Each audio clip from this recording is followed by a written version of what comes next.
Welcome to our UFC 329 watch along here at MMA Junkie. We're the MMA Junkie Radio team, and I'm Gorgeous George.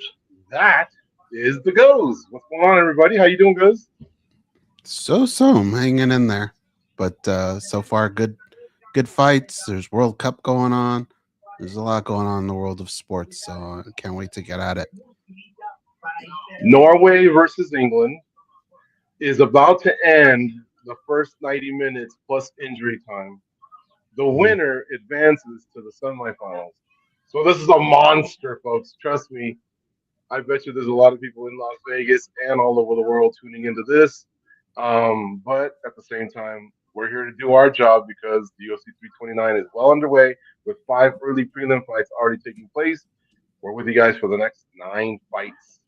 But Goes, who do you think is going to pull it out after watching them for 90 plus minutes so far, Norway and England? That's a tough one, man. I don't know. I feel like England's gonna find a way to do it. But it's been a good game so far. Some goals taken away and all. Yeah. All right. Well, I'm going to go with England. I think they just are a more balanced team.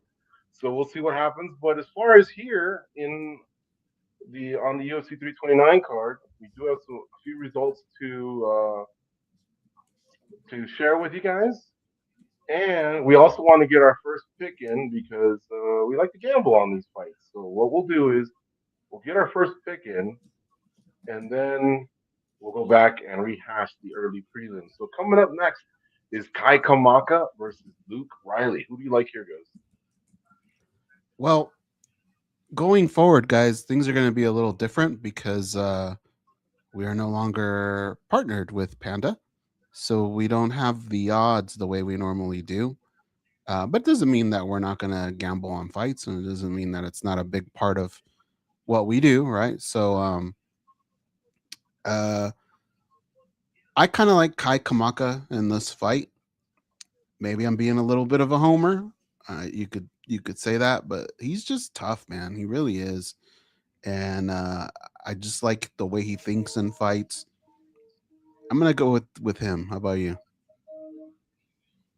Um, yeah, no, I'm just gonna be an obvious homer. I'm already rooting for England, so no disrespect to Luke Riley, but I've seen Kai Kamaka fight quite a lot actually over the years, and he definitely earned his way back into the UFC. So I'm gonna go with Kamaka, and I think by stoppage TKO. Yeah, that's definitely how I see if he is gonna get it done. How how it probably would go down.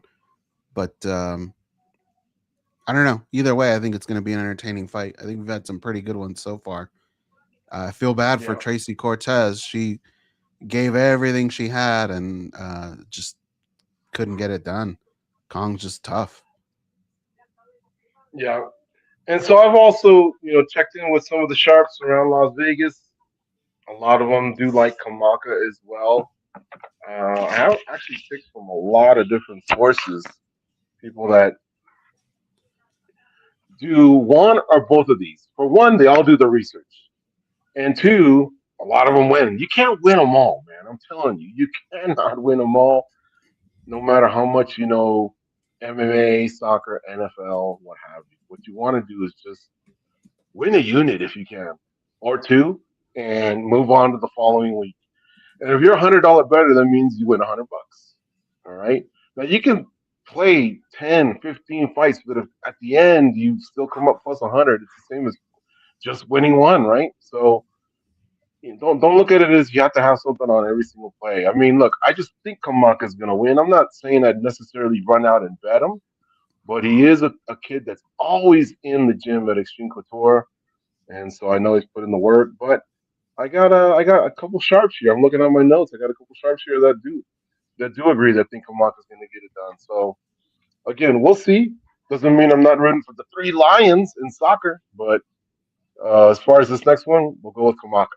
All right, now let's go back and go over some of these early results, and then we will be all caught up as we continue through the evening, as we got 9 more fights with you guys together.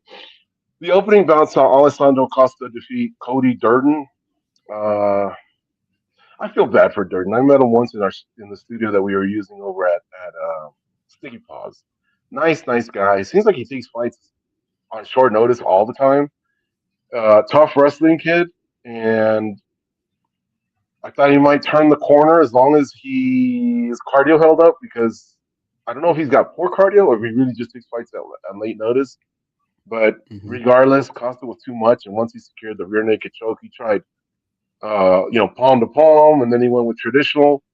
He locked it in, and Cody Durden had enough. So, congrats to Alessandro Costa. Big win for him. Second round submission. Shout out to I think Dan Tom called it.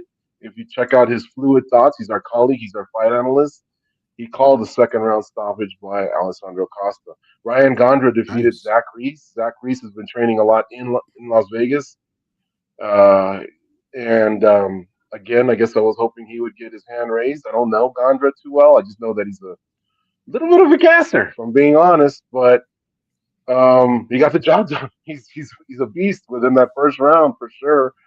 And he got it done with the left hook, followed TKO strikes, and that was that. Thought there might have been an early stoppage because Reese was so quick to react. I think it was Beltran that was the ref, and Hmm. I would have wanted to see a little bit more. It doesn't mean that the outcome would have changed, but it was the way he reacted so quick to, hey, I'm still in the fight, that kind of bummed me out a little. But the decision's the decision. I've always backed the refs. I don't always have to agree with them, but if that's what they thought and they had the best angle, then we go with it. Farid Basharat defeated John Garza. Goes, any thoughts on those first two fights before I continue? I'm sorry. No, good scraps. I agree. It could have been soon the stoppage, but it probably would have saved. I think he saved them maybe from something else. So I was okay with it. You drinking tonight, guys? No, I'm on cough medicine. I Ah, okay. wish. You're fighting the bug, huh? Yeah, Did you say fish? fish Yeah, cough medicine. yeah. Oh, I thought you said fish or something like that. You ate some fish today or something. No fish. Okay. All right. Continuing on here, Farid Basharat defeated John Garza, and that was a three-round decision. Congrats to Basharat, who stays undefeated, man. 16-0 is no joke. He doesn't have a lot of finishes, but he wins. And at the end of the day, that is the game. The only thing that'll slow him down is catching traction. Like if you're Hmm. not charming as fuck, you sometimes have to go 10-0 in this sport just to get noticed. Yeah, But if you're great on the mic, or if you finish fights, or have an excellent walkout song, a hot babe on your side, I don't know. You can definitely cut the queue a little bit. Um, Basharat used to train at Extreme Couture. I think he's out of American Top Team now, so I haven't seen him as much. But again, you can't take anything away from 16-0. That's a solid record. Anybody who I've talked about so far tonight would want that record. That's for he damn sure. he had a Go good ahead. post fight speech too. I thought that might have helped. hmm I didn't catch that. What did he say? He just told Joe, he goes, "Look, man, I'm undefeated. I have the longest streak in my division. My contract's up. Don't you think I deserve a new contract?" And so it popped a little bit. I think you have to be vocal about those things. hmm Okay. Well, just getting Joe Rogan time is nice Yeah, for any fighter. Anything you want to promote, it's great FaceTime, and he's saying your name, so that'll work, man, for anyone. England just had a really close one. I'm watching two things at once, but let me continue here because I know the fighters are starting to walk out for this next fight coming up between Kai Kamaka and Luke Riley. We got two more results to go over here on the early prelims. After Basra, Damian Pinas defeated Cesar Almeida. First round stoppage again. England just scored, by the way. Pinas got a first round stoppage with a nice straight right. He beat the kickboxer Cesar Almeida. Penis goes to 10-1. Almeida drops down to 7-3. So Penis gets the job done. Again, congrats to him. Sorry, I'm trying to do two things here at once, but that's huge that England just scored, man. Kong Wang defeated Tracy Cortez. Wow, this was an interesting fight, goes. Um, there was a lot of little subplots going on because Kong went after Tracy Cortez's left leg, her lead leg, really, really well. You don't see this as much in WMMA, but she went after it and she affected it because Cortez had the switcher stance. She couldn't plan on it. Um, she was losing rounds, but then in the second round, she took a knee, an illegal knee right to like the eye socket. It looked like. Hmm. Now I was joking with Goze. I always like to be transparent. It's almost like Tracy's best bet would have been to stop right there because she wasn't offering much. She couldn't really get the fight to the ground, and she was obviously losing the striking. I don't know if I want to say she was off, but because that would be taking away from Kong. But at that point, Herzog had taken a point away, right? And it was right on the money on the eye socket. I don't think anyone would have called her a puss, that's for sure. Of course, that's just me saying it. These men and women are super tough. It was probably the furthest thing from her mind. She probably still thought, okay, I can get myself composed, get her to the ground, and let's see if I can win, knowing that at least we have a -1 at that point in time. But it was all for naught, man. Kong just could not be taken down, and she kept picking her apart. The leg got worse, and minus the illegal shot, she looked great. Yeah, I mean, I get what you mean, in that particular instance, because she had tried so many things and it just wasn't working. Things were getting worse. Even when she would go for the takedowns, she just had no explosion because she couldn't get off on that leg. And so it did hit her right on the eye socket. And you could see it Oh, started to well up right there. But she took it like a champ. And, nobody's ever going to question her heart. There are some fighters who might have taken the easy road out. Be at the end of the day, it's a foul. You can't blame somebody, but yeah, that was a tough fight. Tracy Cortez making that move to Mexico City and all that. You don't have too many lives before you have to start looking inward, right? You can move camps, try different strategies, all that. But at some point, you might have to just face facts that you're maybe not improving, right, the way that you need to. But she's trying, and I like that she's trying. I hope she's not a one and done in this method. I hope she sticks with what she's doing and gives it some time.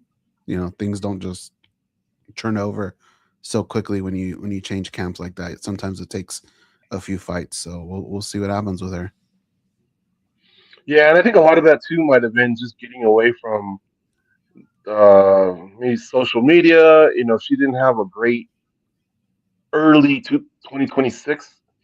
She was, obviously in a relationship with Brian Ortega a few years ago. That ended.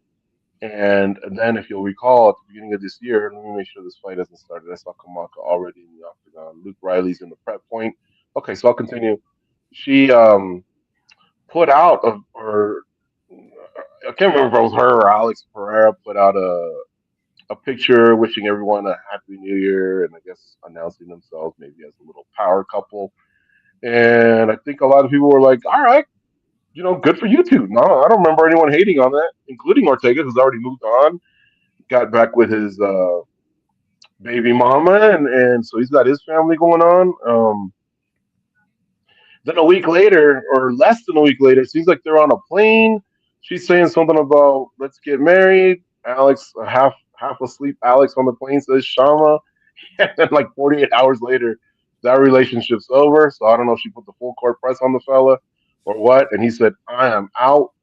Of course, it wasn't a good look for her, in my opinion, because of that video and her saying that. And so, Herrera bounces, but then Ortega does the Dominic Cruz podcast and kind of revealed a little bit more about the relationship there. And without absolutely directly burying her, he implied quite a bit, maybe a little bit of a toxicity in that relationship, or maybe the individual as is. And so her moving didn't surprise me one bit. I bet you had to do something. I bet you had something to do with changing the camp, but also just getting out of the United States and trying something different. And she did, and now we're back at this result. So, and of course, my big mouth is bringing up the whole thing again. But it's all been in the last 6 months, Goes. It's a lot to deal with, and I get it. That's why a lot of people say don't mess with those two things, right? But yeah, I don't know. Ortega was pretty brutal.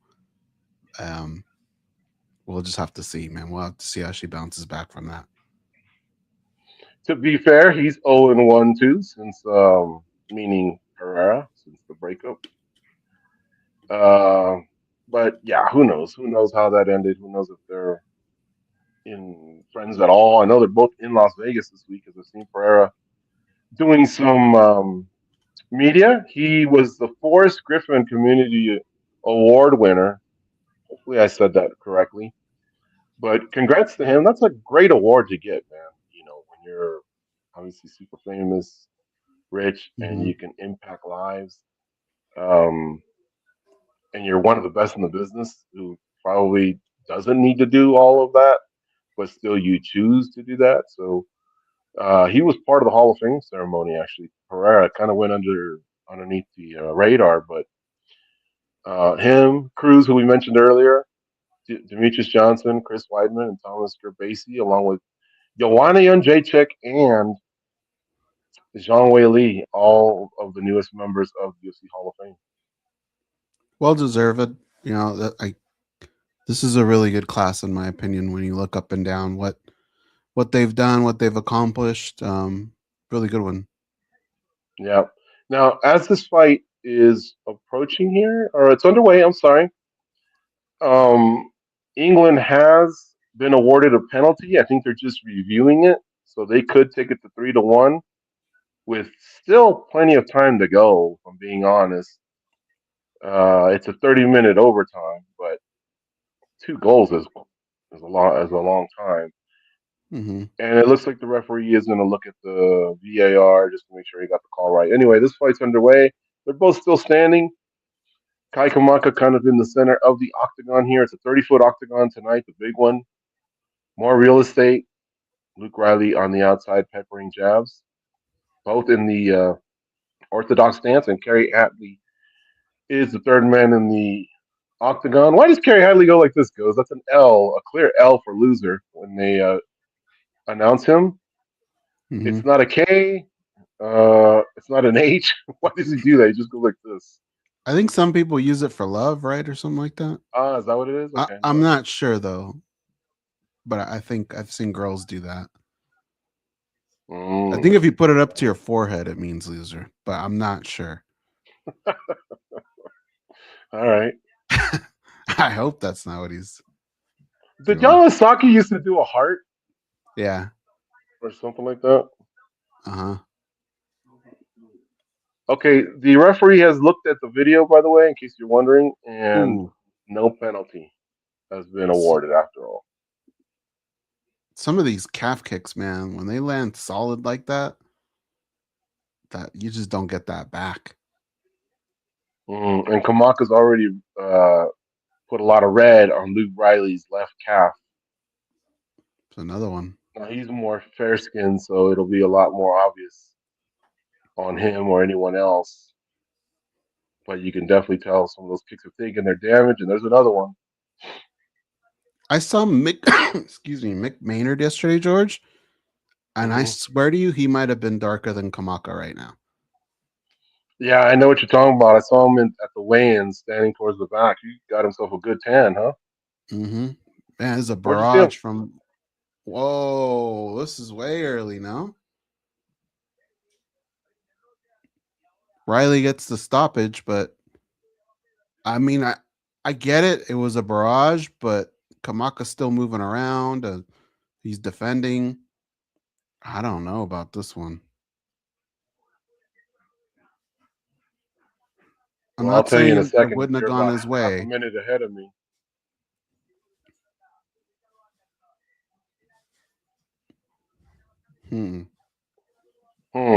It's close. Very He was interesting. taking some shots. And he's definitely stumbling around, but Perfect. I wouldn't have Thank had a you. problem with it continuing a little bit more. So Goes, we'll have to make sure we sync up because you're literally about half a minute ahead of me. You basically spoiled it for me. Thank you. I'm joking. Spoilers don't bother me that much. But it was a nice barrage on the feet. I'll put it out there though. Spoilers do bother me. I Yeah, I have know. battles with people over that. But you're talking about TV shows, right? Or fight spoilers. Everything.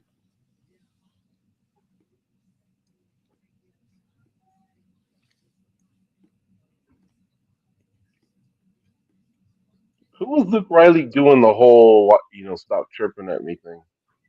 I don't know. I mean, only it's got to be his corner, right? I would imagine, unless it's somebody out in the crowd. Because Eric Nixon's in Kai Kamaka's corner. I don't think he would say He's not too a much. chirper, right? No, he's very respectful. He's out there always handshaking, giving credit and props. But it could have been someone maybe in the audience.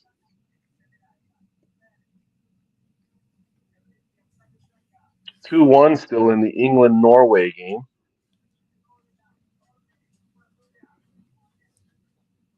He just finished. He lost. Man, rough way to go out. I thought that fight would go a little bit longer. Where'd you see Maynard at?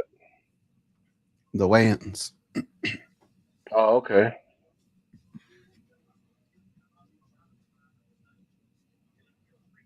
So you saw him from a That's distance, or did you get up close? Did you see him up close?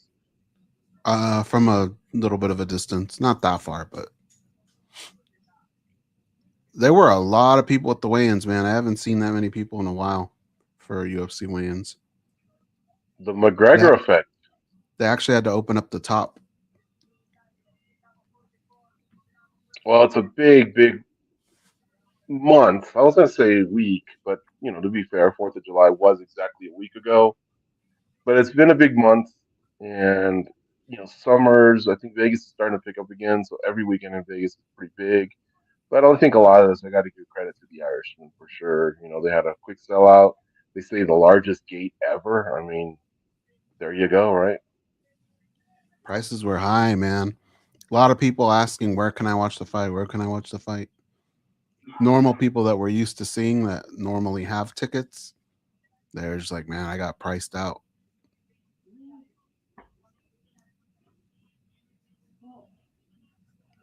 Which is unfortunate. So there's a right hand that puts him down, Goze. That knee kind of gets through. The right gets through.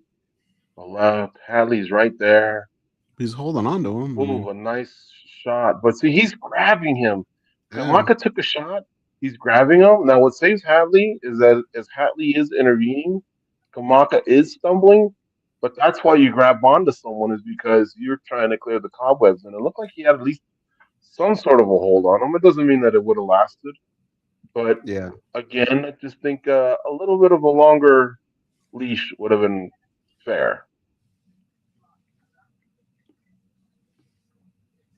you see fighters say they wish they had longer leashes than shorter ones, right? Correct. It's rare that you hear fighters say, I wish you would have stopped it earlier. They all want to go to the death. Now, what I have heard is years later them say it, oh yeah, this referee looked out for me or saved me or whatever, but that's years later. Yeah. Okay, so the next fight coming up now is going to be Cody Garbrandt and Adrian Yanez, one of the fights I've been looking forward to the most.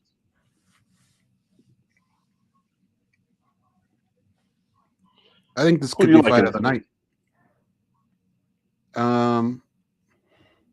It ain't going the distance. I just don't see that.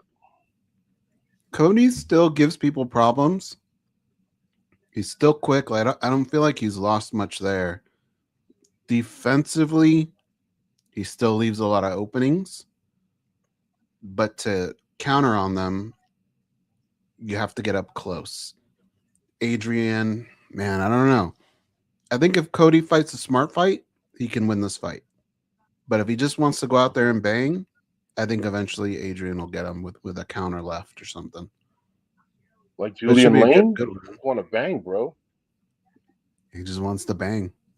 Now, one thing in one of our interviews with Adrian Yanez, he's a crowd pleaser.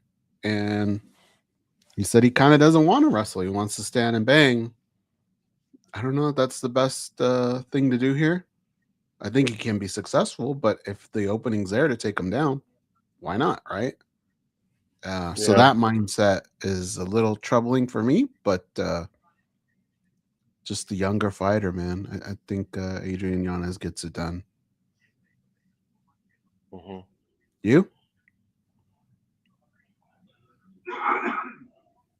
I really like both guys. They represent two generations to me. I like that they both love to use their hands. I think they both do it well.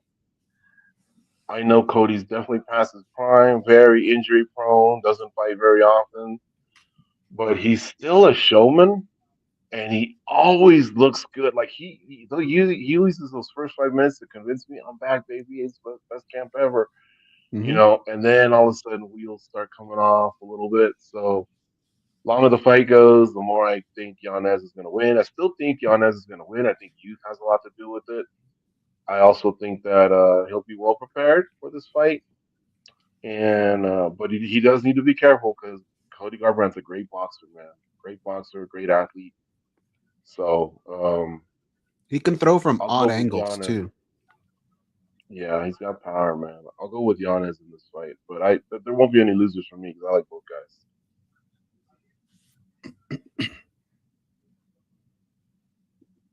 I like how Yanez has kind of matured over time, even switching things up. You usually see when new dads, they want to stay more at home.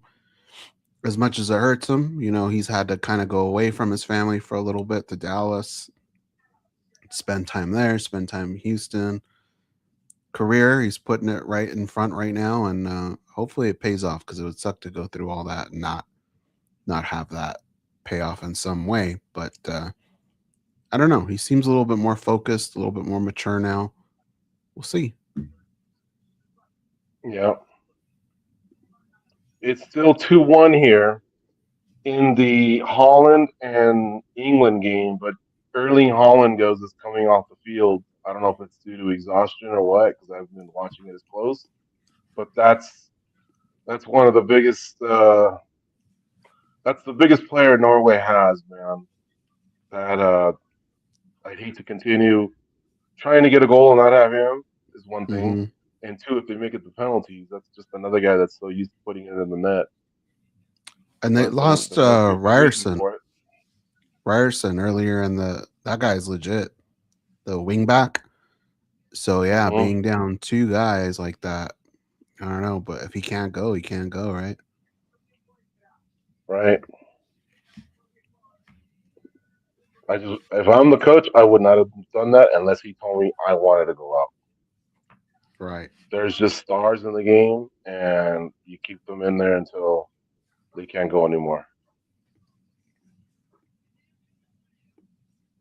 We'll keep an eye on that. There's 15 minutes left in that game in Arlington, Texas. Or sorry, that one's in Miami, I think.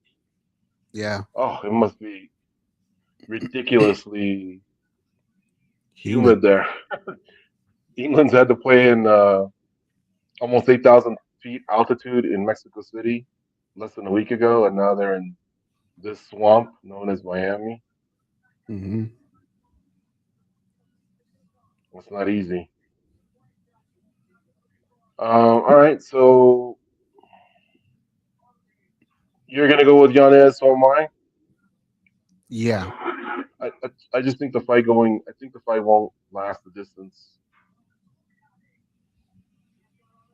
Someone's gonna get caught. Hey George, why don't you try going out and coming back in, and when you come back, just make sure it says "Sure, Mike" on the thing, and I'll hold this down for a second. Let me ask you this real quick. What about now? How's it sound? Tap your mic. No, it's not on. It's picking up the mic Okay. from your Mac. Okay, I'll go on. Okay. Right now we're looking at a promo for Conor, his training. Man, this is an uphill battle on so many fronts. And even with all that, I've kind of gone back and forth. Early on, I felt like, the UFC puts these fights together for a reason. They pick them in a fashion, weight classes. They're going to stack the deck for Conor, right? They stand and bang, he's got a shot. Then I started getting swayed a little bit by my colleagues. Then they started to sway the other way. So I really don't know, man. Max should get the job done. You go back and you see some of these highlights. It's 5 years, man. That's a long time. Look at some of, like, in the highlights. Look who we're seeing. Dan Hardy in the cage. They're wearing sponsored gear. That can't be good, right? I was even wondering about the how do I sound now? Perfect. Yeah. Great. Okay. I was even wondering about when did they start doing the extra 8 hours weigh-ins? That's probably been about 10 years, right? Not 5. No, I don't think it's been that long. 10 Has years? it? Okay. It does seem kind of awkward. Like, McGregor's such a big name. You could just tell all week everything definitely seemed a lot bigger with him, but it almost seemed like he's too big for some of the things that the UFC still does. But every fighter definitely has to go through it, and he shares the stage. I thought a lot of guys gave him a lot of respect. Even Paddy, if somebody asked, "Hey, Paddy, who's got the bigger crowd or who's the more popular fighter?" And he's like, "Come on, man, I'm here with McGregor." And so he deferred, and McGregor's had some really, really good moments. Now, of course, what will this all mean by the time they fight? That's the question. He does look in good shape. I will give him that.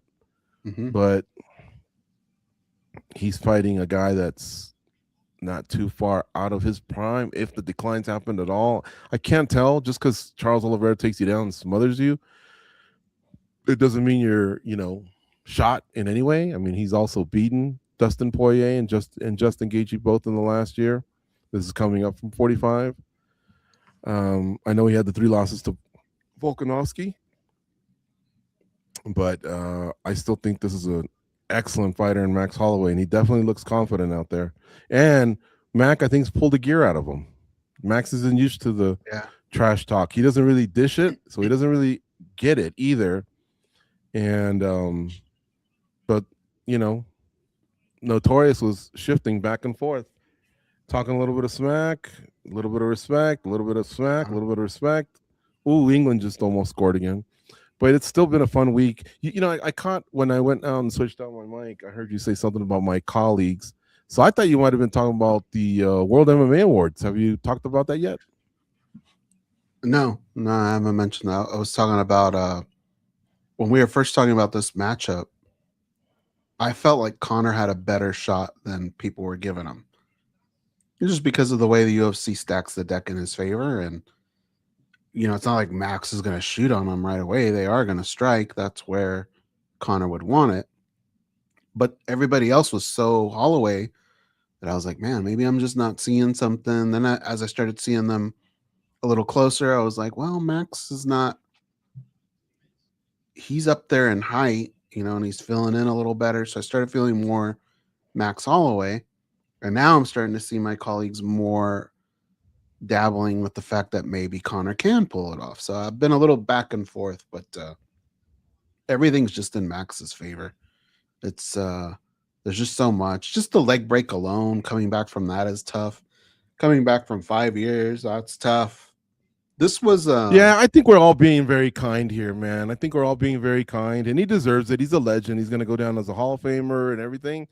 But no one comes back from 5 years off and is ready to compete at the level they once were, be at the level of someone like a Max Holloway.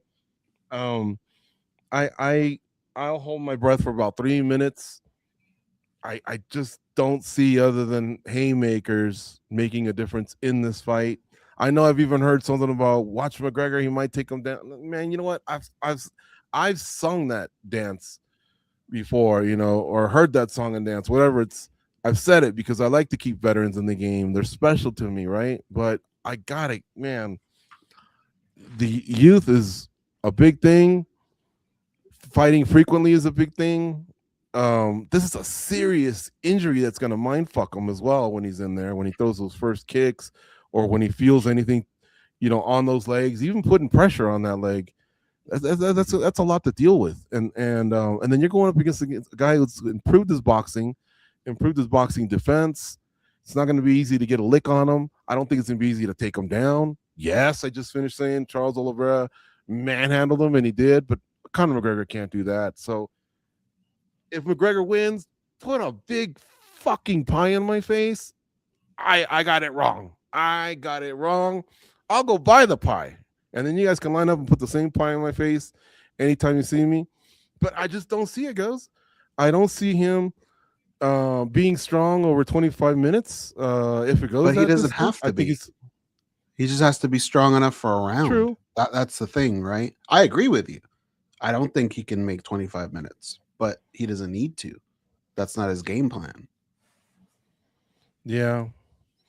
I'm with you. I don't think it should happen, but I don't know. I still remember I watched the Nate Diaz fights over as well. Those wins over Alvarez and Aldo when he was just slipping and ripping, those were really, really nice counter shots most of the time. Nate's very durable, so is Max. But again, the 5-year layoff I just think is a lot. As long as he has a moment, I think he can sell it as, hey, look, Max is tough. I was gone for a while. I still got another fight to go. Let's see what's what. But of course, that'll ruin any plans he had of winning a third title, of getting a shot at Gagey or whatever. But maybe he'll at least convince us that the next fight might be a fun one, whoever it may be. Well, there's so many variables as to who the next fight could be, what it's going to mean. Right now, I think if you look at things and you go highest gate ever, that's a check mark for him, right? The UFC loves that. I will say this much. For there being a lot of people at the weigh-ins and for it being already a sellout, a high gate, this week has not felt like a Conor McGregor fight week. And I don't know that I think part of it is he's been a little bit more chill, and I think he has to, right? Coming off of all the things that have happened in his life, I think he's got to be a little bit more chill. At the same time, like the talk in the arena, when things aren't going around, I heard a lot of World Cup stuff. Where are you going to watch the game tomorrow? Who do you think is going to come out of it? I think that's taken some wind out of the sails. I'm not saying it's bad. I'm just saying it's not what it's been in the past. And so now if he doesn't win this fight, I think the UFC goes back and puts all these things together and says, man, maybe his time is just gone. And maybe it's not even so much his time. It's just that moment. I think I said this on Spinning Back Click or maybe on our show. I just feel like all the things that he was so popular in doing, there are a lot of fighters who do that now. There's not that void where you don't get it until Conor fights. Now there's people saying crazy shit all the time. Now there's people, they're not throwing dollies, but I mean, look, just today, Arman Sarukian diving into the crowd at RAF. I mean, what did he do? I only saw Marab and Cejudo's match. Tell me what happened with Arman. People were chanting like Ilya's name, and so as he's walking up the ramp, he just did kind of like at a concert when somebody stage dives. Yeah. And he dove into the crowd. I mean, they caught him for the most part. I think they could have done a better job, but still, if somebody doesn't catch you, man, that's something like that's career. Wait, was he trying to fight someone, or was he just crowd surfing with his fans? Different reports say, some people were saying stuff, but I don't think his intention was to fight anyone. I think his intention was just to stage dive. But what I'm getting at is like, there's just a ton of people doing crazy stuff, right? A lot of fighters now these days. So I don't know. Maybe just the era has changed a little bit in the UFC. So it'll be interesting to see what happens should he win or lose, where the UFC feel like they are with this guy. Yeah. All right. Well, like I say, I can't deny that it hasn't been a big week. I loved it when him and at the press conference, him and Max came face to face, and the way he snagged his glasses off, it was so smooth, man. Those were those Oakley Meta glasses, I think they're called. So he snagged those off. He got a good face off out of Max. Then he even socked his hand. He said, "Get that bullshit out of my face," or whatever. So that intensity's there. I was showing my cousin here. They all the fighters face off. All the fighters have a chance to promote the fight, but this guy just oozes charisma. And whether he's being respectful or being a trash talker, he's just fun. You know, he's funny. He's fun. Rarely does he, I guess, come up short, you know? He knows what he's doing, but well, now we get to the fight part, right? And if it already started. If he can't hold his own, what did the fight part? Oh, you know my next fight. No. My degree's in psychology, and to me, I look into that all the time. Conor McGregor doing the slap, the glasses thing. If I'm scoring that, I score it 10-9 Holloway, because I think Conor's brilliant. And I think in doing that, what he wants is to see just how invested this guy is emotionally. If Holloway snaps and starts going after him, kind of the way Jose Aldo did. Remember when he took his belt? He was like a little kid reaching for the thing, right? Holloway didn't give a shit. He just he almost laughed it off. To me, that's scary. If I'm Conor McGregor, I'm going, man, I tried to get in this guy's head, and he did not give a shit. That does not normally go Conor's way. Normally somebody overreacts and tries to come after him, and they look even dumber because everybody's trying to hold them back. To me, the fight has already started, and early on, it's already starting to lean Holloway's way. Yeah. By the way, is it just on my end, or every once in a while does Paramount Plus get blurry and then it clears itself up? I haven't had that issue. Okay. And then another thing is, let's make sure we sync up this time. I'm looking at Red De La Cruz right now. Me too.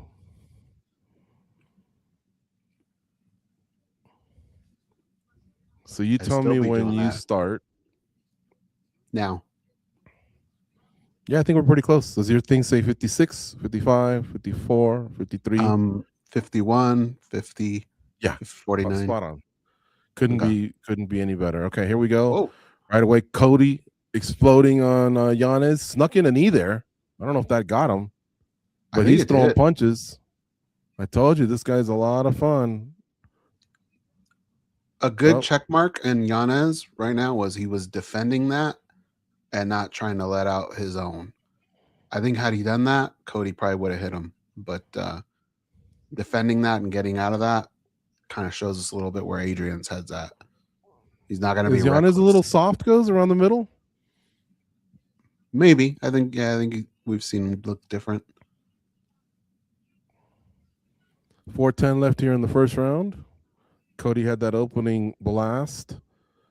He got some hands and a knee in there.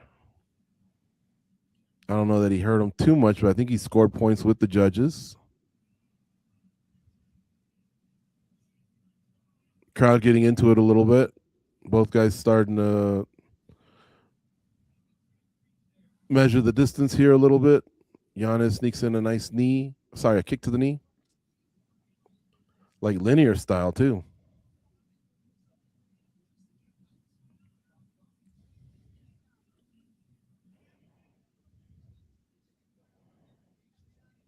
Ooh, both guys landed there.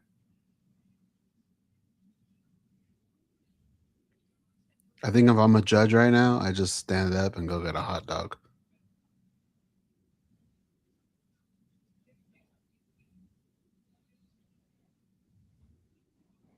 Nice stinging jab by Garbrandt.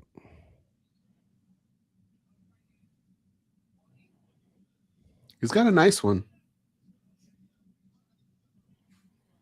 And this is a guy that wrestled in high school, but he really, really took to boxing, worked on it a lot.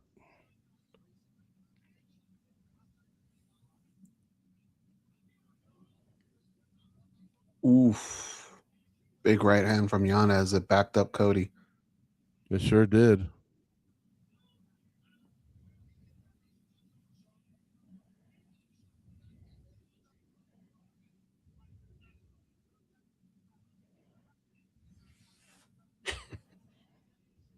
Oh, man, they both landed, but Cody got hurt on that one. Yeah, his knees are wobbling. Uh-oh. And Herb stops it. Wow, yet another fight. I mean, I think it was headed that way too. I think he was gone. Was he?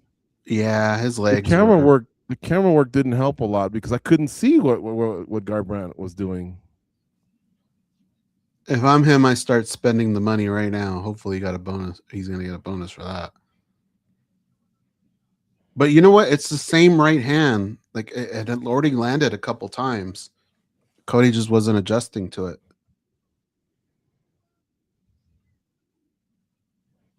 England just eliminated Norway 2-1. So he slips in a nice left. Here comes a right that touches the chin. Cody's legs start to wobble a little bit. And there's one to the temple that knocks down Cody. He's stumbling around to the fence. Takes another left hook, a right to the forehead. Look, he went down head first. He didn't even have his hands to brace himself. I suppose. You know her. Oh no, was it who's the ref there? Herb. I mean, he's had a lot to go through. Is Cody taking off his gloves? He is, Goze. This could be it for him. I mean, it's got to hurt the ego a little bit too, right? You don't want to be that guy that the younger guys are getting off on. Yeah.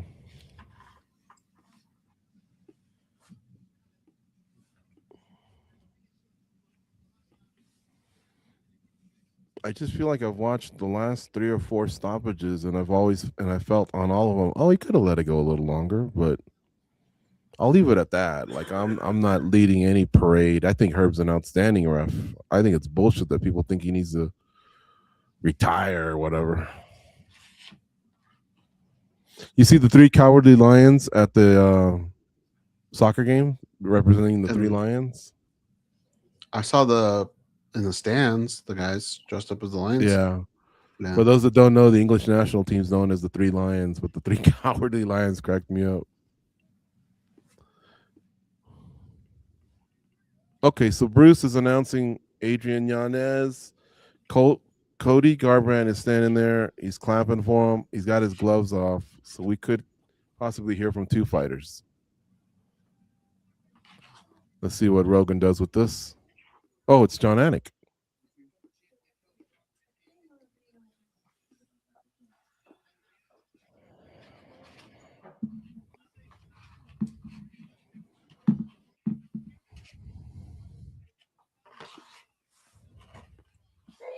That's odd, right? What? Anik? Yeah, I don't know what happened.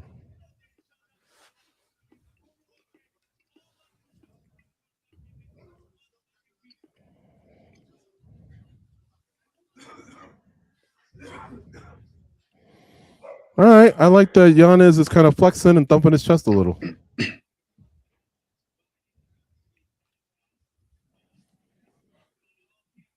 Most knockouts in UFC bantamweight history: Dillashaw and O'Malley at 7, Yanez at 6, tied with Font and Vera also at 6.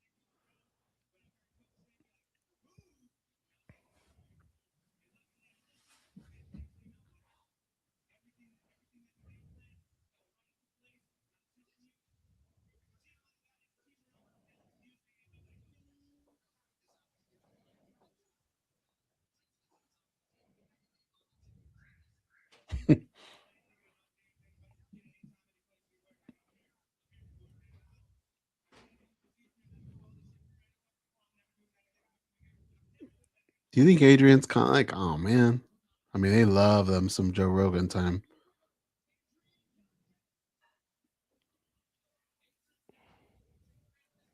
They asked him to call someone out, and he didn't want to do it.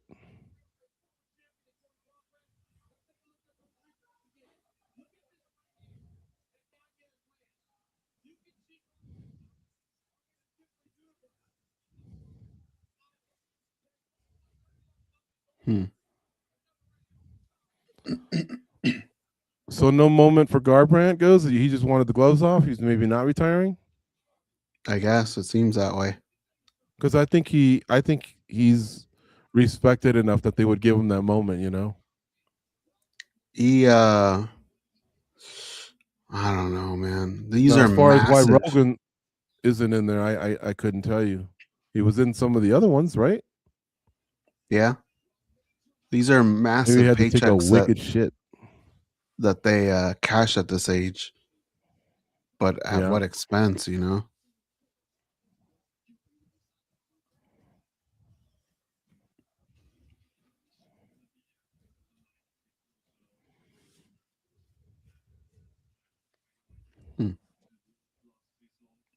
All right, we did pretty well there.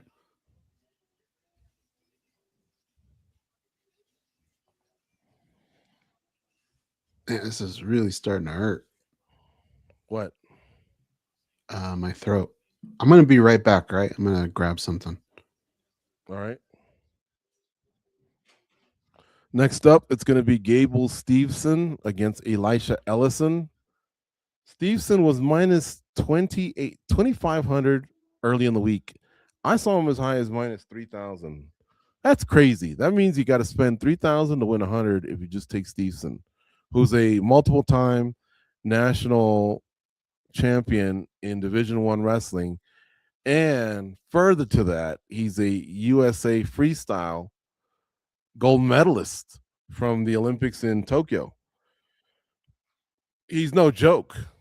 He deserves all the hype that's coming his way. And, you know, a lot of people are obviously saying that he could possibly be a world champion in MMA. But let's tap the brakes. He's only 3-0. Not every gold medalist becomes a world champion.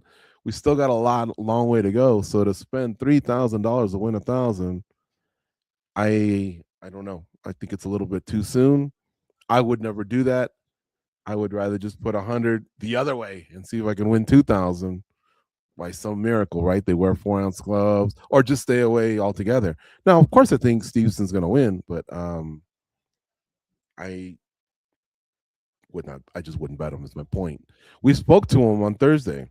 This past Thursday on MMA Junkie Radio. It was Robert Whitaker, Corey Sandman, and Gable Steveson. All three of them, we had them on. And I'll tell you what, he sounded grounded, ready for the moment, respectful towards the sport, looked like he was geeking out. You know, this is his first fight week in the UFC. He's making his debut. And I think he's basically cruising along, right now at an okay speed. Let's see what happens with this matchup. Let's see how he looks. But gosh, I feel like we went through this like 3 years ago with Bo Nickel. And, you get thrust into the limelight and they hit fast forward on you. And the fans can also find a way to just turn on you if they feel like, wait, you haven't earned your spot here. Everything's coming too soon. And Bo Nickel, it's hard to say he's unlikable.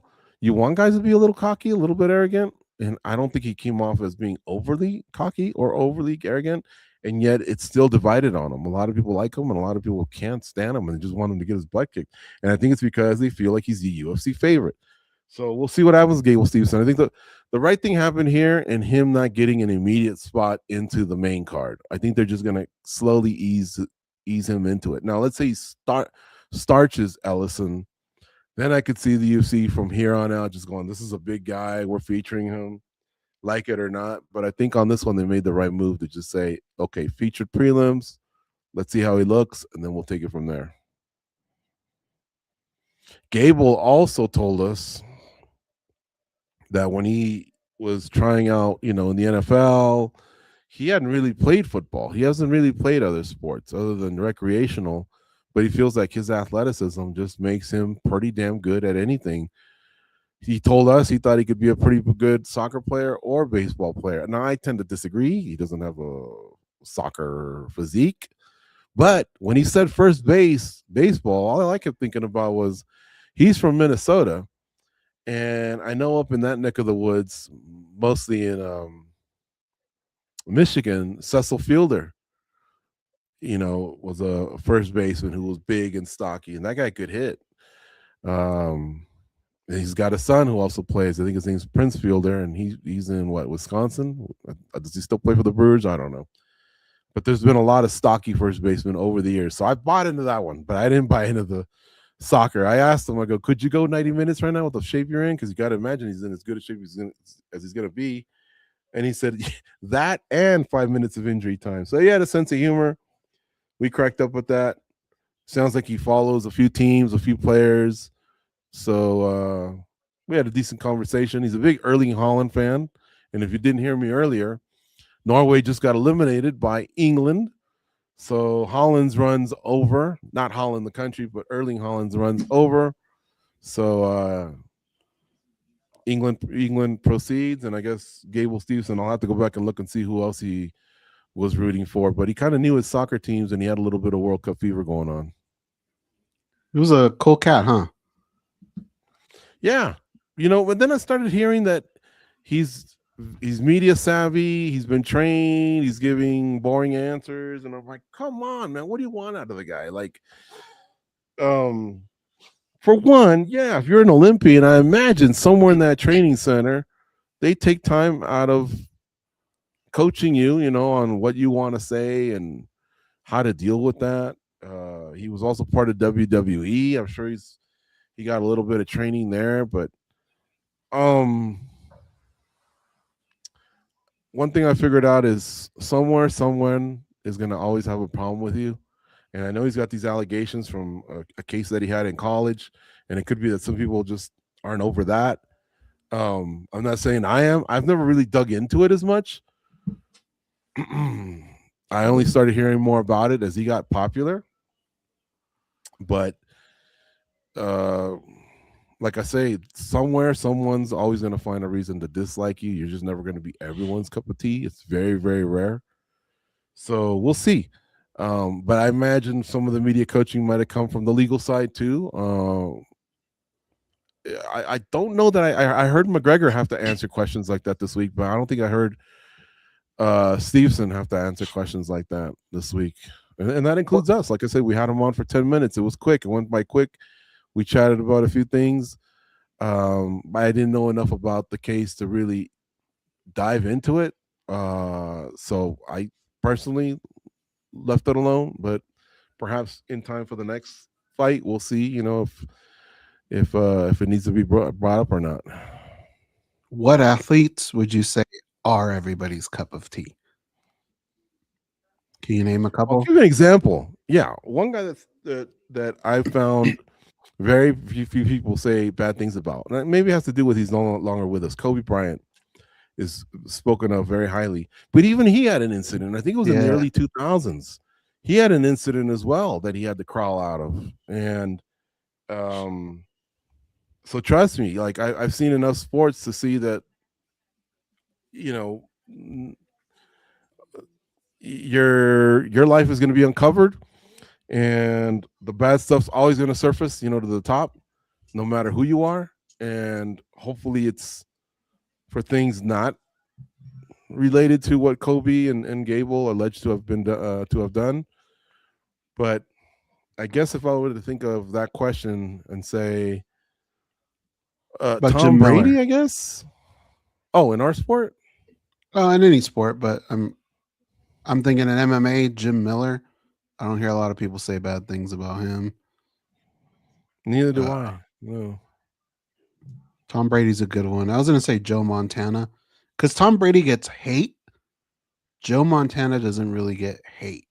Like, it's hard to go, but he's like, what more did you want out of an athlete? Yeah, no, I'm sure there's a lot of examples out there, but some stuff you don't even hear about till years later. Like I remember, I never heard a bad thing out of Cal Ripken Jr., the guy that won like 2,150 games without a miss. And then you read books about him later on, and you're like, oh man, this guy was a pig on the road. So yeah, like I say, right now, it at the point we are in life with cell phones and social media, I think everyone's life will always get uncovered.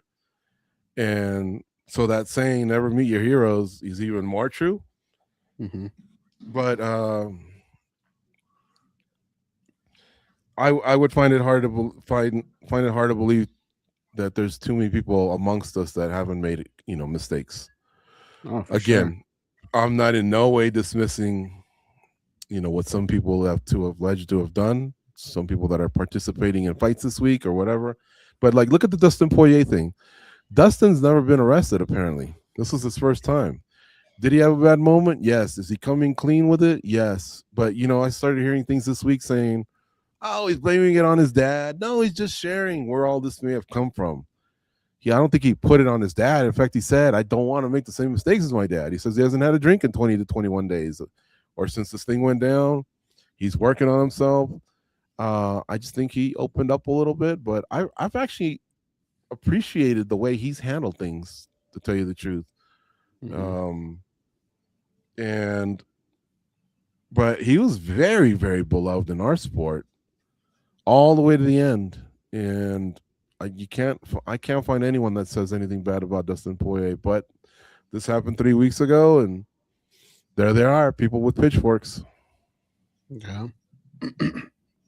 But Tim Duncan, I don't really hear people say bad things about him. Neither do I. The only thing I remember from him was he might have had, but I think it was from the other party. I think he was married to someone who may not have been faithful, or I can't remember, so I better not comment on it too much. But I don't think I remember hearing anything from his side that he had done anything wrong. He seemed like a good fella.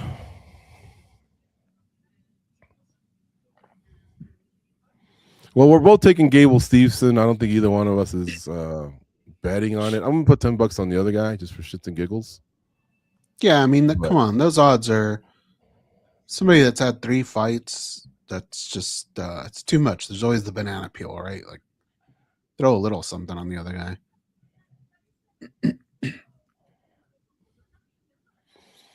Remember the old Sokaju versus Nogueira, Little Nogueira? Do I?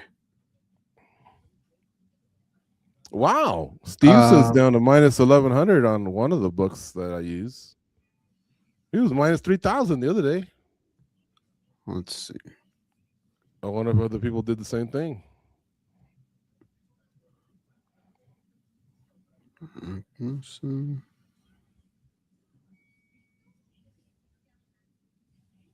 Hold on. We're going to have a guest here for a second.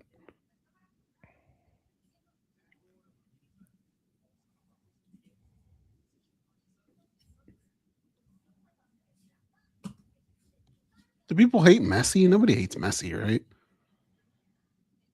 Every once in a while I'll see a video. He's mean to his fans. And I'm like, that's a video. Really? Like, yeah, I've seen him act very good towards fans. So I don't buy it for one bit that he could be bad with his fans. I mean, of course, he might have had if you just got to go, you got to go. If you got to make a flight or something, you can't possibly sign everything. But I've never known that to be the case with him, that he's poor with his fans. I feel bad for his security guard, like those people that are running to get to him. The security finally gets him, and he's like, nah, man, he's good. He usually gives them a hug or something, Danny Segura is going to jump on here for a second. Let's see what he's got to say. What's up, Danny? What up, players? What's up? Can you guys hear me? Danny, do you know we were talking about athletes that are everybody's cup of tea, where you hardly ever hear anything bad about them. Have you heard bad things about Messi? No, I have not. He's usually pretty good, right? He's just kind of he's like a weird guy. He's a little bit socially awkward. That's what he's kind of known for. So sometimes he has like weird reactions and all, but Overall, like I've heard pretty positive things. Like he's just pretty chill and just doesn't kind of keeps to himself, very quiet. All right. But yeah, I haven't heard anything negative, like he's a dick or anything like that, or a jerk. By the way, Danny was one of the people I was talking about early on the broadcast. I was telling them when this fight first came up, I felt like Conor had a little bit more of a chance than what people were giving him credit for. Yeah. But a lot of people were going the other way, and I started thinking maybe I'm crazy. But then I heard you kind of say the same thing, and now I'm in no man's land. I don't know what to do. But I mean, I lean more towards Holloway, but I still kind of think he doesn't need 25 minutes. He just needs 5 minutes to do what he needs to do, and right. But yeah. Well, the thing I would say is that, for example, there's fights like say, I don't know, Alessandro Costa versus Cody Durden. They've been fairly active. We saw them within the last couple months each, and they've been consistent. And we know exactly their skill set. We know exactly where they're at in their careers, and we know what we're getting. And it's just about matching them up. And who do you think is the better guy? With these guys, in terms of McGregor and Holloway, there's a lot of questions around both. Like, did McGregor get better or worse? Like, I would think worse, obviously, not fighting in 5 years, but at the same time, like, we don't know that for sure. Some people leave and come back and are better. Maybe he needed the break. I don't know. 170. We've never seen Holloway at 170. So there are all these little unknown things that, like, yeah, in a vacuum, Holloway should mop the floor with McGregor. But there are things I just don't have an answer to, and nobody does until we see them fight. Right. So that's what I'm saying. Just be careful with that fight. If people want to get involved and gamble with that fight, man, it sounds kind of obvious. Like, yeah, Holloway by finish, but there are certain unknown factors there that you got to be wary of. Hey, I know you got to do play-by-play. Did you want to hit something in particular before that? Just been okay on my picks. Really underestimated Luke Riley, I gotta admit. The guy's the truth. Oh man, I thought Kai Kamaka was gonna at bare minimum take him to a decision. I thought he could maybe even beat him. Me too. It was a little quick though, that stoppage. No, when they stop it, he kind of stumbles like real bad. Like I thought it was fair. Maybe live it looked a little bit early, but once you watch the replay, like, he was getting worked, dude.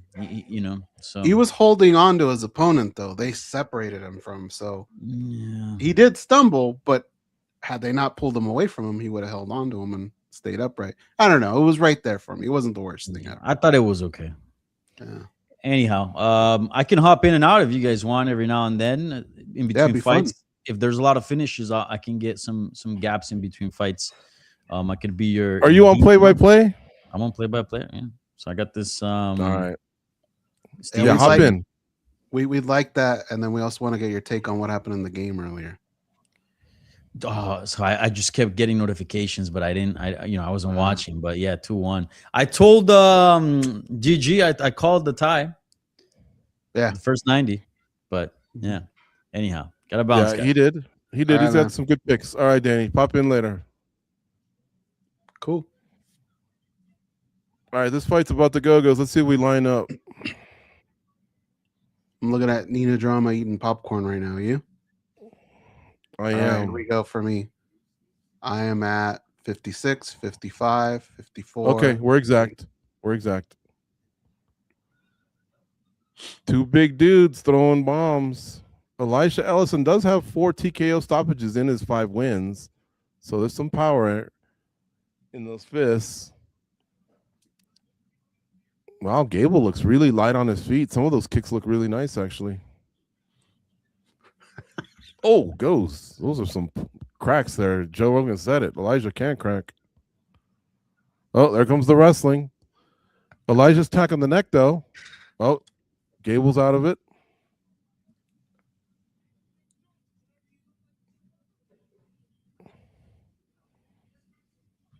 But Gable does still leave his chin out, though, a little bit. Yeah. Oh, big forearm there by Ellison. So right away goes, this is a fun fight for me. Even though it's only a minute in, if it were to end right now, I'd be like, okay, I can accept this. These are the lessons that Gable Steveson probably should have learned in a lower level, right? To learn these at the UFC is tough. So I really do hope they take their time with them. But being a stocky, bigger dude, he's pretty fluid in some of these kicks. Oh, big left hand. Oh, I think he might have got kicked in the nuts beforehand or something.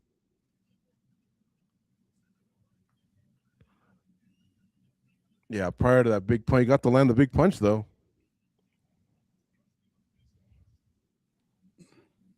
Yeah. George. And then look at he sneaks that punch in. The reason I was laughing so hard is I got a text message from somebody that says, "Why is there a guy in the crowd wearing Beast's suit from Beauty and the Beast?" I think it's one of those lions, right? It's gotta be. Yeah, that's because the English national team is known as the Three Lions. But if you don't know that, you're probably going, "What the fuck? It's 110 degrees. What's this guy doing?" But the World Cup's been on for like a month now. We've seen a lot of bizarre get-ups. So right away, if that guy was sitting next to me, I'd go, it's the World Cup. Like, where have you been? Now, if this was game one, then I'd go, oh, okay, well, see, the world gets together. People are zany. Things that people are going to have to play homage to, you know, their countries in different ways. But yeah, we're like, you know, we're over a month in.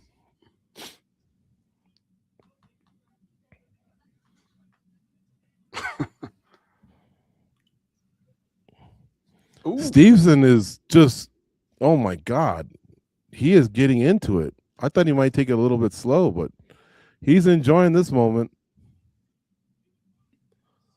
Rogan thinks that Ellison might have heard Gable, or at least got him to back off a little bit. Early on, I thought he did. I think he's in a groove right now. Goes, I like both of these guys. Yeah. We need some heavyweights. Oh, nice kick to the body by Gable Stevenson. Boy, he's really fluid, man, in his kicks. Oh, big right hand by Gable Stevenson. Oh, another left hook and a knee. The way he blends the martial arts, Stevenson's no joke. Oh, you gotta stop that. And yeah, Ellison's out. He's out. Stevenson wins. Holy cow. Okay, that's one hell of a debut. That's how you can win the crowd over, not by getting any gifts. You earn it, you know, and you went after it. So did the opponent. I hope the opponent sticks around for a few fights. He was 5-1 coming in or something like that. So he did. I think he deserves to be in the UFC too. That was a fun fight. Okay. So when we look at this, we have to break this down. I'm not in any way trying to be negative. I'm just trying to put pieces together. From what we saw, there's a ton of promise. Right? That wasn't even his wrestling. That was just striking. Could he do this to the upper echelon of this division right now? I don't think they would fall for a lot of what was going on there. I think they would have taken advantage of certain things, but he definitely can shore all that up very quickly, I think. You? I would even say this. I think at 3-0, he looks a lot better than DC did at 3-0. Probably. And they have very similar builds. And by no means am I throwing shade at DC. I think DC would admit that. DC, I think, came into the sport at 32 or 33. Stevenson, I think, still in his mid-20s. So this guy has a huge ceiling, man.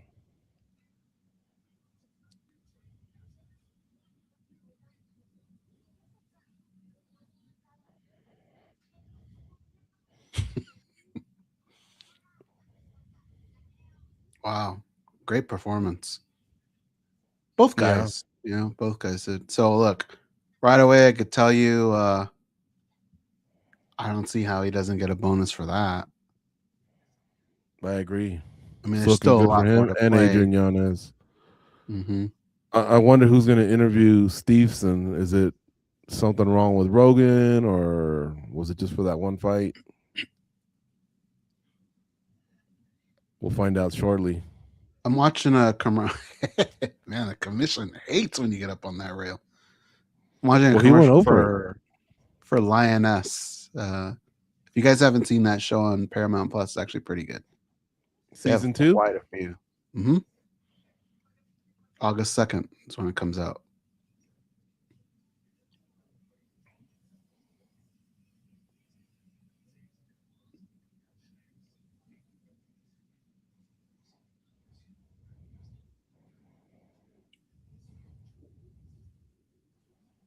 Oh, Drew Brees is in the building. Nice. That might be one of those guys we were talking about. I do not remember hearing anything negative about Drew Brees.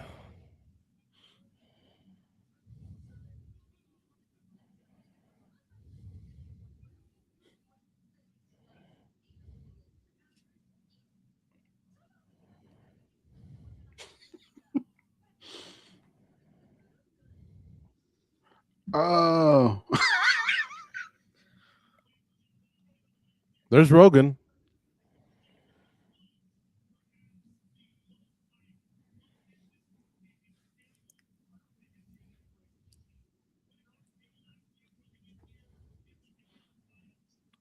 You think it was bigger than Lesnar's debut, Goze?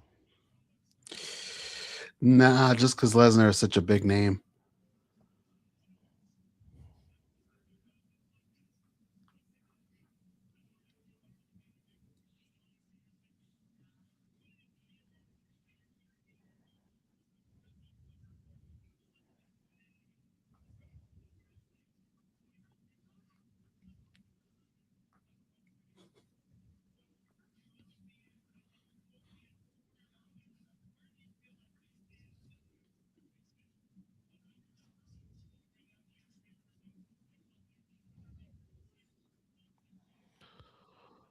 He's being very humble, folks. He answered all the questions, that he's taking it very slowly and he's pleased with his work. Said hello to Las Vegas. Got the finish. He's got John Jones and Greg Jackson next to him, Brandon Gibson. I mean, he's surrounded with, a very talented squad. That you could not have had a better debut than this guy. No.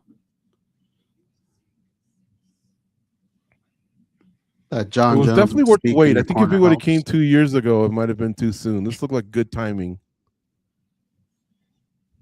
It depends. Like, if you give him another opponent around that level, I think you're okay. If you go straight up to the top, I don't know. I think he did get hit, right? Like, he was a little sloppy at times.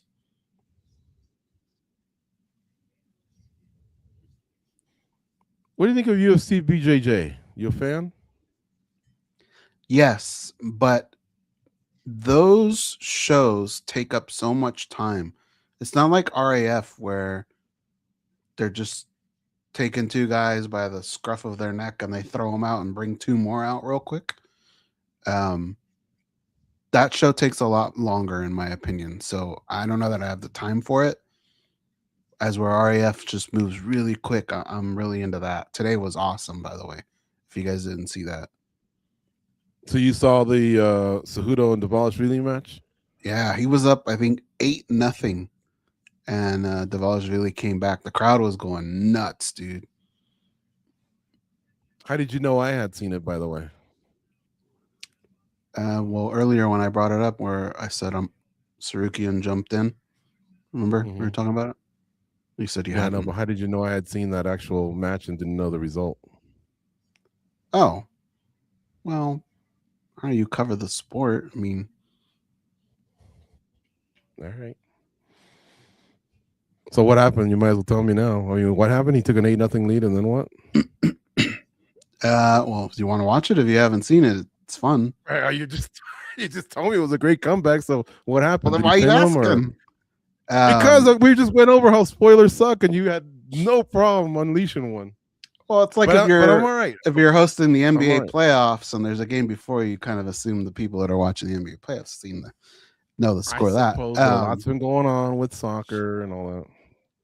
He was up 8-0. Cejudo. And then Dvalishvili came back and won. but the crowd was just Wow. insane. Did he pin him? No. So now the ball's really up 2-0 because he beat him in the MMA fight. This is Cejudo's chance to right the wrong in his specialty. Now, folks, don't forget Cejudo's also about 40 years old, I think. So he's probably got like 5 years on Dvalishvili. So don't hold him to it too much. I still think age at some point is, it's a lot. But I know Cejudo's so competitive that had to have stung him a little bit, especially if he was up 8-0 at one point. Did it look like he just ran out of gas? Yes and no. I think it was legit the way Merab came back on him, but I think towards the end he did look like he was starting to lose some gas. Okay, what's the next match here? I want to give a pick out. I lost $10 on Ellison, but that was the best $10 I spent in a long time. Honestly, I didn't feel too bad about it. You had a chance too. There were times where he connected, so it wasn't a bad play at all. What would it have paid? $10. It was only paying like 700, so the odds must have came in on Ellison. The money must have came in on Ellison because he was only like minus 1,100, minus 1,000. Ellison was plus 700. But I know that when we interviewed Stevenson, 48 hours ago, I looked and it said minus 2,800, minus 2,500, minus 3,000 on one. Yeah, I saw on one spot. So Bobby Knuckles is next. Okay, so this guy I'm confused about.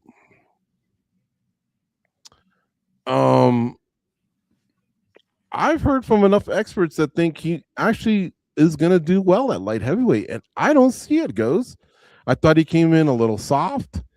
I know that he said, oh my God, my body's strong, and I didn't get hurt, and whatever. Okay, but your reward is you're fighting a 6'3" guy who probably walks around at 235, 240.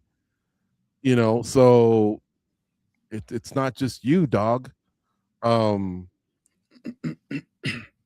I thought Whitaker was more well-rounded than, Rainier, for example. And it did not go his way against Rainier. This guy's more filled out than Rainier. So I don't think it's a slam dunk that people think it is. I mean, is Robert Whitaker talented? Of course he is. But, dude, he's 5'11". He's given up some reach. I don't like this matchup for him. I think the bigger guy is going to make a difference. And Krylov is a finisher, too. If he does get you, he's going to finish you. Well, then we're going to go opposite. I do think this is a good matchup for Whitaker. I disagree with – depends what your definition of good in the division is. If it's having like a positive record, sticking around for a while, I think he can do that. Winning a belt, I don't think so. I think size does matter. I think it catches up to him. But this particular matchup here, I think he can have some success. I think he'll win this one. Okay. So we're split on this one. All these fights are finishing early, and that's why we're doing a little bit more talking than usual. People are really getting after it tonight. Yeah. Yeah, it was I know it sounds stupid, but I was hoping we wouldn't have to talk as much today. I was telling Laura earlier, I should be fine as long as I don't have to talk a lot. And every fight's been quick.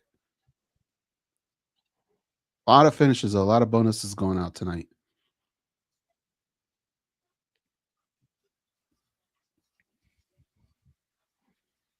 I'm still getting this play in here. You're going Krylov? I think so. That's a lot. I mean, look, this guy started at 170, and then, of course, he won a title at 185. So that's very impressive. And he hung around, towards the top for a good 5-6 years. But I've seen the decline, and I just think this is too much.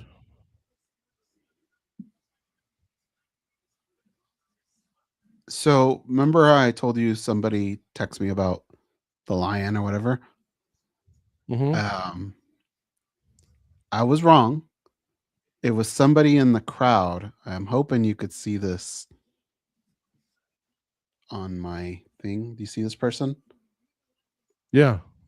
He is kind of dressed like the lion and, or I guess they call him the beast, right? And Beauty and the Beast. Mm-hmm. That's what he was Okay. referring to. I thought maybe it would be one of those guys that crossed over, from watching the game. Right. That is a bold outfit. Sorry, I'm looking at how Whitaker loses fights when he does lose. He's lost 9 fights. A lot of them have been via decision. He's been submitted a couple times, KO'd. I don't know, man.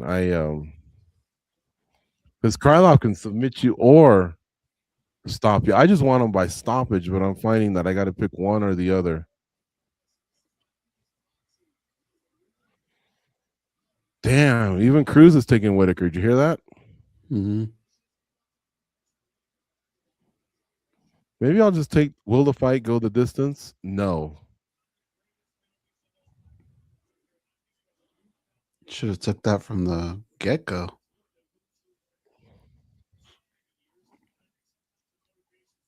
Chris Weidman's back in his fellow middleweight.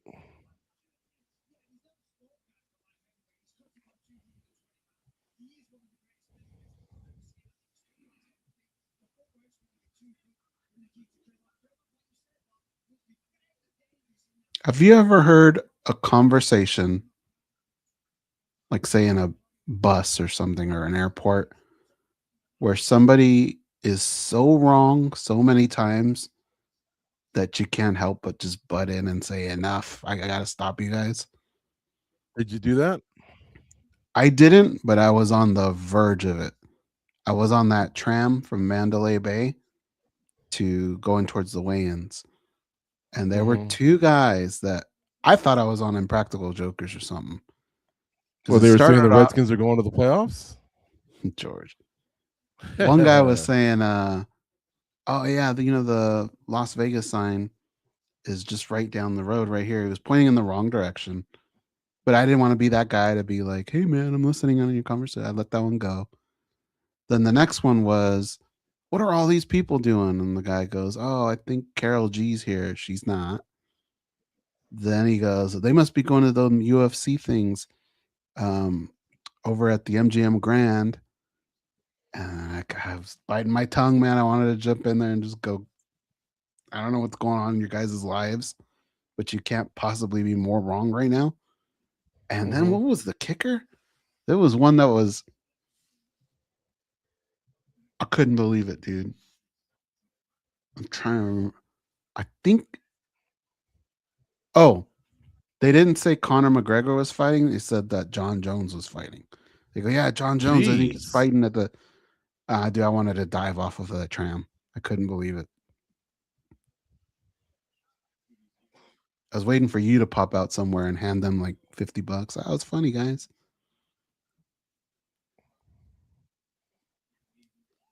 So how did it end? You just got off before they did? Or did someone else butt in? No, nobody butt in. They just kept spouting away. It was brutal, though. Brutal. Oh, man. Danny's back. Let's get Danny in here. What's up, Danny? Joe, that was crazy. Dude. It's hard. I was telling George, our job is to look at the stuff, break it down.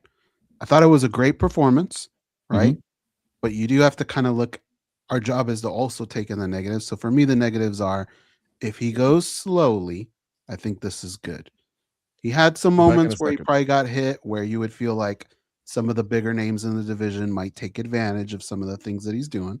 But to do what he did without even using his wrestling was very impressive, right? What did you think of his performance? Oh, I was blown away. First of all, I thought Elisha did great, and he had a really good game plan. And the guy clearly did his homework. And Gable wasn't fighting, a can. Like this was a quality heavyweight, big, swinging big, connecting big. In fact, some of those connections that Elisha landed, I think would have put out a lot of heavyweights, I think. But there's a few things that I take away from this fight in terms of Gable that are very, very positive. One, dude, the guy has a diverse striking arsenal. Like, he's not just some guy looking to, throw a little bit of punches, cut the distance, and, take you down and then use his wrestling. He was using like John Jones strikes, like oblique kicks, the teep kick to the stomach, and they were having an impact too. It wasn't just, show. Like, they were clearly effective strikes. The elbows, as you mentioned as well, and the hooks, man. And he was precise. He was finding the chin. He was finding the head. He clearly has power. And then on top of that, the dude's got a chin. He got cracked several times, and maybe at one point he was like slightly stunned, but overall, like, he ate those shots very, very well. So we still have yet to see his wrestling. Some people take wrestling for granted, like, oh yeah, this guy's gonna take everybody down. But we've seen in the past also, like, a guy like Joel Romero, who's like super, high level, and other guys that, come to MMA and they're actually not able to translate the wrestling. So I'm not here to say he's like the best wrestler in the heavyweight division just yet. Probably is, but let's wait and see. But as far as the striking, that's probably the best fighter I've ever seen at 3-0. Yeah. Totally name me a fighter that you've seen that's 3-0 that can fight better than that. I think George said it. He was the one that said it. He went over to Daniel Cormier. In our interview, he said he would actually like to train with Daniel Cormier, even though he's been with John Jones.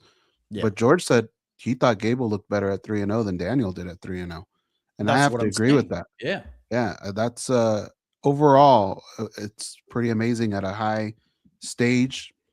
A lot of people, big arena, it's as big as it gets. That dude looked like he was having fun doing it too. That's what was crazy to me. Yeah.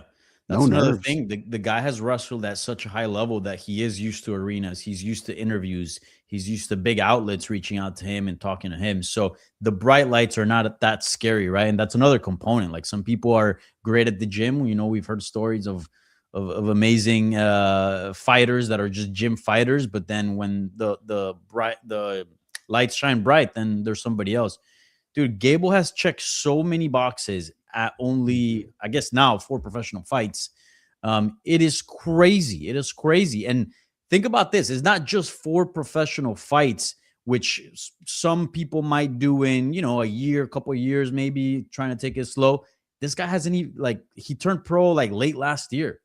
Like, he's just been fighting and just trying to keep busy so he could get here.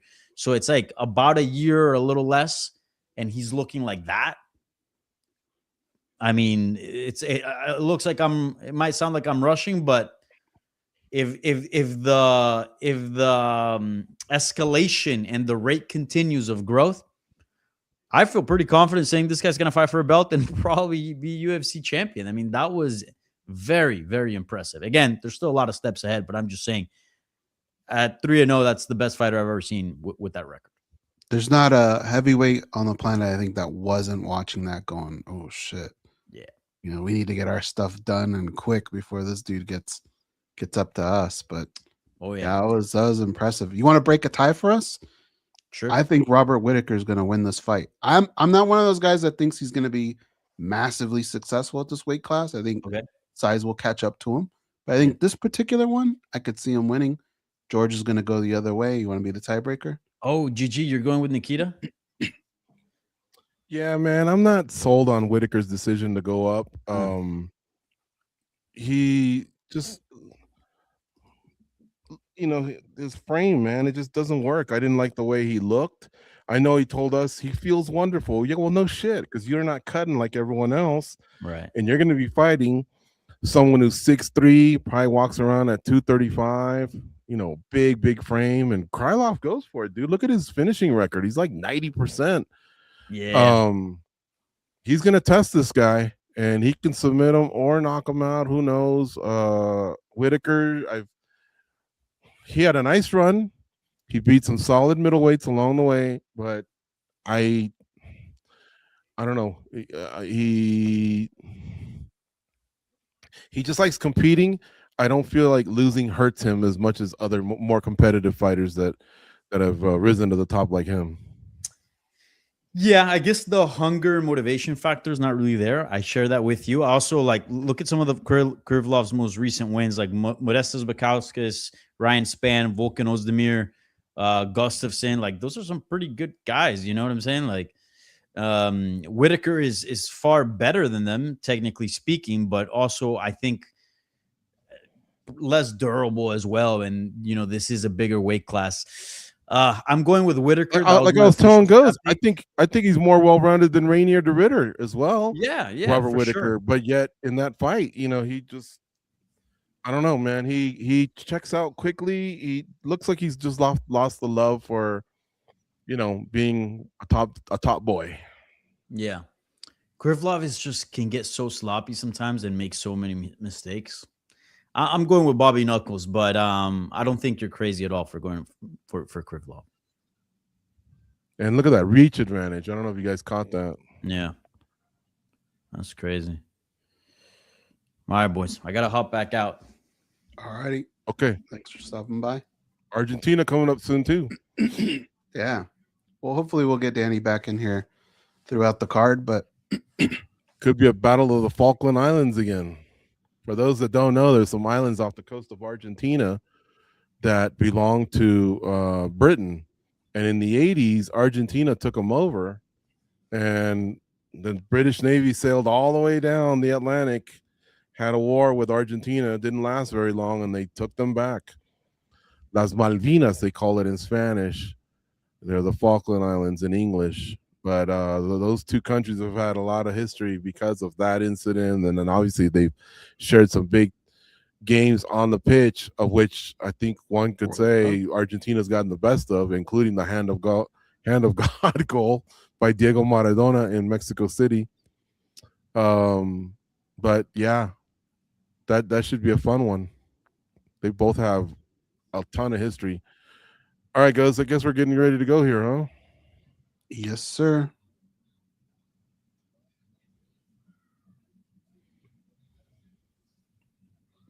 All right, here we go. You want to tell me your clock again, and then I'll adjust? 50, 49, 48, 47, 46, 45. You're about 10 seconds ahead of me. Could you pause? Sure.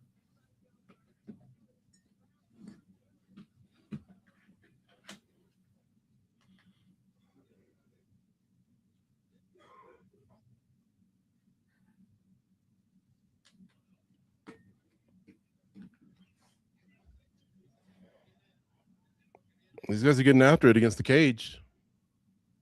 Are you around 427, 26, 25 goes now? No, let me see. You might be slowing down. Let me see. I'm at 417. They're off the cage. 416, 415, 414. Okay. I think we're Whitaker looking thick. Krylov pinning him against the cage. And like I say, the Miner, that's his nickname, he can go after you on the ground or on the feet.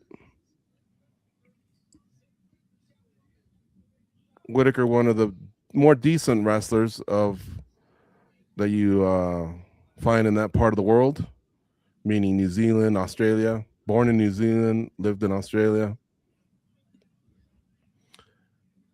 But it doesn't mean he can't get choked out like RD, like not RDR, but he's already attacking his neck. Whitaker kind of stumbled around and hit his head on the cage kind of hard. Yeah, Krylov was underneath for a second, underneath his chin, and he's trying to get a hook in, but it looks like Whitaker's going to be able to get his feet back up. What I meant was when he got his jaw crushed by Hamza Chimaev, he can get submitted.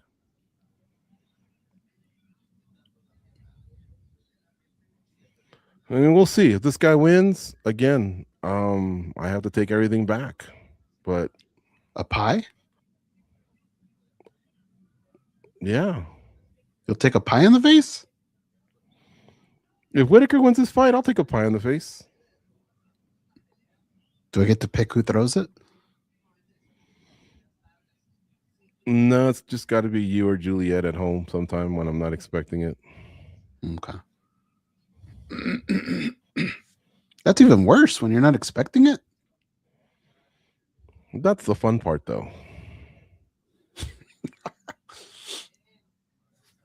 Look at like a schoolyard choke here. I don't think it's going to get the job done, but it's working for right now. And now they're off the cage. You can see Whitaker just, they have this saying in Spanish, falta de cintura. And I think Whitaker's just stumbling around because he's just carrying a little bit of extra weight. And when you're in an athletic competition here, you got to be, all your movements have got to be nice and tight. I think that time with Krylov on his back, that's where the size, I think he felt it. Mm-hmm. He is experienced. He has been in big fights. He is talented, that's for sure. Oh, nice right hand there, Lance, for Whitaker. Yeah.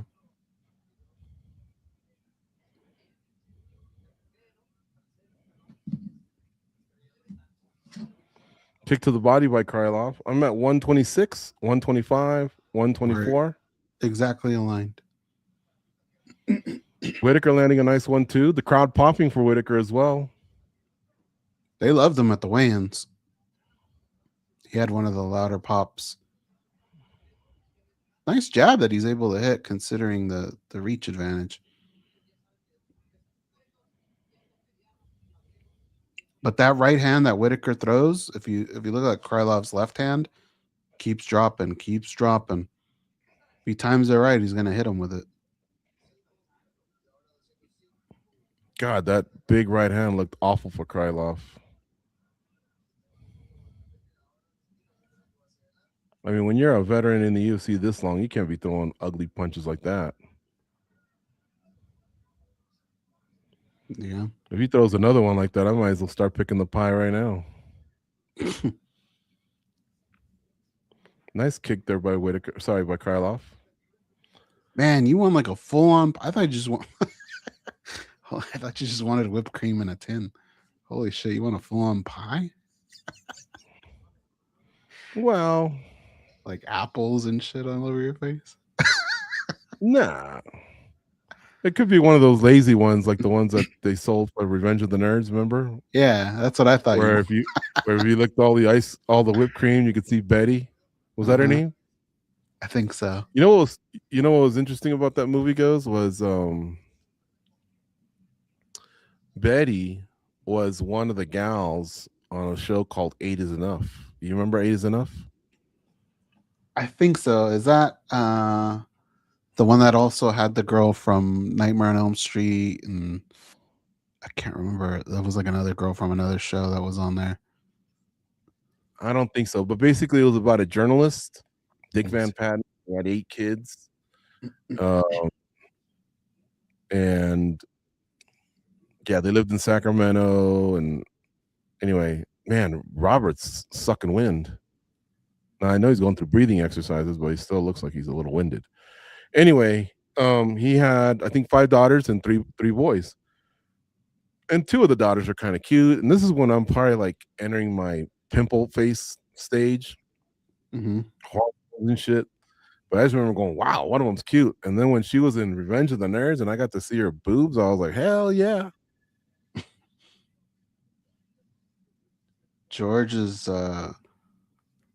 claims, you're one of the few people I know that's ever claimed this, that you actually saw a pimple form on your face. Do you remember that?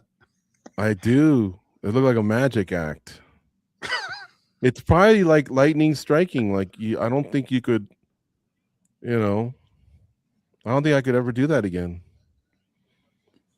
I think I had shaved.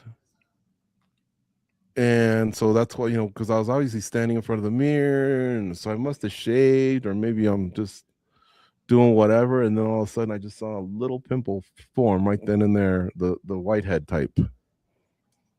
I was like, whoa. I kind of got a kick out of it.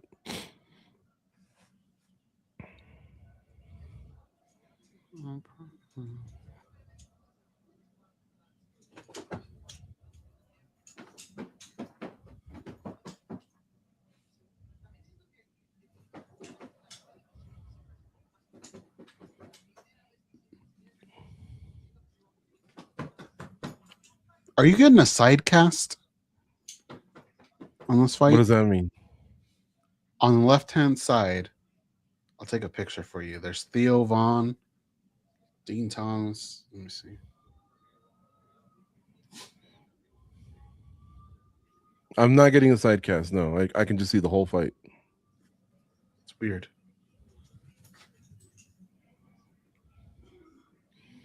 But this fight is actually kind of fun. But compared to all the other ones that have had all these finishes, it's, I don't know. I don't want to be harsh on it, though. It's not like both guys aren't trying or aren't sticking, aren't moving. They're not loafing. Oh, Whitaker lands a nice one, too. He's starting to really get comfortable in there. Krylov not making him pay for the size difference. He's going to regret this. I would start by just using my reach advantage, kicking teeps to the stomach like Sean Strickland, jabbing, maybe getting him in a clinch and throwing some knees up the middle. Instead, he's just kickboxing with him. And Robert Whitaker has the cleaner kickboxing.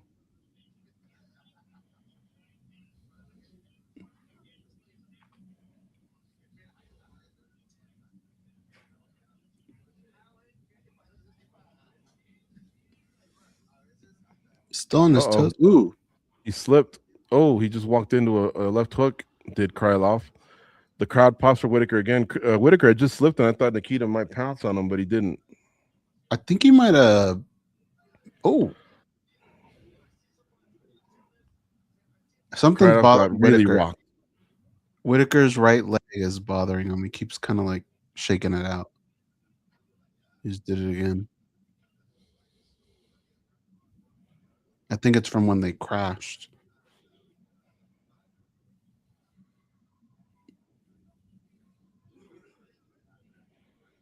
Chris Tione, the third man in the octagon. We've seen Herb Dean tonight, Mark Goddard. No Big John, though. By the way, Big John will be doing his command course at Extreme Couture this weekend. Sorry, next weekend. That thing's sold out. You going to pop in, Goze? He's always giving us the invite. Next weekend. It's Friday, Saturday, Sunday at Extreme Couture. Oh, I was thinking of just the 10 of us. Not 8 is enough.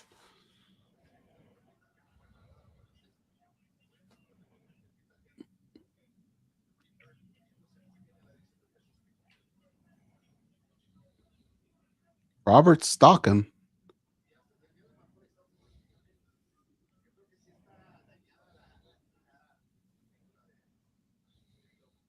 I thought in the corner Whitaker looked a little tired, but he's active. He's looking good. He's backing Krylov off with some hard shots.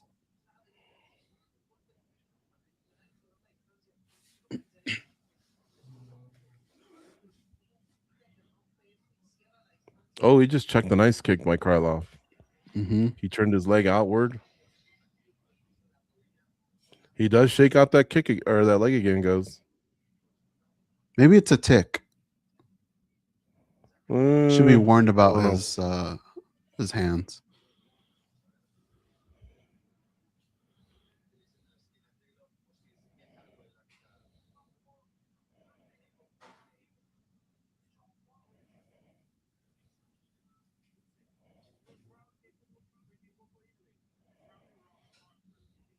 Bro, Krylov, it's not going to get any easier than this. A middleweight coming up.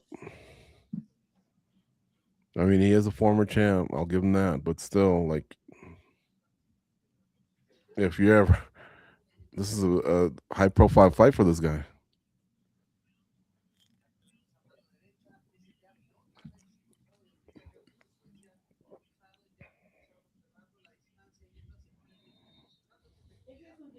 Look at that. That is just like... Ooh.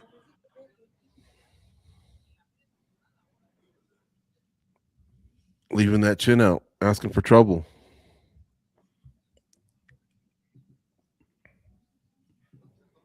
Apples or peaches?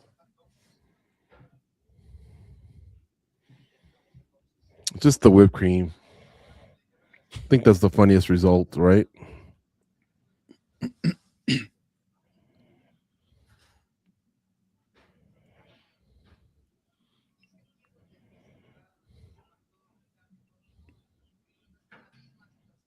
Speaking of apples and peaches, have you heard about what's going on here in the States with that parasite or whatever? Oof. No, what's going on? Whitaker's landing some nice jabs. There's this parasite that they're finding in produce that's giving people like extreme diarrhea, and everybody's panicking over it.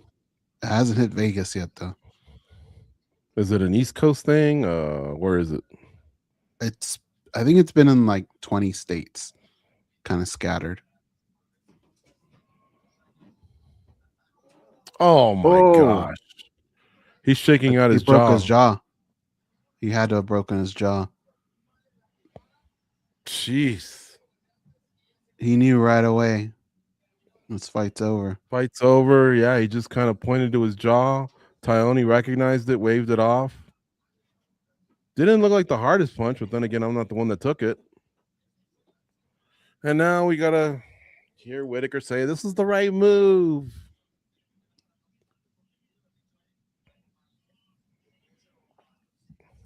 How confident are you that too he many can't highlights? Whitaker? Yeah. At light heavyweight? If you're willing to take a pie in division. This fight, what would you be willing to take if you won a title? Let's see. Jamal Hill's moving up to heavyweight. Alex Pereira's moved up to heavyweight.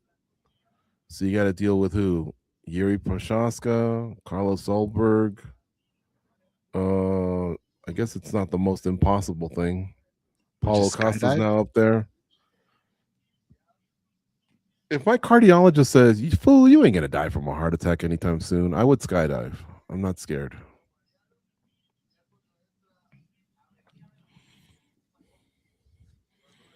So I need to go back to the cardiologist and just have him do the battery of tests, check my plaque in my arteries, pass the stress test, all that. But as long as he doesn't go, no, the heart's not going to cause it. All right, I would do that.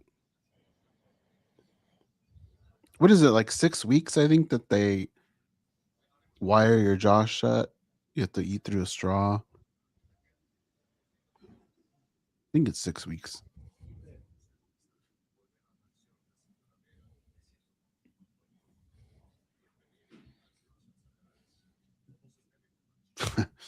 On your you're not watching Paramount Plus, huh? You watch it through something else? No, I'm watching the Paramount Plus. Oh, did you see a lady at Customs holding up a bra? A bra? Yeah. It had like spikes on it. That's what happened to me in Peru when you played the game with the suitcases, and I got stuck with that one. Oh, yeah. That's how the guy pulled it out. She thought you were a cross-dresser? No, it was a guy, and he just goes, "This is your suitcase, right?" And I'm like, "Of course it's my suitcase." And he opened it up, and the first thing he did was pull a bra up like that, and I just kind of gave him a dumb look. Must have got mixed up. Wait a minute. It was me, you, Charlie, and Jeffrey. Why would there be a bra amongst the four of us? It was you, me. No, it was you, me, mom, and someone else. Or it might have just been the three of us. But yeah, it was a bra. Yeah, at that point in time, I'm just throwing suitcases on the thing, and here in South America, you press the a button. If it's red, you stop. If it's green, you go. And we're not gonna make our mom do any of that because she's got arthritis. She's older, so I think I had divided it like 3 and 3, and mom had no cart instead of everyone had their 2 suitcases. But when Goze got up there, I think he got red. They had to open it up, and I had told him, I go, "You sure?" Because they're like very like, make sure this is your suitcase. He's like, "Yeah, you'll be fine." And sure enough, there I was with the bra and all that. It's Peru, man. I've gotten out of a high-speed car chase here. So, trust me. That's the least of my worries. It's just mom's clothing popping up. Wow. That jaw did. But You why could did this see it. guy look like he looked like Glass Joe out there? The way he was reacting, like he's never been in a fight. I don't remember Krylov looking this awful before. Do you? Maybe not like this, but he's been hit.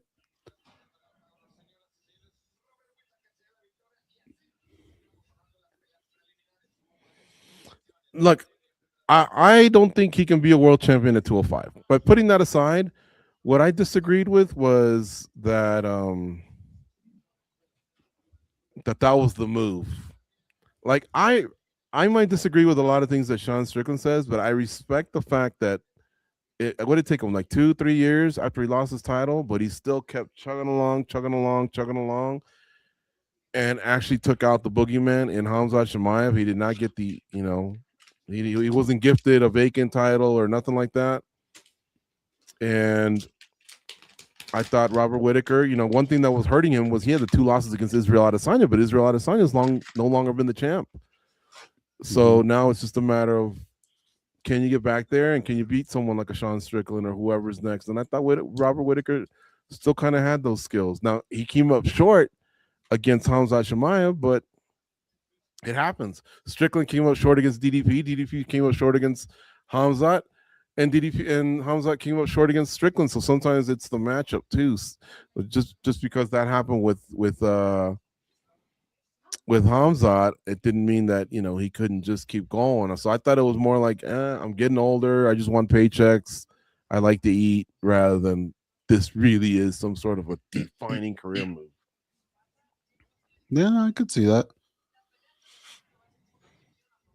What are the odds here? I ran into Mario Batista last night, by the way. Did you really? Guy.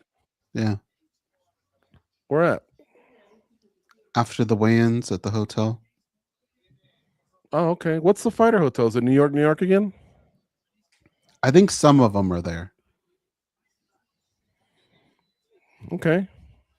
Couldn't have been a nicer dude. Did you talk to him about that thing?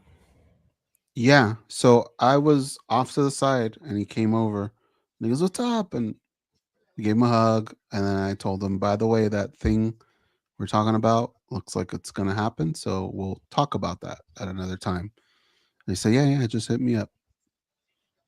Okay. I got a good list going here, so I'm confident we can put together a nice team. Bobby Green's up next against Terrence McKinney. I did have...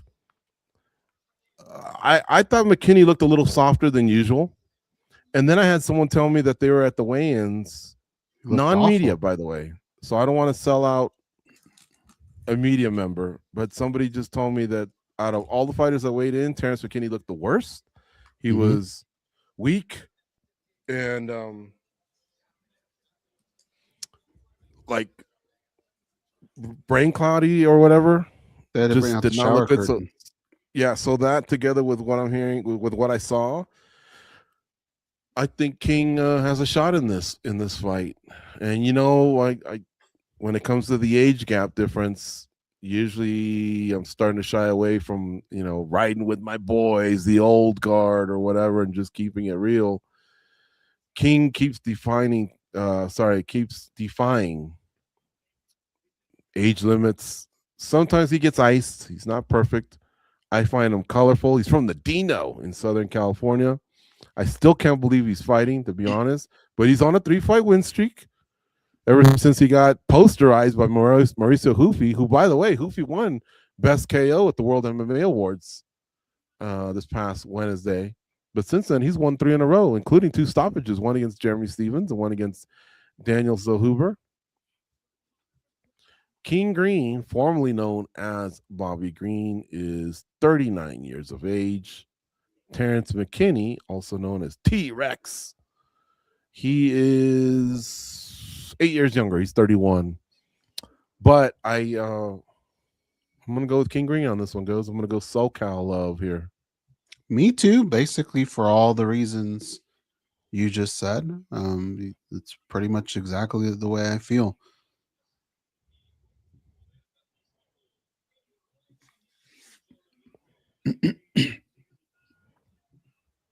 But yeah, he did not look good at McKinney did not look good at the weigh-ins.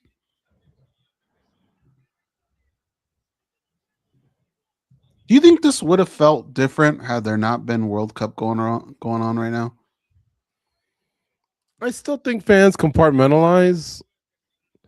So there's a lot of people in this arena that could care two craps about World Cup. And I'm sure there's a lot of people at the arena that are maybe looking at their phones or, wishing that wasn't the case. But look, the two teams that are left are Switzerland and Argentina. Are there really a lot of Argentina and Switzerland MMA fans? Maybe, but not a ton. So I think everything's okay. It's the England fans who are there to support Paddy Pimblett, Luke Riley, and just love MMA in general. Well, but I mean, they're the more ones like that probably had a really, really tough decision to make. I mean, that's who's playing at this moment. But I mean, the whole week, right? There's been other teams playing. There's been, when you're on YouTube, the videos that get flooded are Brits trying this, or Norwegians eating for the first time at Popeyes. Like, I just mean overall, I feel like it's maybe. I'm trying to figure out if it's taken away from the UFC or if Conor's just kind of dropped a little bit, like he's just not as big as he once was. A little bit of both, but I don't think it's taken away. But I mean, you told me they had to open another section, so I think McGregor still brings a crowd, right? It's never going to be, I think, like the Irish crowd that followed him and sang all over town for 5 days. I think he's lost a lot of fans from Ireland, but it doesn't mean it's been a failure in any way. I think they're going to break the box office record. They said it was sold out really, really quick. Second market tickets are super high. So, and the card is really, really solid from top to bottom. I've enjoyed it so far, and we're just getting into the main card. So I think if anything, it just gives people a second thing to do. Luckily, these games, really, aside from this 8 p.m., well, for me, it's 8 p.m., 6 p.m. for you guys. A lot of them have been earlier starts this week. Mm-hmm. So you could still do everything, like the press conference, the World MMA Awards, the Hall of Fame. There was one day with no game. Yeah.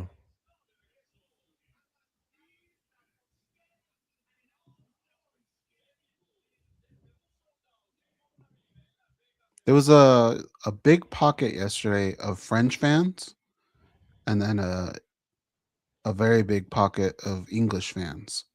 And then, of course, you had your Irish fans, right? But those were the three that stood out. Which fans again, Goze? There was a big pocket of French fans, right? A bigger pocket of English fans, and then Irish fans. Oh, and a lot of Hawaiians. They had a big group too. The Ninth Island. Mm-hmm.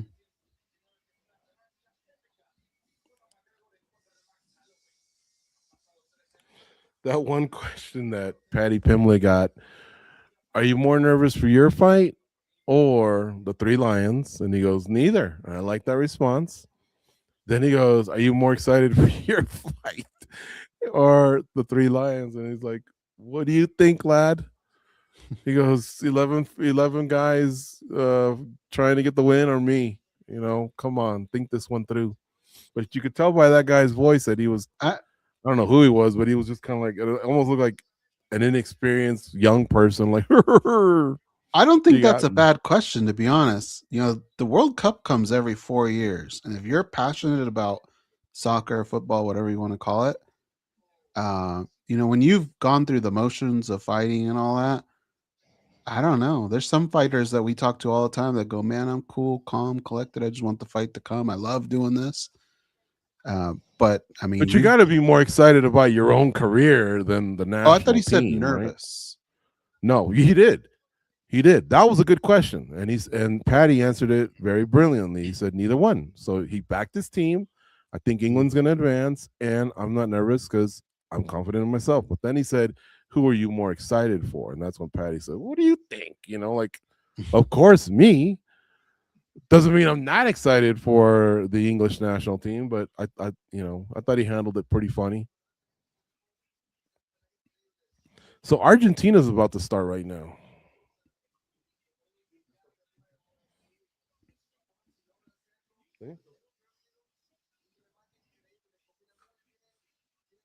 I was texting with DC yesterday, not to name drop, but he was kind of close to where I was at.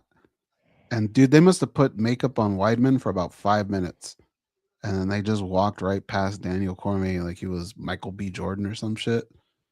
He kind of like almost like blew him off like, this is good. No, that's really funny. I don't like it when the couple times I've had to be in that position, I'm already hot and sweaty as it is. I'm just gonna go with what I got.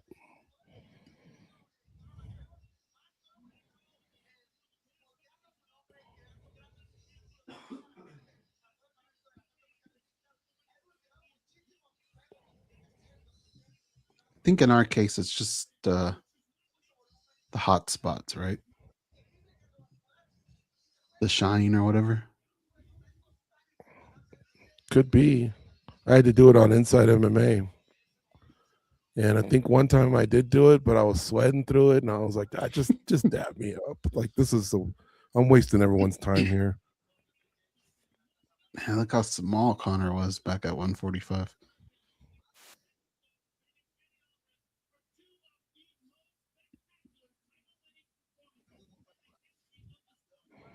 I wish, like if I had my own time machine and I could just do anything I wanted to, I would say, hey, Conor and Goze, fight again.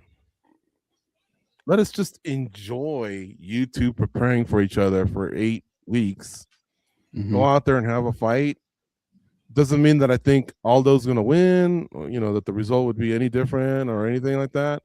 I just know it wouldn't end in 13 seconds, but I'd like to see how it would have played out a little bit, Yeah, me too. There was such a big run up and it ended in 13 seconds? Something like that. Yeah, that was a little disappointing. I would have loved to have seen a Hagler-Leonard rematch. That was a great fight. That one I've seen probably 10 to 12 times. It's one of the only fights I can rewatch and still make a case for both guys. Like, I can't really go this guy 100%. I can up until the last couple rounds. I guess what I used to not like the most was people's assertion that Leonard ran. Where I've seen Floyd run from bigger punchers and avoid the contact, when Sugar Ray, who had a very similar style to I almost called him Sweet Pea, to Money, not even to Money.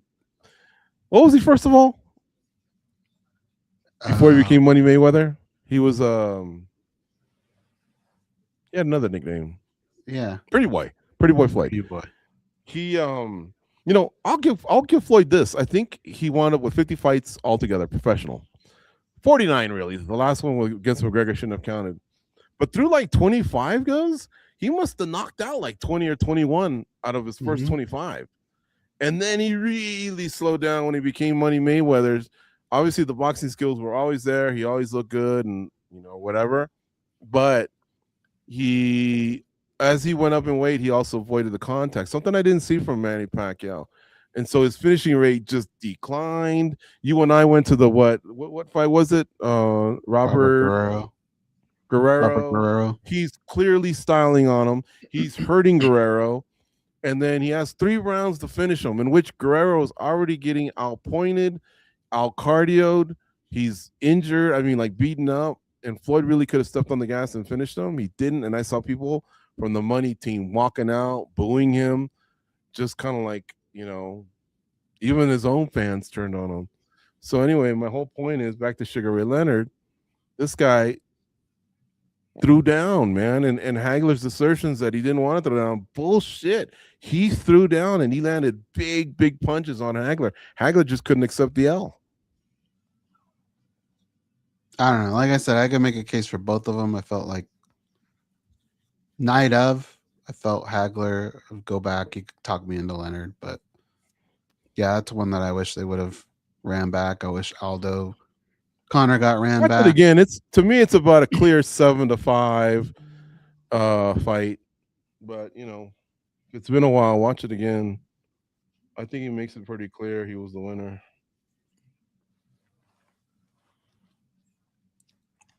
I thought Hearns beat Leonard the second time. Now that one I would need to rewatch. 1 second. I'm trying to think, what are the other do-overs in sports? I guess you'd always want to see Tyson and Buster. I mean, you want to say you can't fathom something like that happened twice, but it happened over, what was it, 8 rounds, 10 rounds when he finally caught him? And then Holyfield set that straight, right? Buster Douglas did get a video game out of it, though. It was quickly replaced with Evander Holyfield video game. It wasn't bad either. Are you watching Argentina, Goze? No, I have to have it on one screen now. Why is that? Because if I do it the other way, I'm going to be really behind you. So, but I can obviously give spoilers, right? Or you don't plan on avoiding the whole... No. It's 1-0 Argentina. I'm keeping track on my phone, but not watching it. Yeah, it's 1-0 Argentina. Billy, do you know who scored? I'm testing my nephew's English. All my nephews and nieces say, "Oh, I know English. I know English." And then when I start talking to them, they make this smile, kind of like, "I'd rather not." And I'm like, "No, I got to push you. I got to push you. It's got to come naturally." He said McAllister scored, Goze. Yeah.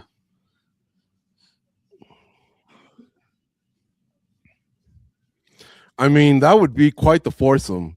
France versus Spain on Tuesday at noon Pacific, 3 p.m. Eastern. And then if Argentina holds up here, Argentina versus England Wednesday at noon Pacific, 3 Eastern. That's a great quartet, right? Semifinal. Mm-hmm.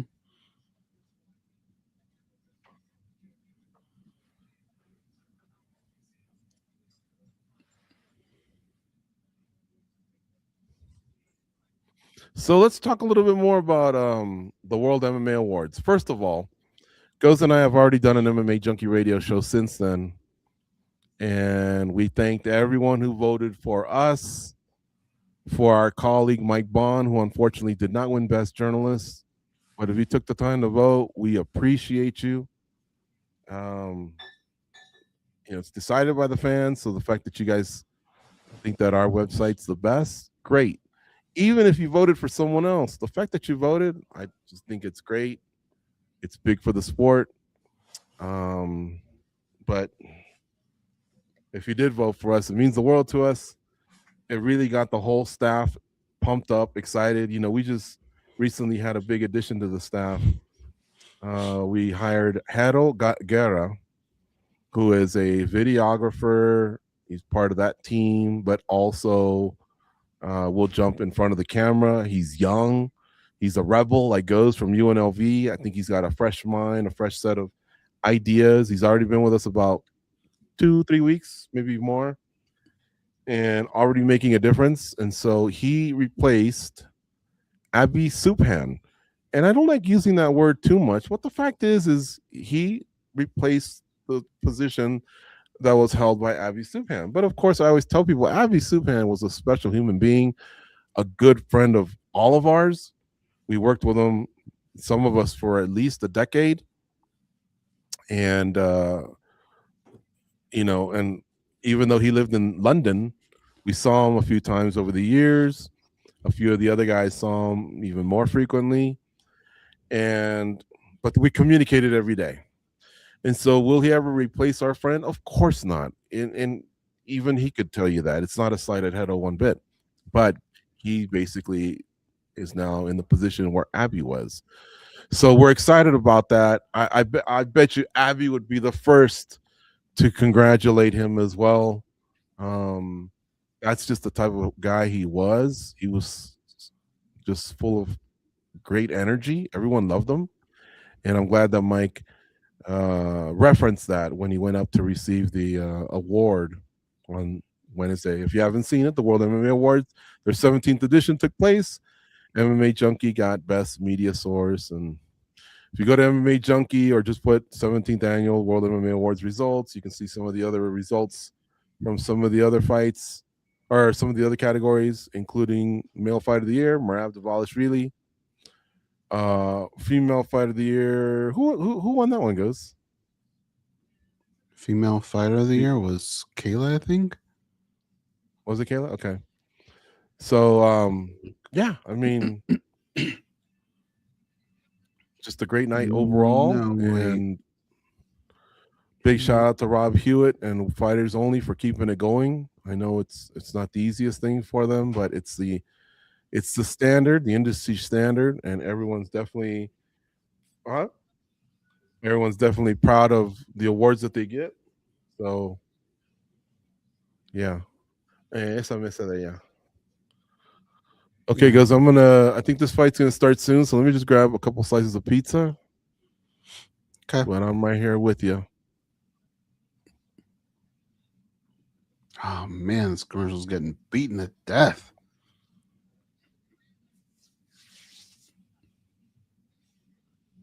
It's hard not to call these pay-per-views, but that's what we're starting here. Numbered events. Bobby Green, King Green. I saw him yesterday run from the T-Mobile into the garage of New York with no shirt on. He stopped a few times to take pics, but he was just out.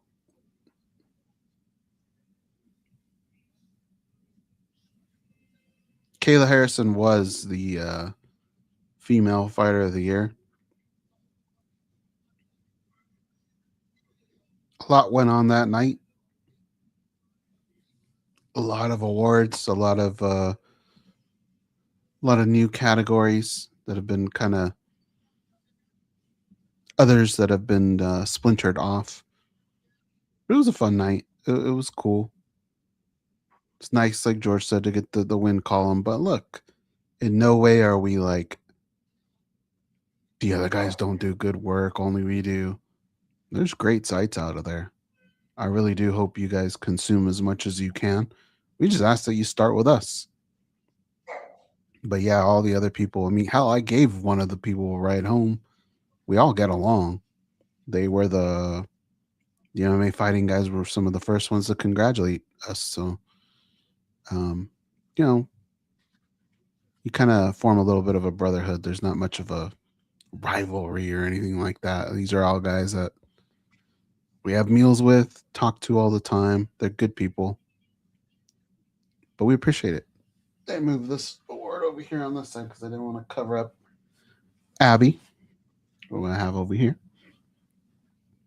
And yeah, it looks like King, or no, probably McKinney. I think Terrence McKinney will probably come out first if I had to imagine.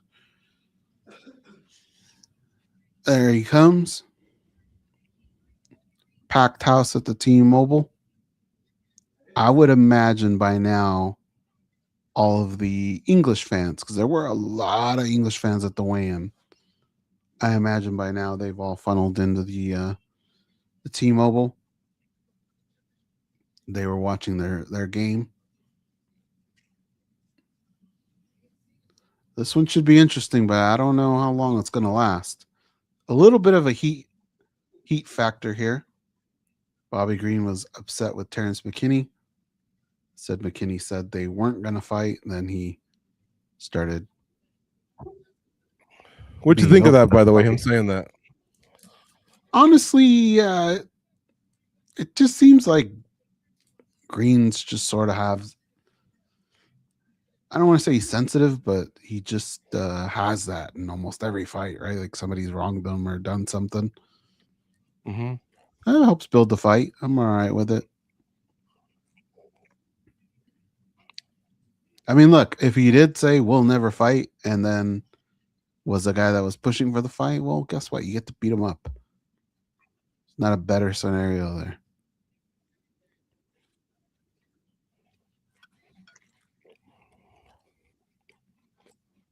And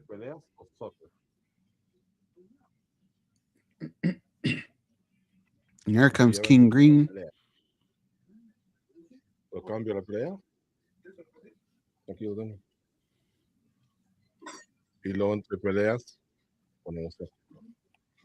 King Green walking out.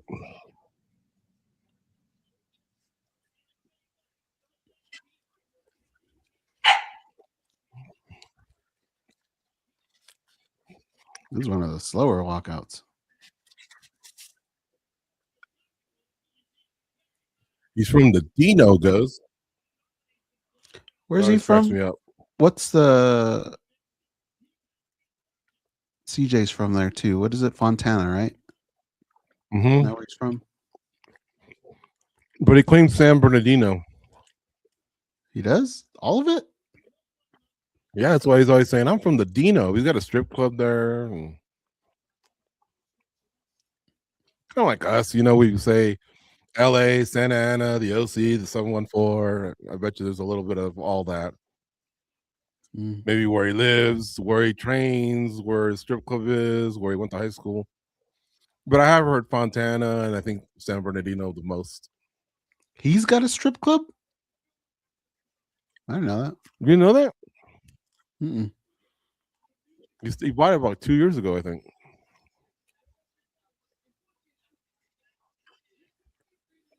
He's got his own shorts too. He's pretty happy about them.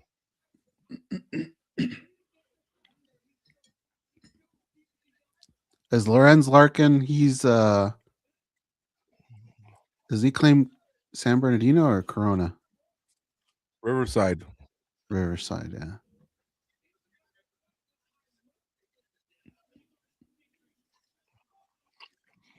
On Sean Strickland's Wikipedia, because he claims Corona too, it says he's from Paris.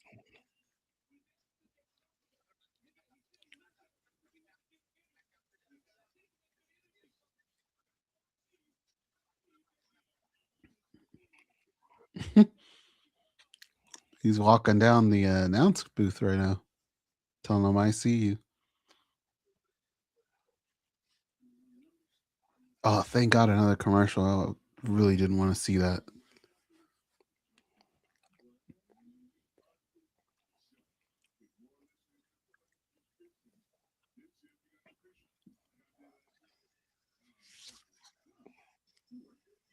McKinney wrestled in Washington. Then I know he lived in Texas for a while, but now he's been claiming mid-Florida lately.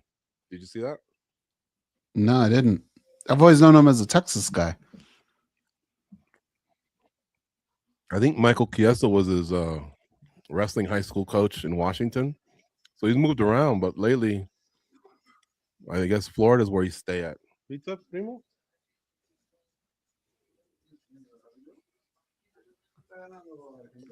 Entre los dos.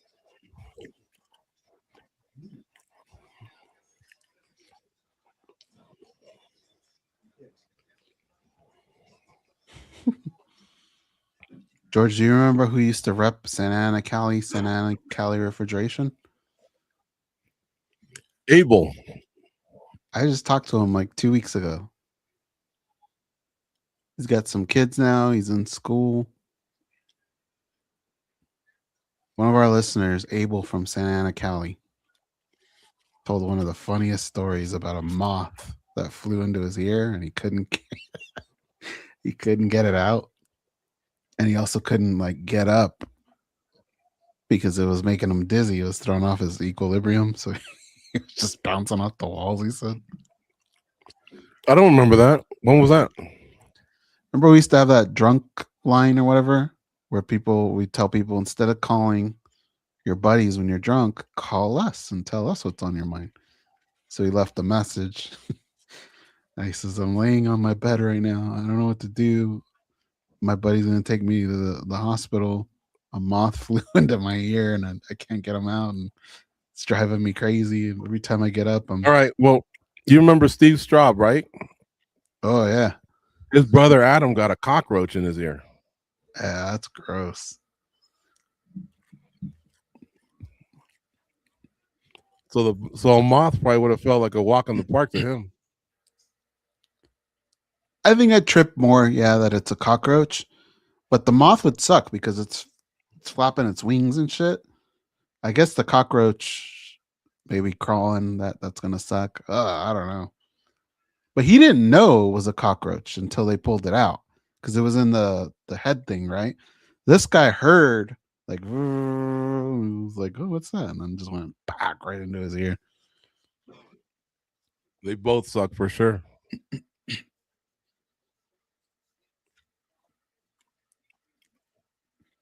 Okay, let me know when you start. I'm at 4:52, 51, 50. Can you pause 8 seconds? Why don't you restart yours? Because at that point, we're going to be like a minute behind everyone else. And see where it puts you. Come and on, then by I'll the time I adapt to you. restart. Because you keep dropping further and further. Yeah, but imagine if I restart and miss most of the fight. All right, I'll just live with this.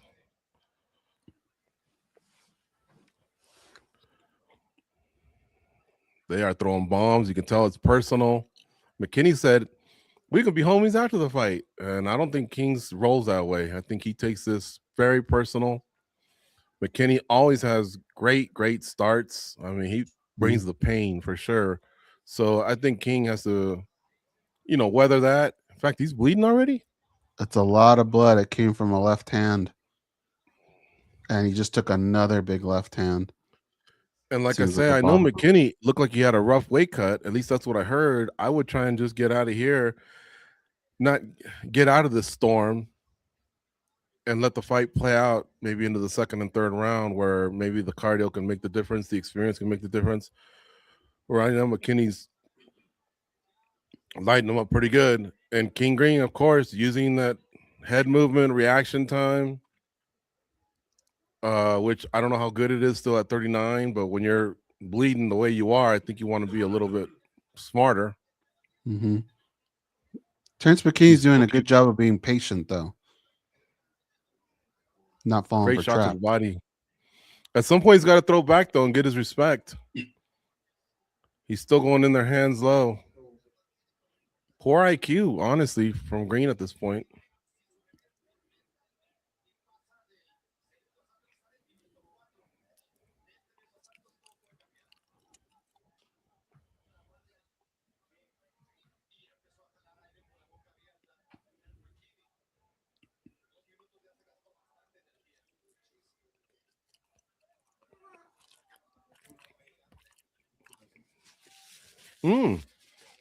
Takedown from McKinney.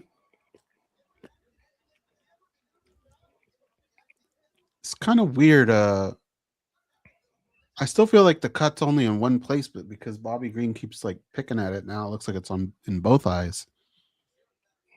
King Green's talking back to him too.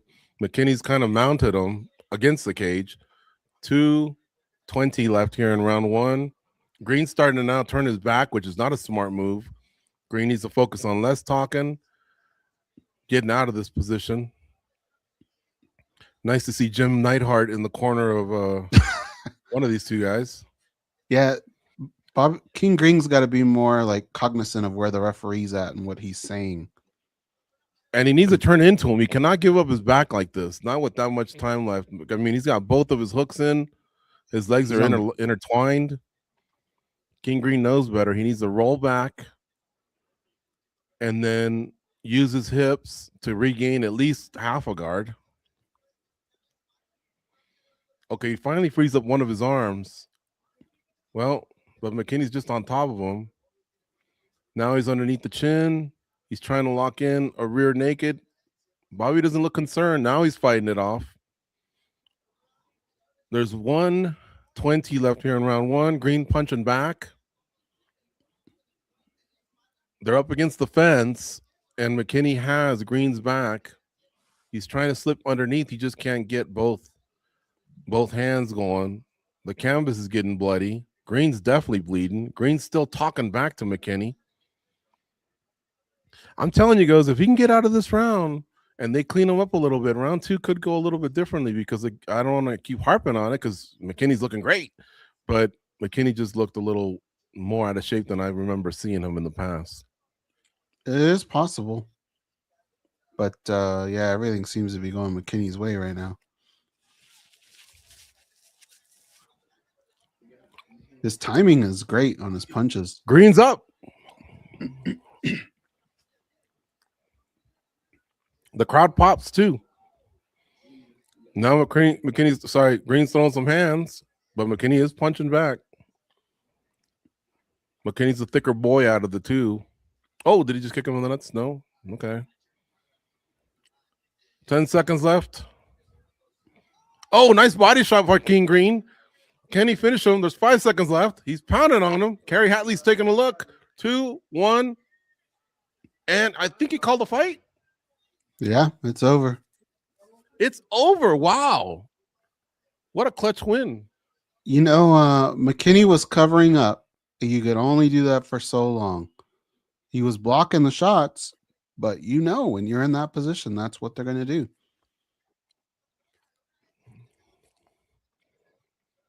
Wow. Again, I don't think I would have stopped it.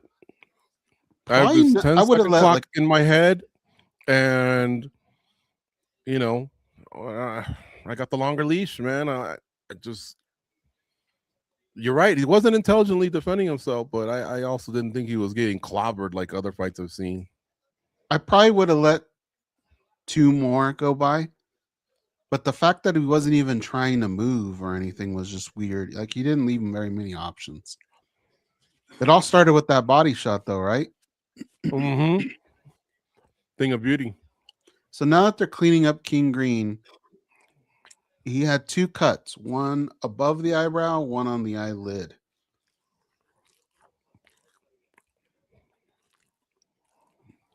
It was a, let's see, they're showing the replay. Bobby throws a lot with just his arms too. If he could put more of his hips into it.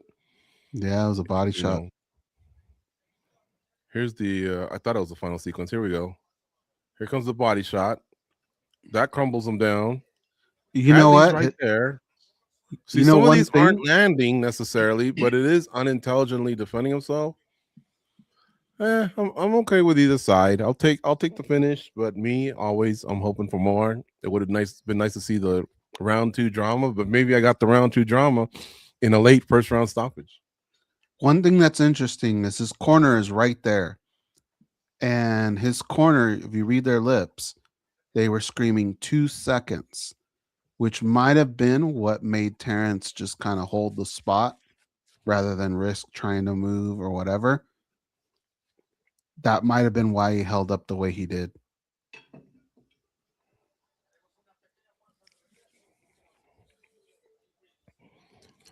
All right, it looks like they're hugging it out a little bit. Okay, why don't you restart now? I'm going to do the same so that we're both kind of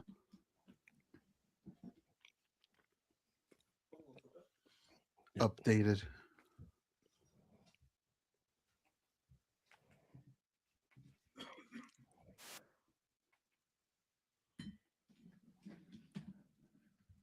A lot easier to hug it out when you're the winning side, huh? Yeah.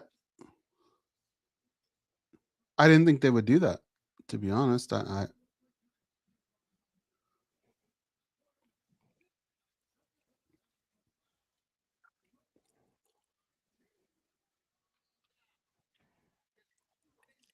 Oof. Oh, he's gonna spray him. Here we go. Did you restart in time? Yeah. Kerry Hatley looks away. They hug it out one more time. Rogan's gonna interview King Green.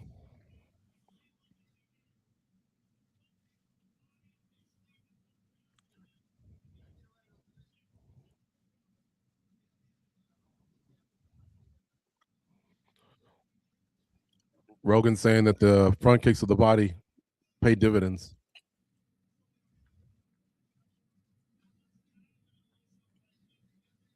He's gonna need stitches for sure. He said he felt them slowing down.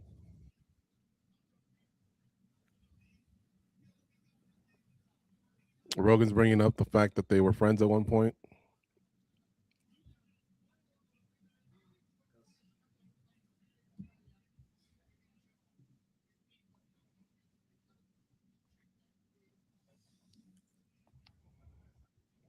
So there's 4 in a row. He's asking him, how you feeling?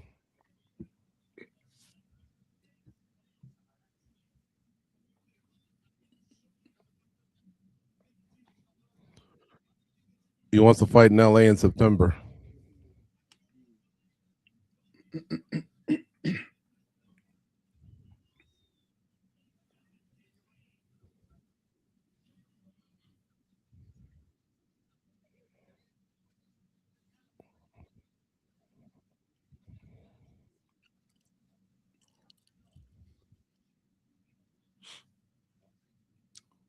Interesting where these bonuses are gonna go now.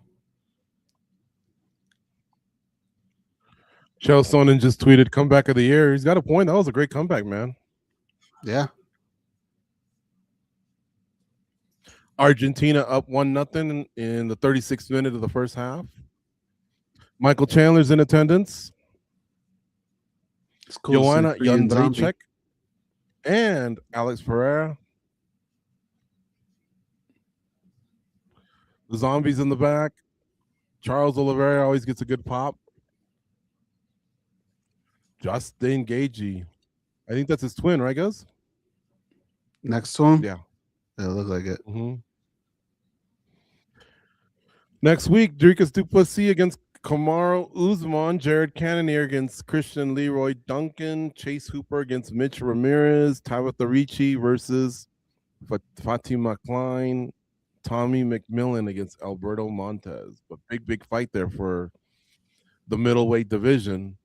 Sucks for Usman. Goes. It was over a year ago that he beat Joaquin Buckley, really clean too.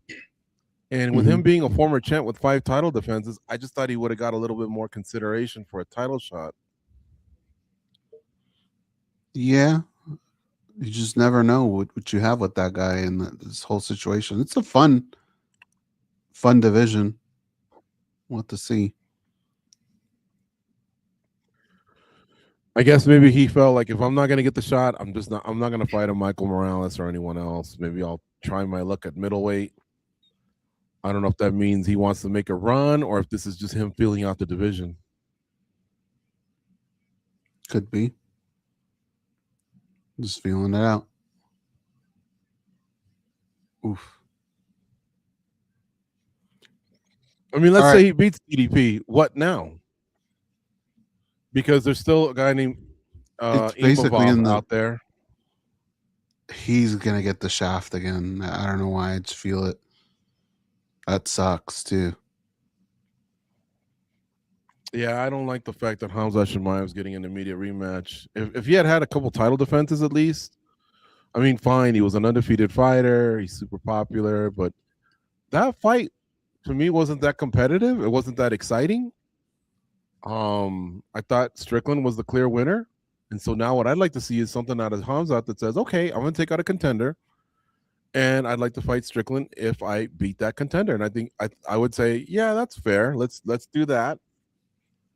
But to just get the automatic, man. Doesn't make sense. I don't like that. No, not at all.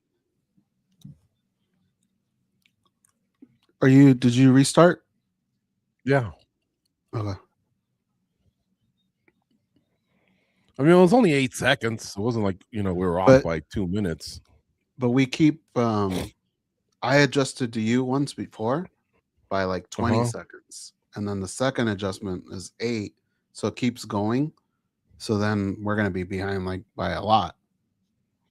No, remember we were always pairing up. I remember 2 fights going, wow, we're right on. If I fall behind, I just hit the 10-second thing or whatever. And I think what it is, I'm as live as it's gonna get because I hit the live button. Do you have are you watching it on your computer? Okay. Put it on, is it on a different window or a tab? They're saying that if you have it on the same tab, every time you switch to look at something else, that's what's setting you back. So if you have it if you open it in a separate window, that might not happen.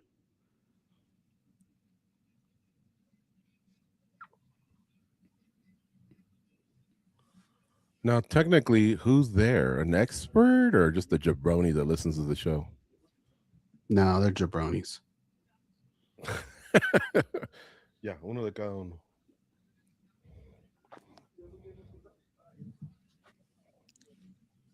They're either going to bring George 2 different beers or the minus 400, a Hawaiian slice, and a pepperoni and sausage slice of pizza. That's the one.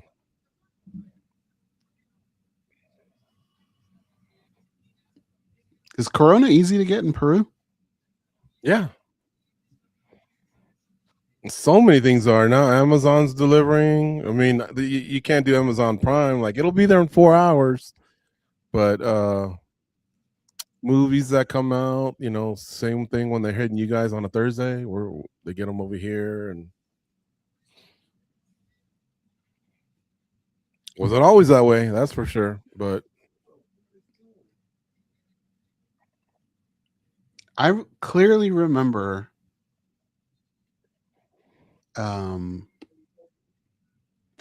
one trip where it was like, say Jaws 2 was coming out in Peru. They were like on Jaws 4 when we were leaving America. So for that distance to be closed.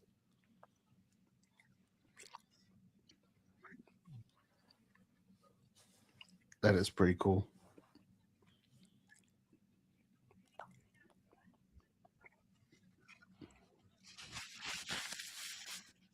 you know, the NBA playoffs used to be on tape delay back in the day. Around the time of Magic and Bird, there was a few times when CBS had a delay on the West Coast or whatever.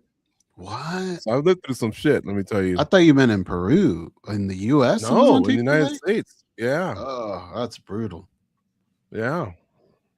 But remember also at that time, NBA's grown in front of my eyes, man, with the 3-point line and the stars, you know, Magic, Dr. J, Kareem, Bird, and then Jordan came a few years later. But you know, that show, Showtime, was that what it was called on HBO? Winning Time. That is a great passage in time to tell you what it was like. I remember Magic Johnson signing 25 years, 25 million, and everyone going, "Oh my God!" And now, what's one of the latest contracts? Shohei Ohtani, 7 years, 700 million. I think Patrick Mahomes did a deal over $500 million, and he's coming off an ACL tear, man. That's how much faith the Chiefs have in him. Mm-hmm. You know, though, going back to what you were saying with the tape delay, it's not so much a slam dunk that it would get ruined for you, because back then it wasn't easy if you're in New York to call, let's say, LA. It was long distance. Remember, you'd get charged a pretty penny. Plus, you got to hope that fool's home, right? Because It's not like you're going to hit them up on their cell wherever they're at. So, yeah, I guess I could see that. That would kind of suck.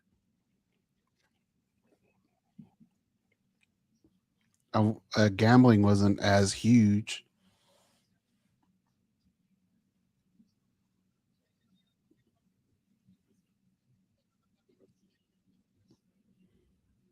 You get a kick out of Max Holloway's son. What's his name again?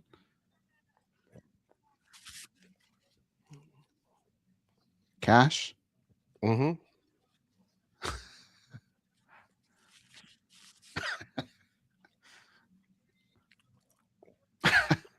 I could never really say anything bad about a kid.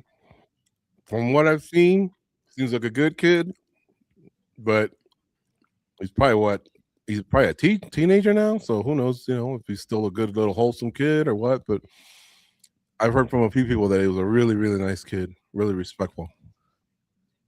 I'll tell you right now, I am not going to tell you who this is live. No matter how hard you push, I will not say it. But you know how you just gave me this hint, right? We have friends that are so dumb that I could see one of them go fingers, like just don't seem to catch on. But there is one in particular that I could not believe the other day went on a run of just stupidity that it was epic. I'll show you after the show, but it was just you ever get those where you just tell somebody like fucking scroll up, I just told you that, like how could you be this out of it that you don't know what I'm talking about? You wouldn't want that guy to be one of the final two on Family Feud?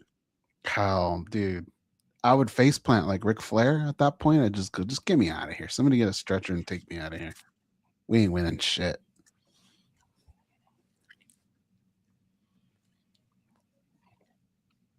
You almost go like, how do you get through life? What is going on?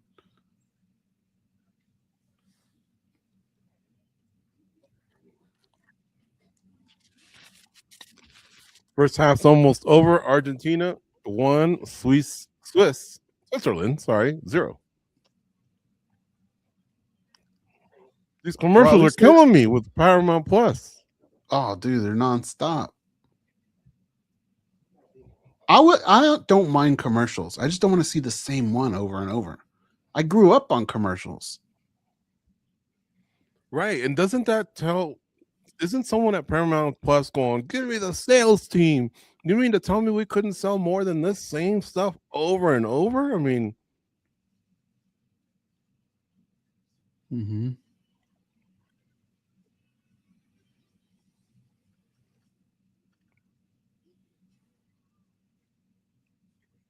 That a dinosaur? Who do you want to win the World Cup?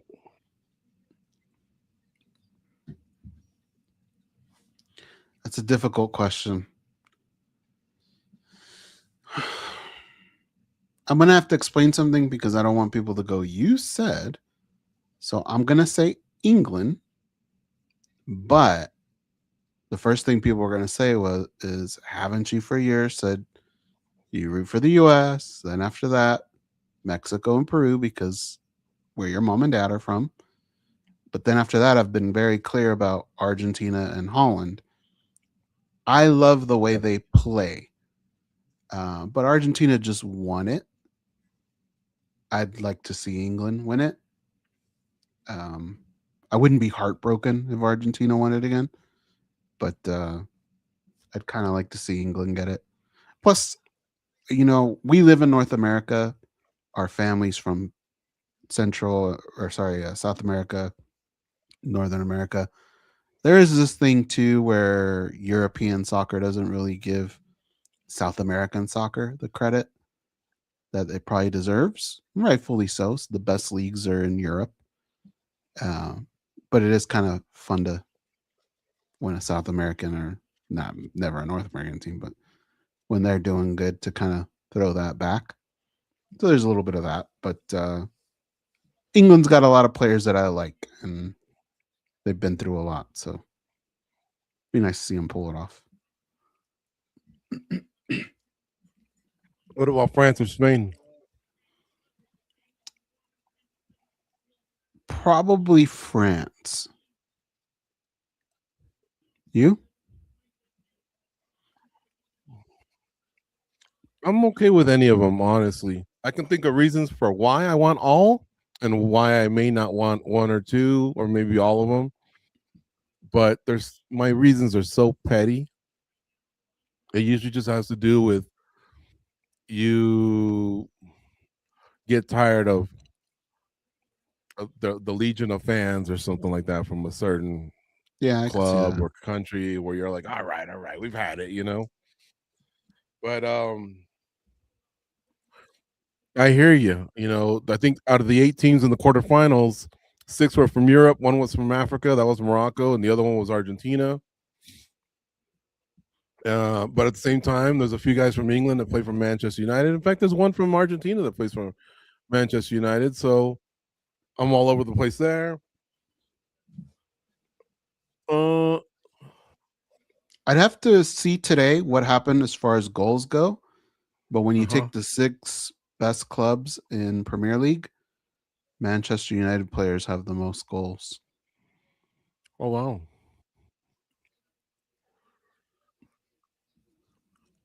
Yeah, I mean, I guess the one team maybe I don't want is Spain. For some reason, they've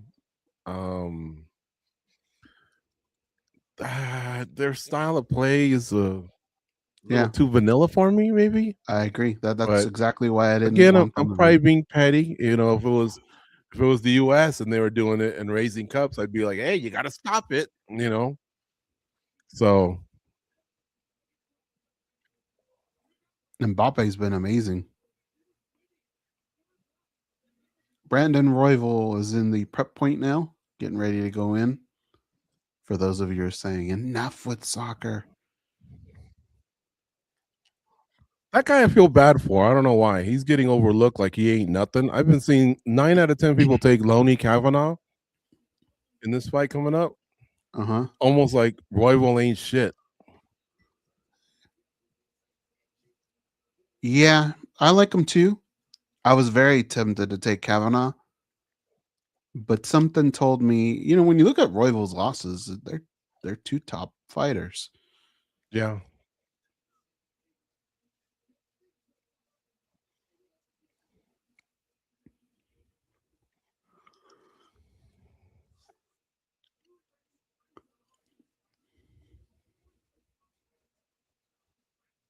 Okay, so the Argentina game's at half. The second fight's about to begin here with Loney Kavanaugh and Brandon Royval.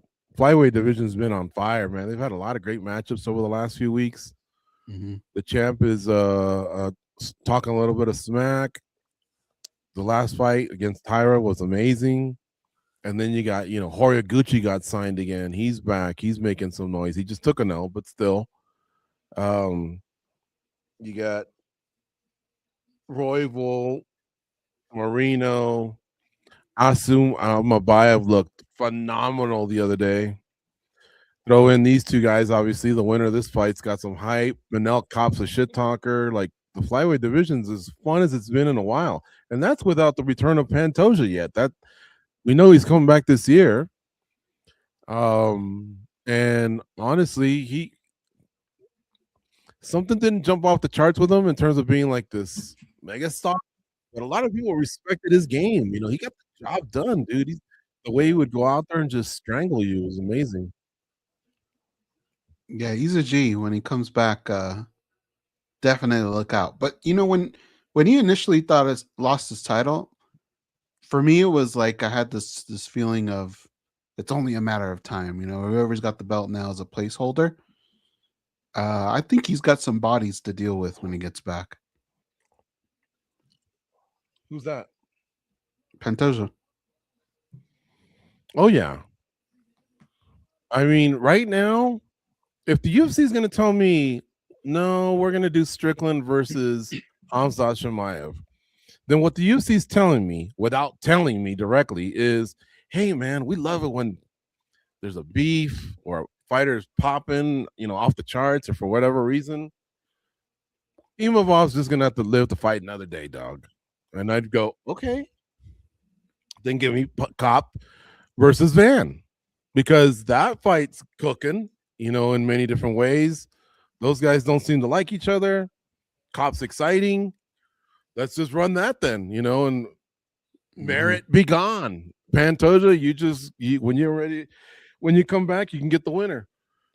I just don't like it when it's not applied to, and when they jump around with their excuses or whatever. And I definitely don't like it when it has to do anything with a fighter turning down a certain amount of money if they're just kind of looking out for themselves. Now, at the same time, we're not privy to negotiations. I wouldn't be shocked to hear a fighter ask for too much either and be, a little aloof.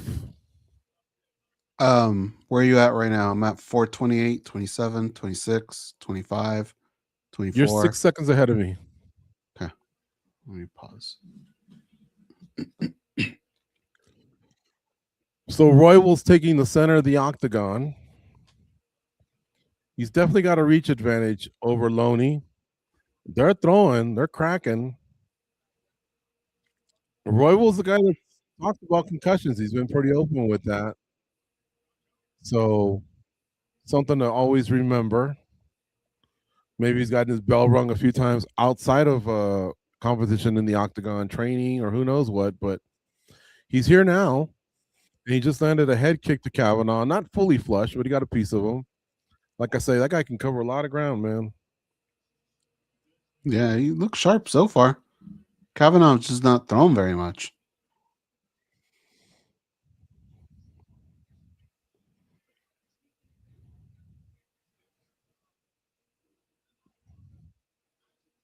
Kavanaugh's really, really reluctant to do anything. Now Royval just went with an inside low leg kick. And every time he stings them, Kavanaugh's hair keeps moving. And so every punch is going to look worse than it really is.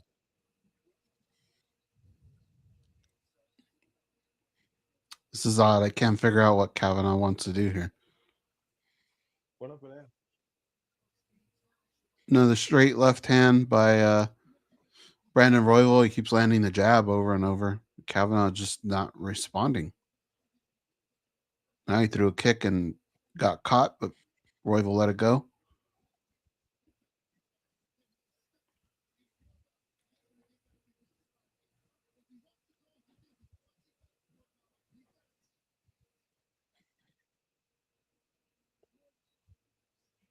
Royval really, really utilizing that jab. Mm-hmm. He just caught one of Kavanaugh's kicks to the body, and then he landed another jab.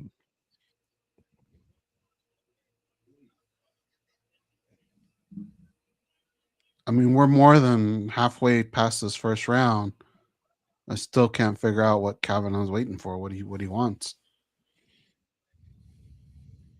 Jab's killing him, though.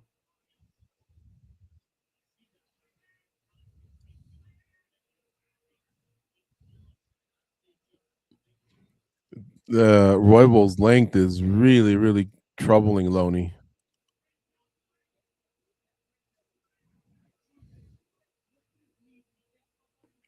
Every time he gets hit in the nose, Kavanaugh paws at it. I think it's really starting to bother him now. Excuse me. He's still pawing at it. Oh, nicely timed takedown attempt. And it's a takedown. And Kavanaugh's attacking the neck, but he doesn't have anything with that. So now he's on top inside position, up against the cage. Let's see what Kavanaugh does here. There's still a minute left. Plenty of time to get up, maybe try and win back the round, but this is definitely a Royval round at this point in time. He regains half guard at least.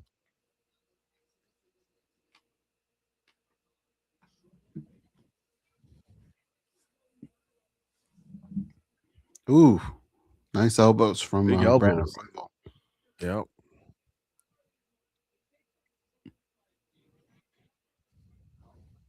Don't you feel like Kavanaugh just kind of gave away round one?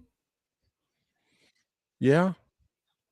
We still have 35 seconds left in round one, but yeah, like he has not mounted much offense at all. And Royval's kind of hit him with a little bit of everything. Kicks to the head, kicks to the body, kicks to the legs, the jab. He mixed in the takedown. Now some pretty good ground and pound. Kavanaugh has managed to get himself back to his feet with 15 seconds left. I don't think there's too much he can do here to win the round. The only thing he's really shown us is he can get up from being taken down, but he clearly lost a 10-9 here. He tripped Royval, kicked his legs a few times, but that's about it. Both guys go back to their corners. Mm-hmm. It obviously wasn't a 10-8, but in the sense of one guy just doing whatever he wanted and the other guy not really having any type of direction or response, it was a 10-8 in that regard. Like he was dominated. It's just not going to be on the scorecard. Like they really need to get on this kid and go, look, dude, you're down already. whatever it is you want to do, you better do it now because you cannot have another round like that.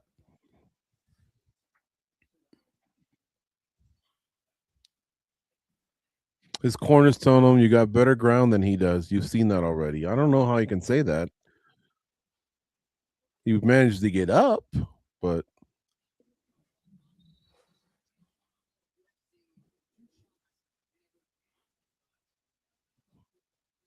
I think he's just reluctant, Goze. He's always late. Every time he wanted to get some offense going, Roy was all over him. Mm-hmm. I think I saw Red Hot Chili Peppers. What is his name? Anthony Kiedis? Was that him? Yeah. Uh-huh.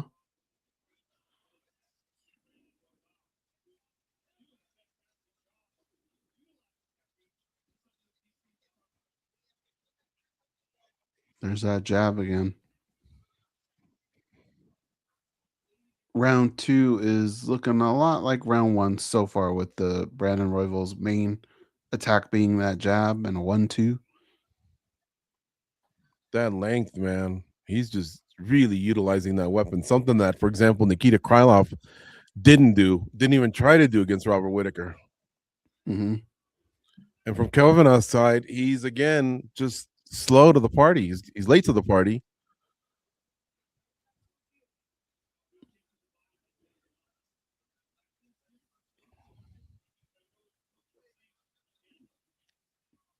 That was Loney's best punch right there. A right hand, and it didn't. Uh-oh. As we say that, Royval's on the ground and Kavanaugh's on top. He's starting to try and get some ground and pound going. He's really wild right now. Yeah, but he might get the job done. Who knows? Well, the Now wildness Royval's almost tying got him him in a up bad a little spot. bit with his legs. He was really wild. Royval throwing some elbows from the bottom. Anything to absorb some of those punches and elbows that he was receiving a second ago after the knockdown. 3:20 left here in round 2. So to reset, they're not up against the cage, but they're close. Kavanaugh's on top. He's inside of Royval's guard. Royval's utilizing the rubber guard to neutralize Loney Kavanaugh right now. So he's managed to slow down the ground and pound. Now Rogan's talking about maybe trying to set up a submission using the shin, but that's not that common nowadays. That was the go-go plotter, right, Goze? Mm-hmm. And so Royval's back up to his feet. Now he just got rocked. I don't know if he should engage in this type of mix-up right now just yet, unless he's fully recovered. But he's stinging the jab at Kavanaugh. And now he goes for a takedown. Kavanaugh's attack on the neck. Royval backs off a little bit, up against the cage with 223, 222, 221, 220 left here in round 2. Big elbow for Kavanaugh. It hurt Royval. Kind of a delayed, took a knee there a little bit. You could tell it affected Royval, but not immediately. Both are back to their feet. Royval still steps on that gas, Goze.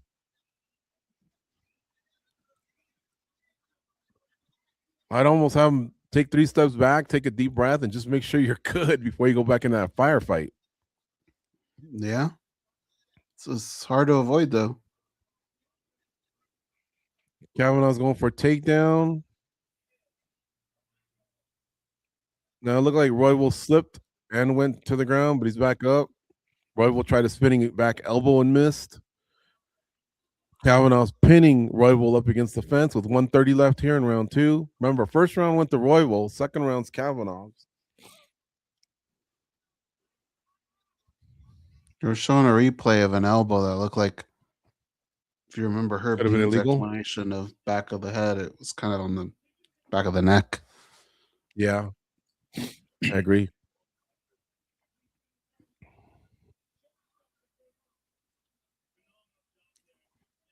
Royval's quick with his strikes. He sure is. It's a slick punch, man. Both his jab and his cross just they leave his shoulders, and they're just nice straight punches that cover a lot of ground. It's not like he's a jacked fighter or anything, but he puts a lot behind it because I think he puts his whole body into every single punch.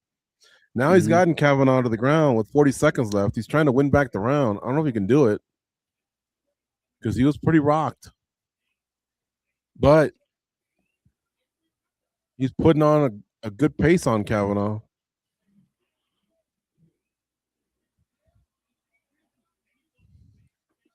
Who were we saying was in the lead for like fight of the night? Probably maybe McKinney and Green, right? McKinney and I mean, comeback that was from a good behind. one. I think they're going to give out 4 performance of the nights. Personally, great round. One round, no?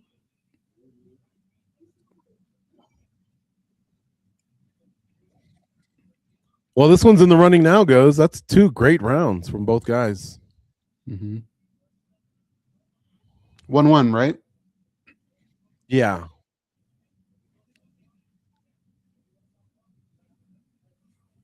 I thought Royval's round was a little more clear, a clear 10-9, but, they're both 10-9s. So it's even going into round 3. Man, Royval's ear looked like it was going to fly off. It looked like an elephant's the way it flapped, didn't it? Yeah.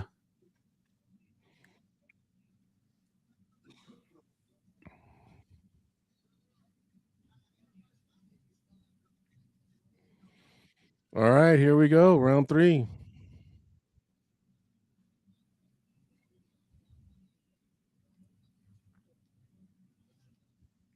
This one woke up the crowd a little bit, Goze.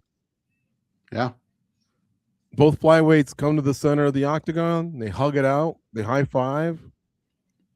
Round 3 underway. Ooh. Oh, nice counter right hook landed for Royval. Kind of stung Kavanaugh. In fact, Kavanaugh's still a little stung, but now he's swinging back, and he's hurt Royval. Nice jab there for Royval. Royval's kind of smiling at him. Kavanaugh's the more serious of the two. Royval's the one kind of having fun in there. Royval sinks down for a single, gets it. Now he's on top with 4, 18, 17, 16, 15 left here in round 3. He's inside of a half guard of Loney Kavanaugh up against the fence.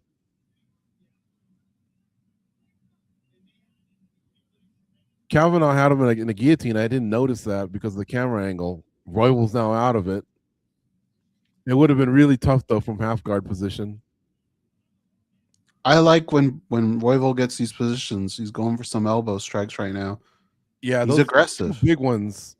2 big ones. One was like a power shot, and one might have sliced him. In fact, I see some blood on Kavanaugh's back right now. Now he's got 1 hook in. Okay, Kavanaugh has turned back into him, but he might have sunk in an arm triangle. Kavanaugh's trying to use the defense to answer the phone. Now he's on top. He's got to shift off to a side. Okay, now Kavanaugh's turned his back. And so now he's working that arm triangle again. But he needs to get that leg free and then kind of start to climb. I think Kavanaugh's towards the cage. But there's only 3 minutes left, and he's definitely dominating this round. So that's a good thing. At some point, the clock's your ally, too. But a finish, $100,000, an exclamation point, that would be huge for Royval.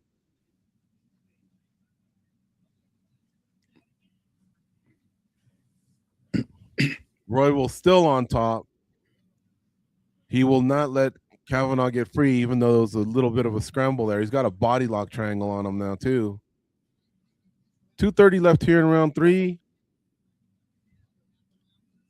Kavanaugh still can't seem to get out of the body triangle alone. He's busy fighting the hands. He wants to make sure Royval doesn't get underneath, start going for a rear naked choke. Kavanaugh's trying to free up the legs, but he can't. Now Royval's underneath his chin a little bit, and he's starting to attack in different ways. That body triangle is just something else, man. Yeah, it is. He's sucking the life out of him. Kavanaugh's trying to turn, but he's turning the wrong way. He needs to turn and put pressure on that ankle. So you got to turn to the side of where the body triangle is being locked in.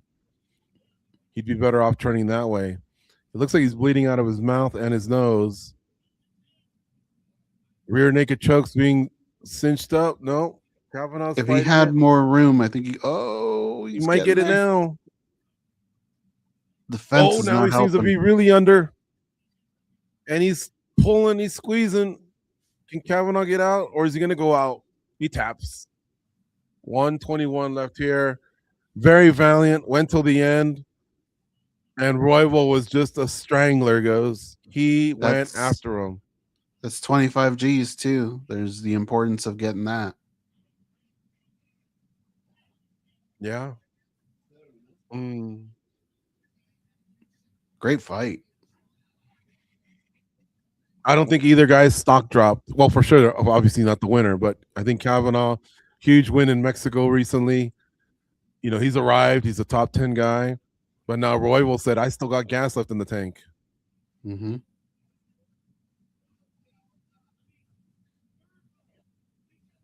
Se parece gustadito un poco, ¿no? Se parece gustadito un poco, ¿no? La cara.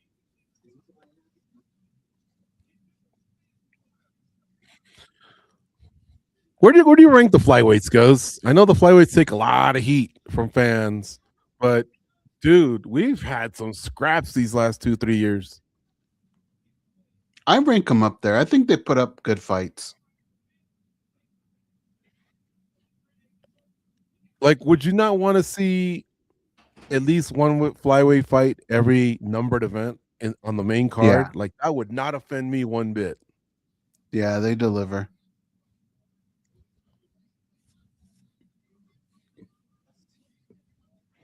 Second half just started for the Argentina-Swiss game. Argentina still up 1-0 in the 51st minute. They got a corner kick coming up. And at UFC 329 in Las Vegas, Brandon Royval just defeated Loney Kavanaugh via submission.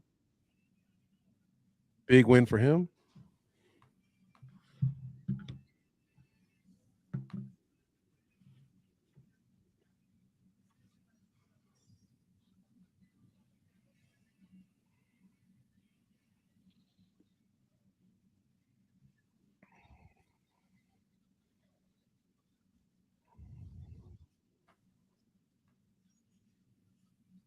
Are you a Lionel Messi fan, Goze? Yeah. I mean, there's just nothing. And I love Ronaldo too, you know, but there's nothing to hate on Messi. Like, he's just amazing. Amazing the way he's able to. He's always being double teamed. Somehow he finds a way out of it. It's just nuts, man.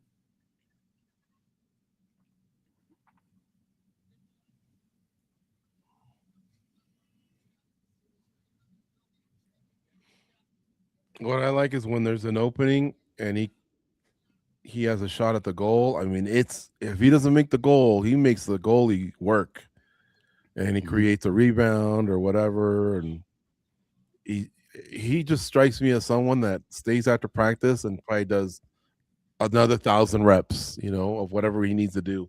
The only thing you can say is he's missed 2 penalty kicks in the World Cup. That's kind of been a little bit of an Achilles heel for him. But other than that, the dude's just brilliant at 39 still. Yeah. Well, so did Mbappe miss one too, didn't he? Yeah. Great fight.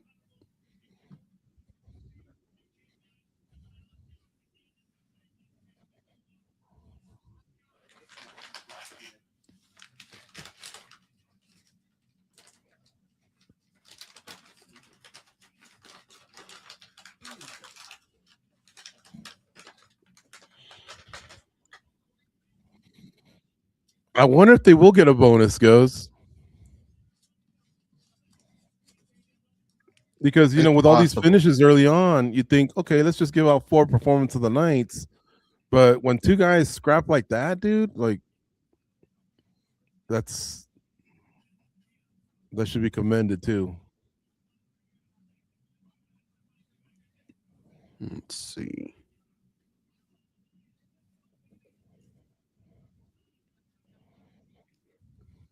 me just do He's calling something out here Azu right quick. Almabayev. Goes, you like that?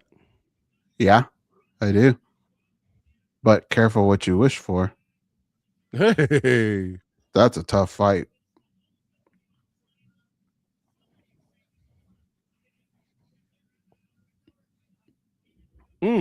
some of those slicing elbows.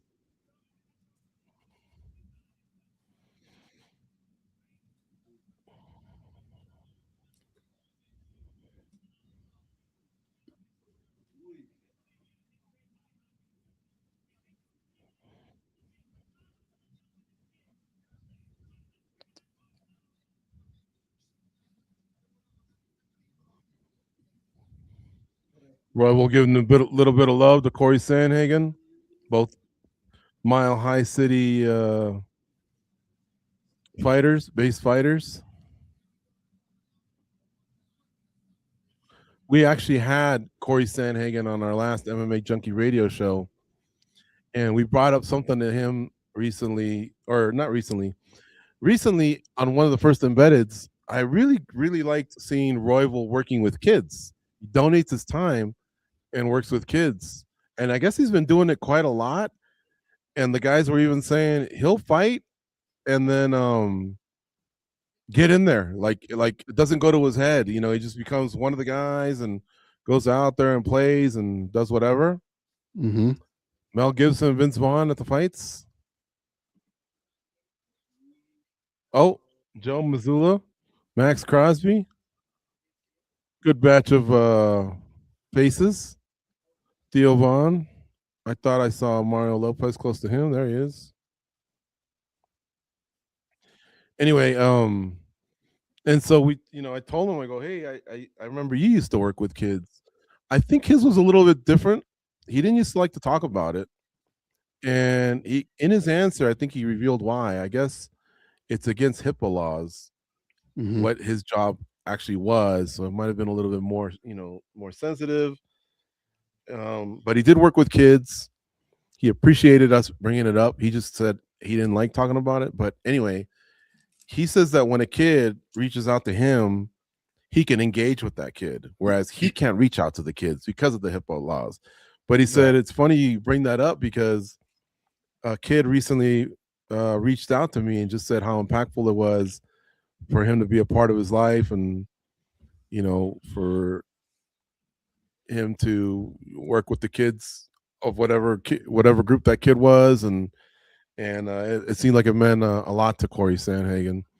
That was amazing. I don't know if it's something in the Mile High City where a lot of the athletes just maybe extend their time. We've seen a little bit in Vegas as well, but I love those videos. Goes if I'm in a, when you're winding down and going to bed, and someone sends you a YouTube and the YouTube's finished, and then something else triggers it. I love seeing athletes give their jerseys or their shoes, or even just a fucking high five to a kid, like at the tunnel. Yeah. Oh my God, those are some of my favorite videos like that. A little kid with the hockey stick or whatever. Yes, exactly. And now at the same time, I don't like it when the athletes diss kids either. I think the simplest thing you can do is, even if you have your headphones on and your glasses and you just don't interact, you can still just high five and just keep walking. You don't have to stand there and do 100 selfies if you don't want to. But those kids, like, it means the world to them. That's another thing I like about soccer is when they walk out and they walk out with kids. I think it motivates them. Like, man, I want to be like one of these guys. I'm going to train harder on Monday and, maybe tighten up my diet or try and get better, learn to dribble the ball better. But I think that's something that soccer does that's outstanding, is have the kids walk out with the athletes. For sure. Yeah, like the hockey ones crack me up. Basketball has some good ones. You don't get too close to the players in football, but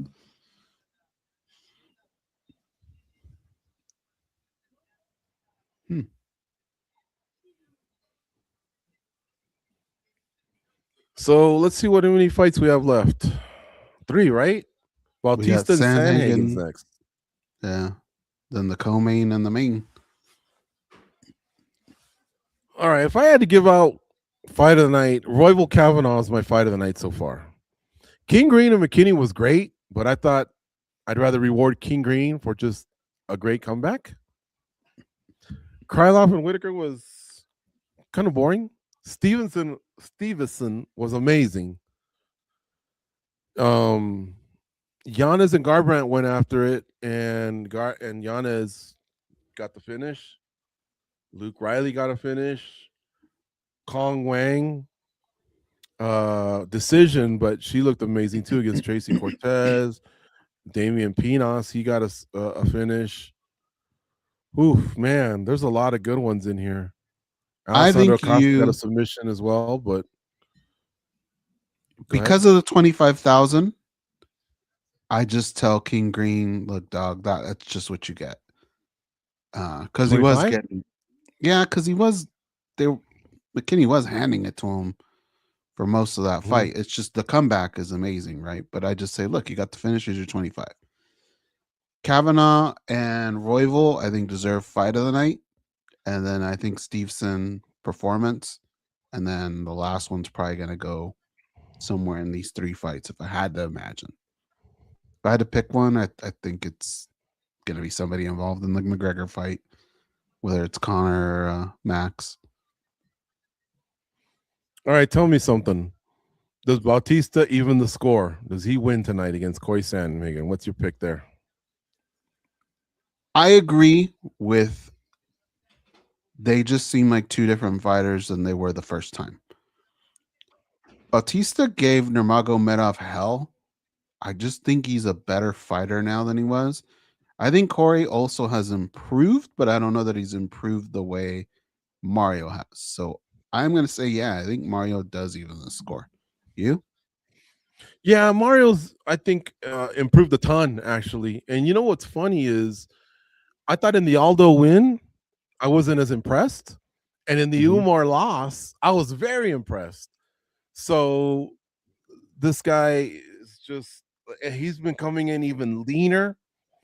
His cardio is on point. I mean, he could put on a pace. If I'm not mistaken, in that one fight in New Jersey, I can't remember who he beat, but he had over 50 significant strikes in all 3 rounds.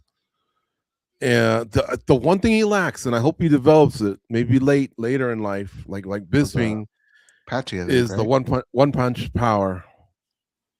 The one punch power. He needs that because he's obviously a volume guy, but if he also had that threat of one punch power, that would be amazing. I think it would really complement his game, but he seems to be good everywhere. Now, that said, there's a guy I really respect in the game when it comes to breaking down fights, and he told me Corey Sandhagen's almost about as perfect of a fighter that there is out there.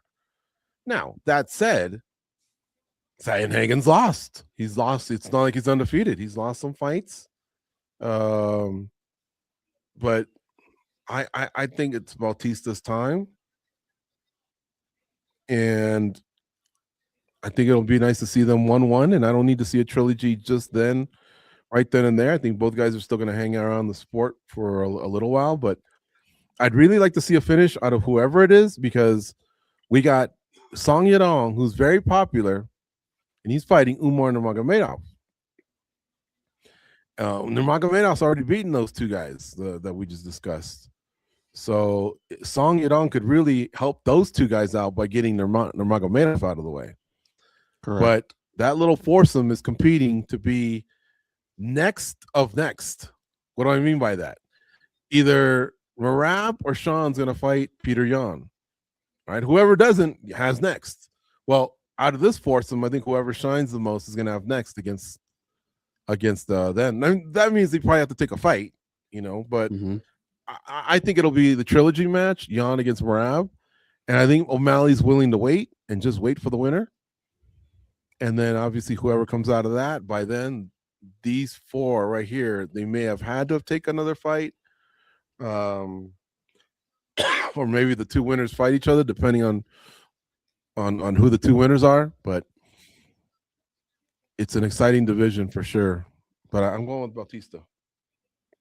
Yeah, I think it'll be a tough fight. I think it'll go the distance, but I think Mario can pull it off. I do like the things Corey said in their interview, the way he looks at this. He doesn't seem to need any other type of motivation other than just being a fighter. That's what he does. It's what he loves. And I like that he can admit that Mario's a lot better now. So we'll have to see. I mean, even just looking at them face to face, man, they just look so different from the first time they fought. I think it's going to be a fun scrap. I hope it is. Switzerland almost scored. I heard somebody in the background.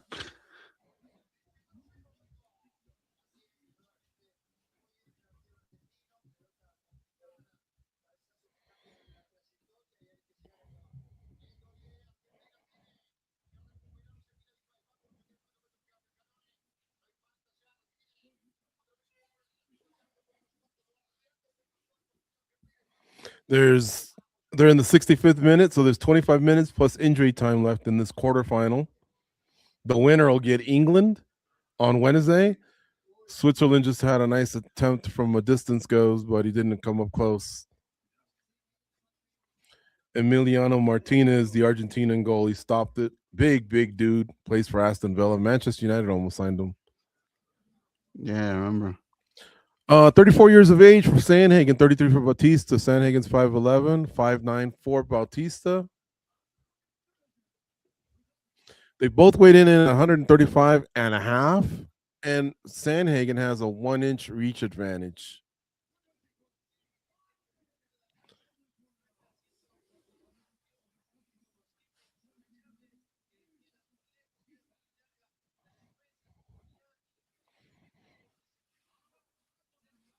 The favorite is Corey Sandhagen, but it's pretty close to even.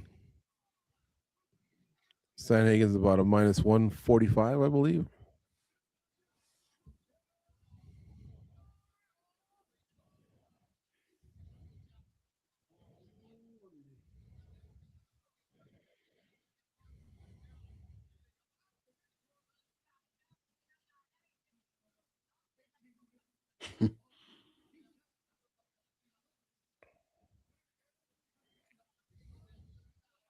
I'm surprised that whoever that person was. Well, I have an idea who it was. Close to perfect, huh? Yeah. I think he lacks offensive wrestling. Switzerland just scored goes. Oh, man. It's 1-1 in the 67th minute. And I'll tell you what, they've been attacking too. Argentina got that early goal and decided to maybe D up more. Can't count them out, though, right? You saw what they did the last game. Brooklyn Wren, she got ring card girl of the year.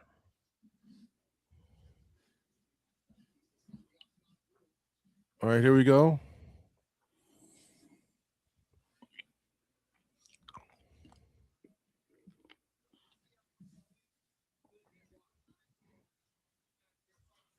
I'm at 446, 445, 444, 443 goes. Okay.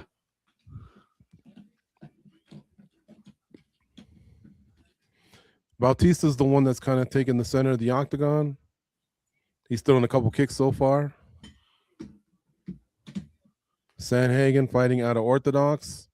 So is Bautista. Sandhagen just switches stances and he just buzzed Bautista a little bit. Bautista looks a little bit hurt right now. Now Sandhagen chooses not to put the gas on. It's being aggressive, though.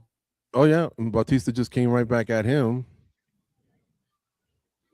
I think he's okay now, but he definitely hurt Bautista early on. Bautista's trying to get the fight to the ground. Almost. Oh. Sandhagen pops back up. So Sandhagen had really great balance, prevented the fight from going to the ground. And now Sandhagen's trying to trip Bautista. Can't get that done. Pushes Bautista up against the fence. Each guy's got an underhook. Both guys trying to land some knees. Sandhagen shifts Bautista up a little bit from one end to the other. Still has him up against the cage. 323, 322, 321, 320 left here in round one. Herb Dean's the third man in the octagon. In the World Cup quarterfinals, Switzerland won, Argentina won, 69th minute. Leg kick there lands for Bautista.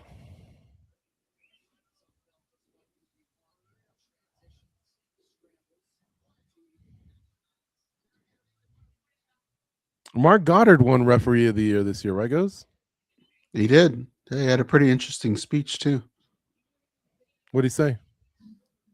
You could tell he was kind of referencing maybe some of the hate that Herb Dean was getting. Mm-hmm. You know, just talking about how difficult the job is, that type of stuff. It certainly is a thankless job. I don't think too many people come up to them afterwards and go, man, you reffed that fight really, really well.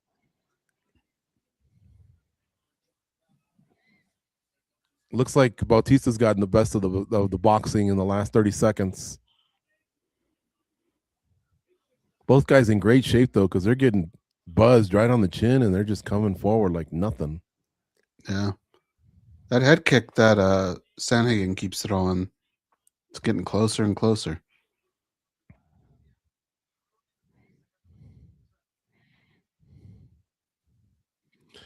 Now, Sandhagen looks longer than Bautista. I know I said I think it was 70 to 69 was the reach advantage, but it could be because he's taller, too. He just needs to cover a lot of ground. Mm-hmm.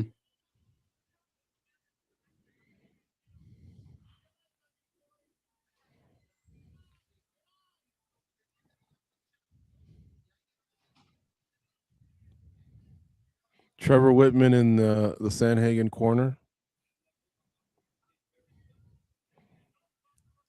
Buzzing is the Whitman right word. for many years worked with Goze, Usman, Namajunas. He's usually kept his gym pretty private.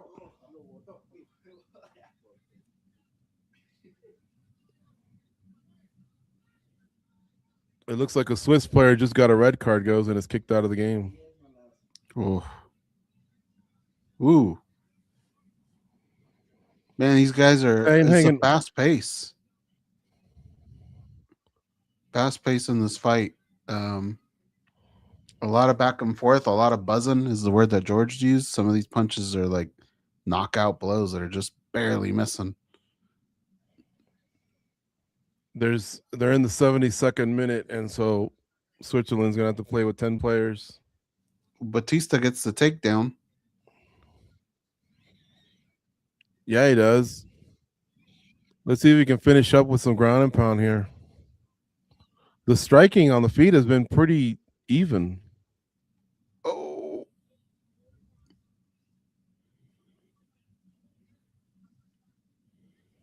Brandon Moreno's face, funny.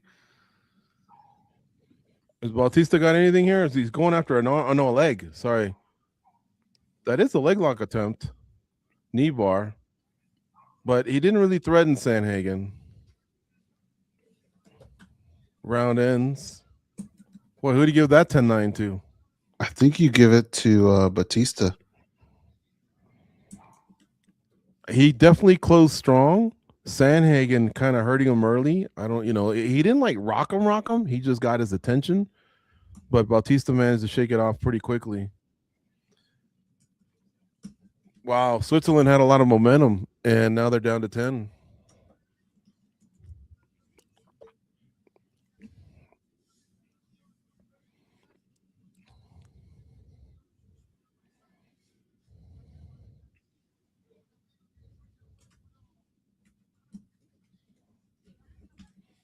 If the UFC said, you know what, we're going to start doing Grand Prix, boy, I'd love to get 8 bantamweights and say the winner gets $5 million. Remember how Bellator used to be $1 million? Mm-hmm. I'm sure the UFC could afford like $5 million or something, and just do a Grand Prix. There's quite a few divisions. I think they can do that. Oh, goes Sandhagen's left leg. He might have got some damage here from that knee bar attempt, Because when he just tried to step, it was really, really wobbly. And I don't know if Bautista's already spotted it or not, but it kind of gave out a little. He just kicked it right now. Which leg was it? It's the left one? Yeah, it's Sandhagen's left leg. It's not sturdy.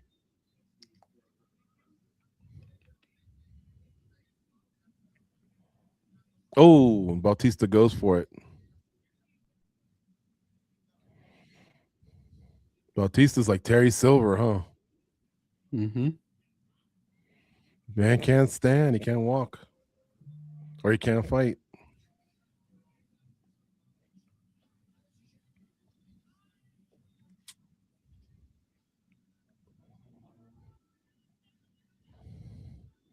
I think Bautista should go back to that leg.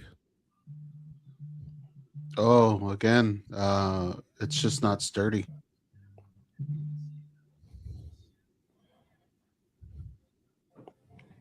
Every time there's a big movement from Corey Sandhagen, he's on a shaky leg there.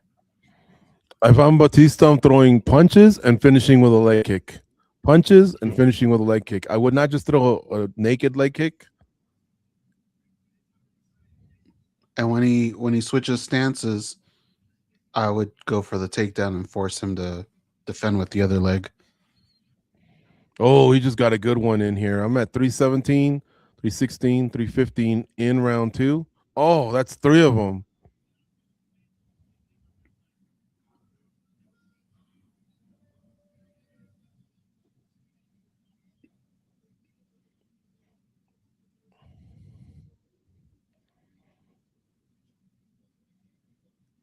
Okay, now goes I'm at 243, 242, 241, and 240. I caught up a little. Okay. I am keeping the 2 screens separately, so I don't know. I guess it's just the streaming world, man. Some stuff gets jammed up.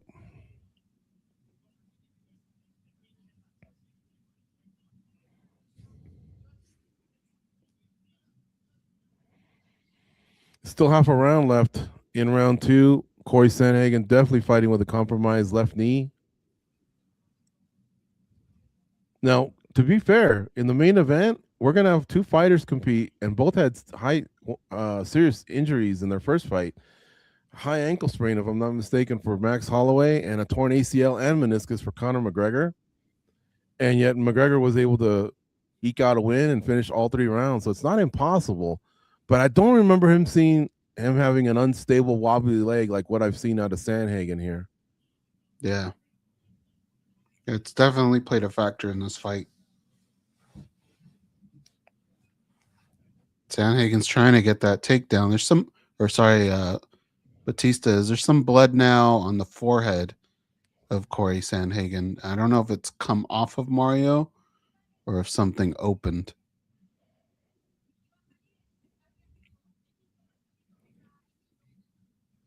$122, 121, 120 left here in round 2. Sandhagen trying to mix in some elbows. Now, to be fair, in the last minute or 2, Sandhagen's knees seem to be okay. He's not planting on it too much. Oh, did he just stick him in the eye? Yeah.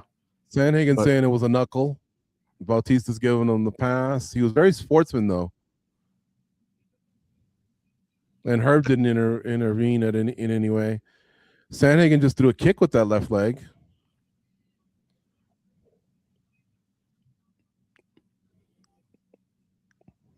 Now, Bautista just tried to grab a single, let it go. Now they're up against the cage. Significant strike counts, pretty even. 26-20 for Sandhagen in round 2 so far. I mean, Sandhagen literally wobbled when he came out for round 2. I thought Bautista could have done more with this. Now he almost got Sandhagen down. Now Sandhagen had to do a little bit of spinning around. Let's see if that thing swells up or gets a little stiff in between rounds. Bautista just went for a linear kick. Then he got an inside kick right now. Oh, nice right hand by Sandhagen. These are close rounds, man. The significant strike count is pretty close as well.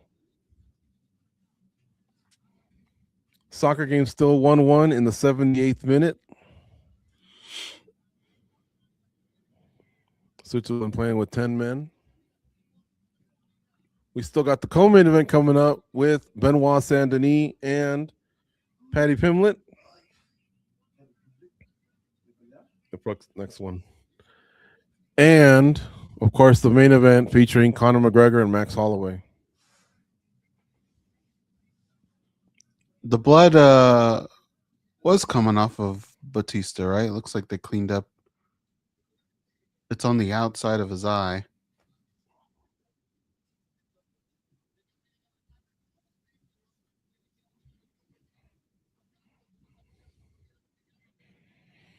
All right, here we go. I'm at 452, 451, 450 of round 3. Close rounds here between Mario Batista and Corey Sandhagen. The big story of the fight is a knee bar attempt by Mario Batista. Might have done some damage, did do some damage to Corey Sandhagen's left leg. He hasn't been able to take advantage of it and exploit it as much other than get some kicks in. But Sandhagen's still there. Oh, now he just knocked him down. And he's on top. He knocks down Sandhagen. He's on top. He's doing some ground and pound. Sandhagen's kind of rolling into him. He's trying to scramble, and he's trying to grab one of Bautista's legs. Now, Bautista's out of that. And now Bautista's on top of Sandhagen. Dude, their cardio is out of this world for this fight. I would say that at this point, Sandhagen's recovered, but he did get knocked down. And not just from having the wobbly leg. He got struck in the head. Now, their legs are still intertwined a little bit here, so Bautista's not out of the woods completely. But I think he's okay, and now he's standing over him. He socks up Sandhagen pretty good, but Sandhagen did get back to his feet. He also just kneed him right in the belly. That's another knee by Bautista to Sandhagen's belly. 3:30 left here in round 3. Spinning back fist misses for Sandhagen. Bautista's now trying to get a double, or he puts him on his back. He gets a takedown. And is he trying to cinch up an arm? No. He's more worried about getting his hooks in, although he hasn't gotten any hooks in. Sandhagen's turtled. Ooh, that elbow. That kind of looked like it could be the back. Now Bautista's trying to get hooks in, but it's too late. Sandhagen's back to his feet. 3 minutes on the dot left here in round 3. He's trying to fight the hand grip that Bautista has around him. You have your kind of like slobber knocker type fight in what we just saw, and this is more of a technical good fight. We've seen a little bit of everything tonight. Yeah, and both guys again in phenomenal shape. Goes as soon as they disengage, both guys take a quick breath and they just right back at it, pressing. Little bit of blood coming out of Bautista's outside right eye. Bautista trying to get a takedown. He does take Corey Sandhagen's back. He drags him down to the ground. They're on all fours. Bautista can't get his hooks in time. Sandhagen pops back up. Bautista drags him down again. Coach John Crouch, you can always hear him, and he's just cheering Bautista on. He's loving everything he sees. 2 minutes on the dot left here in round 3. Bautista winning this round for sure. Not only does he have the takedowns, he's got the knockdown. Now he drags down Sandhagen again, wraps his arm behind him, almost like he's arresting him. If I'm Mario, I would put my knee in the back of Corey Sandhagen's knee. I just feel like that it hasn't fully recovered. He just keeps dragging him too. That might be like 5 times he's taking him down. Now, I don't know how much of this has to do with the left knee or what, but we're down to 126, 125. Bautista's got him again against the cage. He's got his hands wrapped around his waist. Is he going to drag him down again? No, he drops down for a double, and he gets it. Dude's just in phenomenal shape, Goze. I don't think Sandhagen can keep up. Yeah. Like, and he throws Corey him back down Sandhagen against looks like the he's fighting cage. 2 guys. Yeah, he throws him back against the cage. So while he might not be causing damage per se, he's just not letting the other guy do anything.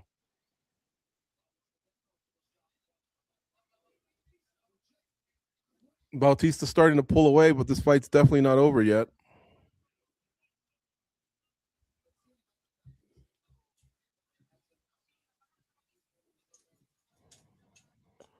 "40 seconds left here in round 3. Sandhagen is pressing Bautista up against the cage. He's not doing nothing with the takedown. Argentina almost scored. 30 seconds left here in round 3. Would have been offsides anyway. 20 seconds left here in round 3. Sandhagen pressing Bautista up against the cage. Unless he can cause the damage with a strike, this fight's over, and I think Bautista's going to win this round. I think so, I think we'd be left with pretty clear 2-1 Bautista. 10 seconds We've left. seen crazier things. Sandhagen goes after him. Bautista throws him back to the ground, and this fight's over. I think this series is about to be 1-1. A lot of respect between both guys. Hell, you know what? My hat's off to Sandhagen for even finishing the fight, because that knee injury looks like it's going to require surgery and a layoff. Yeah, I question how this would have gone. He was having problems getting him down before that, but that definitely played a huge role. And Batista's cardio is just insane. His cardio's through the roof. It is through the roof. He is just relentless. Whatever he's doing, other fighters need to do that, because he's maybe one notch below Merab or closing in on what Merab can do. It was relentless the way he kept throwing him around.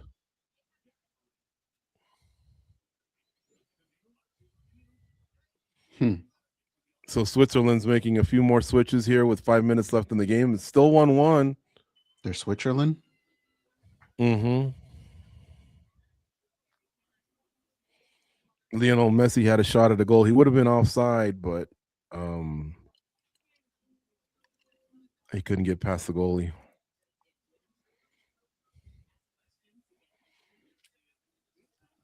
Again, Paddy Pimblett and Benoit Denis coming up in the co-main event, followed by Conor McGregor versus Max Holloway.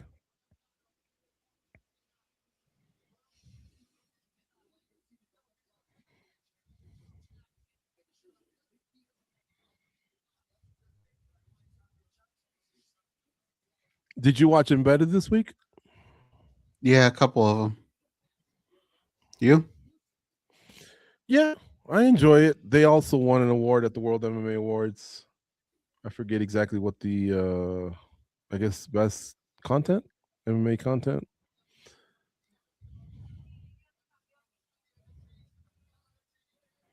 Sometimes they come up with a good angle on a face-off. Mm-hmm. Mario Bautista does get the win, 29-28. Him and Sandhagen are very respectful. Let's hear what Rogan and Mario discussed. Sandhagen wasn't protesting at all. Big cut, though, along the side of Bautista's dome.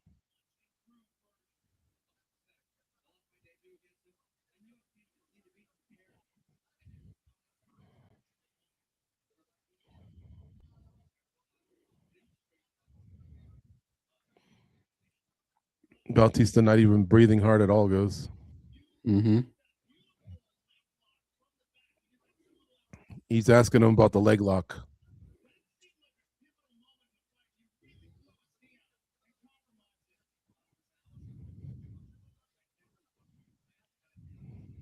Oh, that's tough to look at. Yep.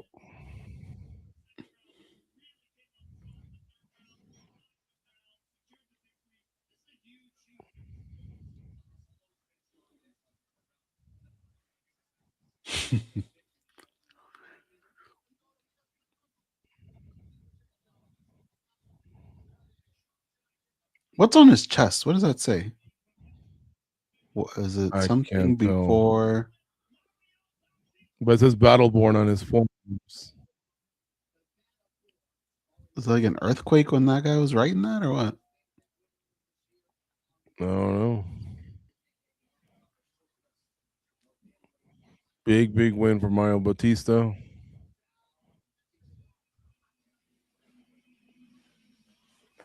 And Sandhagen, like I say, is going to need time off. Argentina almost scored right now. Jalen Williams, Oklahoma City Thunder. Tucker Carlson, former Fox host. Anthony Kiedis from Red Hot Chili Peppers is in the audience.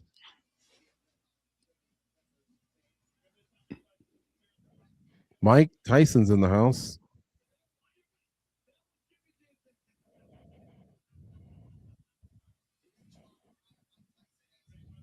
These are great Taylor celebrities, Sheridan man. goes. Taylor Sheridan from all the shows that he writes and stars in. Mackenzie Dern. Joanna Jędrzejczyk.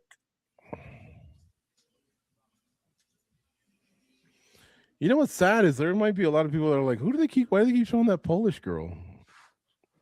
Because there's just a lot of people that have joined the party in the last 5 years, and she's been retired for about that, right? Mm. She was intense. She used to have great stare downs, almost too over the top. Yeah. But I can honestly say I miss her. I mean, I loved her fights. She had some great fights. She either put it on you or she took a couple hard L's as well. But they were fun fight weeks with her.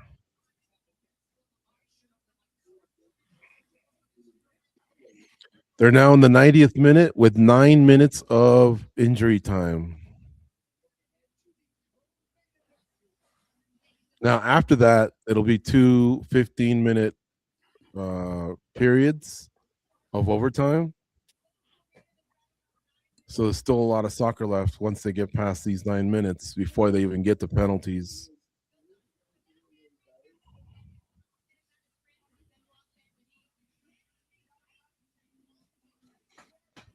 This one's tough to call here.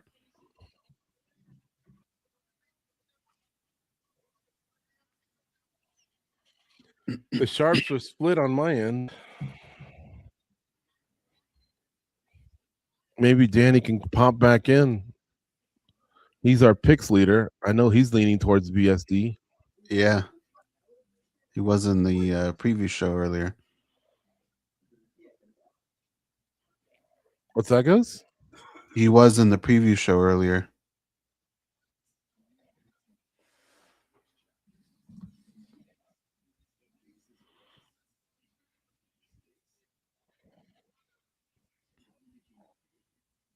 Yeah, I'm seeing another Benoit Denis here. I'm on Paddy. But I think it all depends on how aggressive Benoit Denis wants to play this.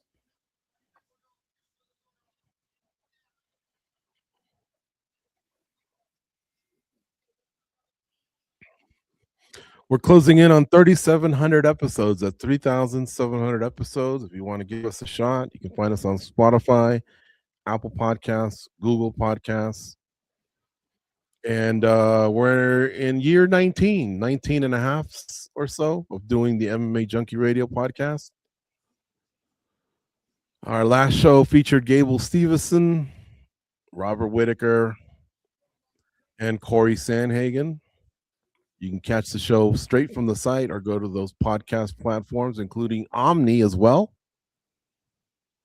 Also, don't forget, on Mondays, we do a live show called Spinning Back Click. It's live from noon to 1 p.m. Eastern, 9 to 10 a.m. Pacific. Myself and Goze, along with two of our colleagues from MMA Junkie, we chop it up for 60 minutes, discuss the latest results, the latest news, rumors. Sometimes we have time to look forward. Like, for example, next week, there's a fight in Oklahoma City featuring Dricus du Plessis and Kamaru Usman. So check that out. Again, Mondays, noon Eastern, 9 a.m. Pacific, Spinning Back Click. You can go to our YouTube channel, youtube.com/MMA Junkie Video. Why not subscribe once you're there? You can see all the content that we put together pretty much every day of the year. The show doesn't stop. We cover, of course, the UFC and PFL, some of the other smaller organizations when they have some big news or a big fight. But we also dabble a little bit in bare knuckle. RAF. A lot of MMA fighters are over there competing, and we still cover them, especially if they haven't retired from MMA. So, like I say, I think we covered it as good as you can when it comes to combat sports. We have the trophy. Hey, Goze, is this the first time? I think you might be on mute. Am I? Are you? Oh, it looked like your lips were moving and I couldn't hear you. Is this maybe the first watch along or second watch along that you've gotten to flaunt that Cage Warriors glove? That's a gem, a tough one to get. Yeah. Yeah, no. Very difficult. Probably. Yeah, I don't think we've done too many with it. I'd like to one day get my hands on an Affliction one.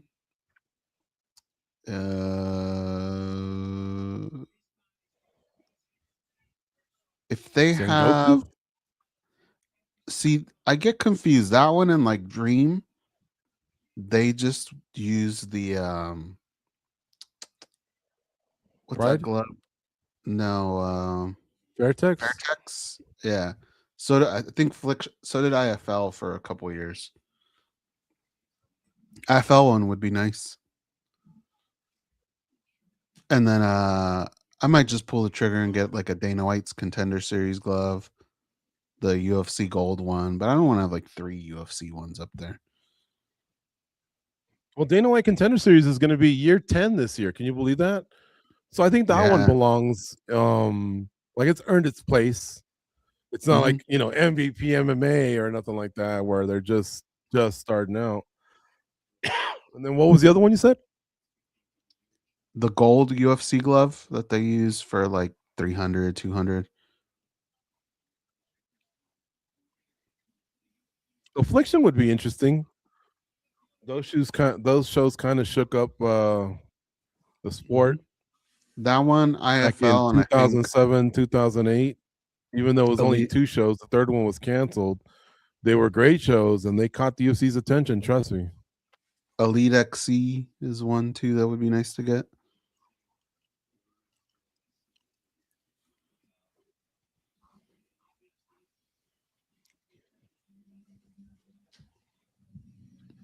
You gonna make any bets? Nah. You? Or was that a dumb question? I don't know if this fight's gonna go to the distance or not. I don't think it will. Sometimes when I don't want either guy to lose, I think I'm more on Team Paddy. But I like Benoit. He's been on a roll, dude. I wonder if some of the pressure was off of Paddy. You know, normally there's just a lot that he's got to go through fight week. It's been all the Conor show.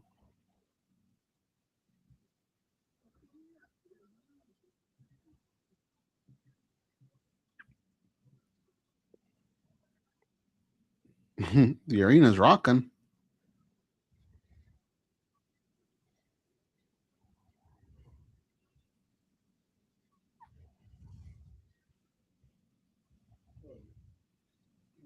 Paddy's he gets a lot of attention, but honestly, he's not really like an asshole or anything. He's actually a pretty cool guy. Yeah, our interaction with him has been great.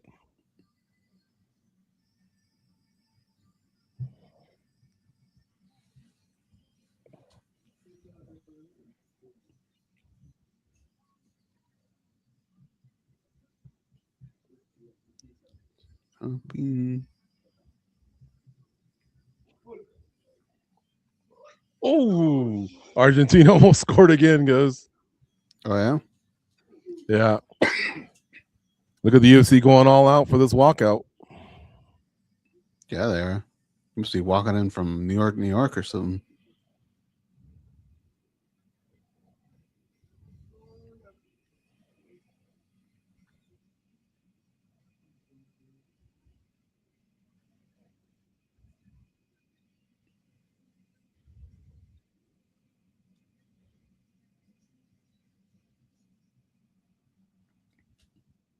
They show Paddy on the screen and the arena pops for him. And look at how much fun he has. He's not stressed at all, dude. He goes in there very relaxed and ready to perform.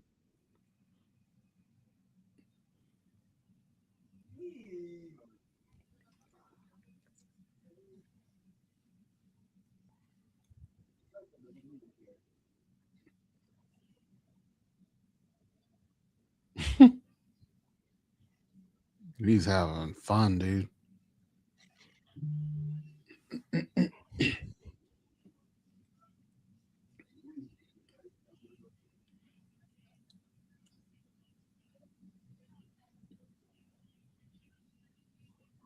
There's John Jones in the background.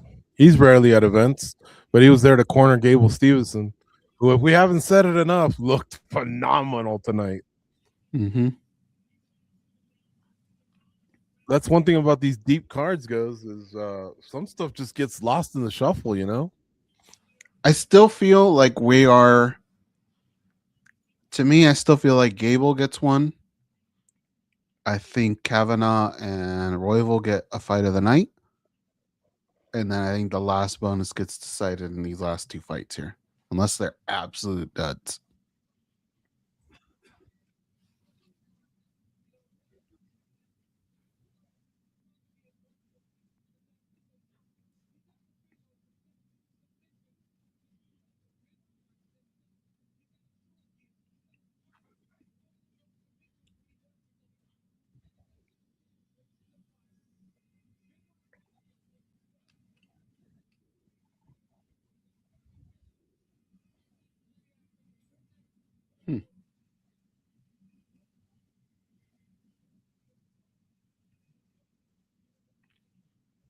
Some big stars when you think about it. When you add even the broadcast guys like Cormier, Bisbing, Cruz, but yeah, there's our buddy Matt was in the shot right there. Yeah.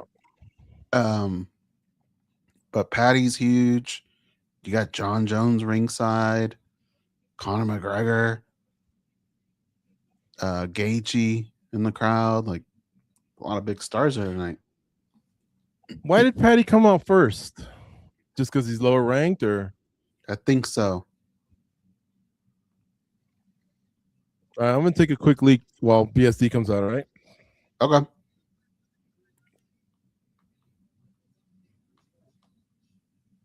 Let's see here. 1 second.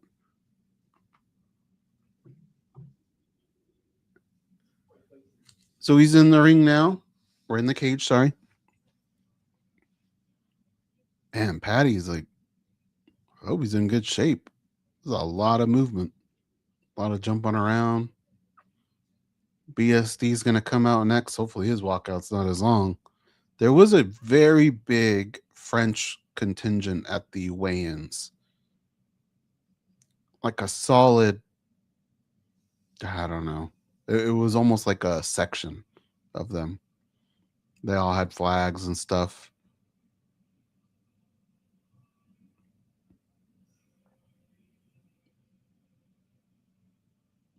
Kind of cool walkout here.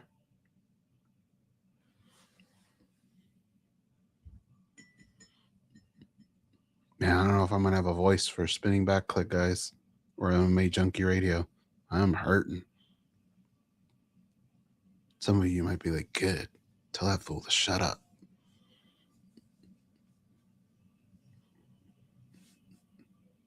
Nice 1-2 punch here.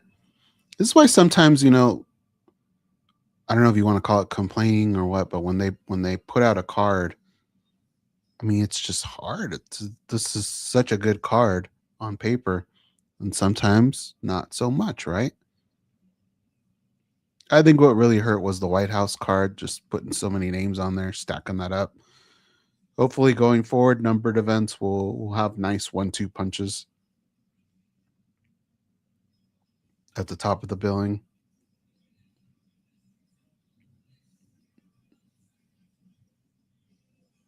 Benoit and Denis going through the curtain now.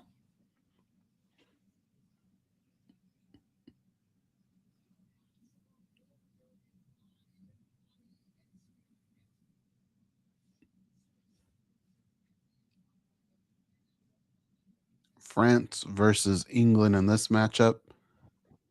Never know, man. We might have France and England at a later date as well.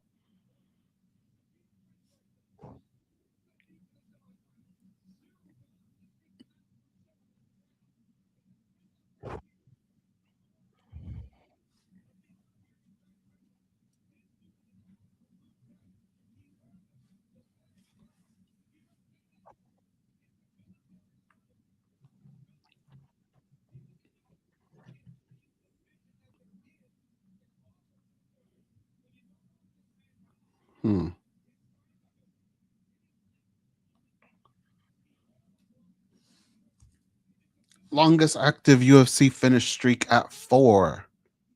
Highest significant strike accuracy in the UFC lightweight history, 61.5%. Finished all 17 wins, 6 knockouts, 11 submissions. I mean, this dude's a badass. Whenever he gets in trouble, I think he gets a little too reckless. I think he's learned his lesson on that.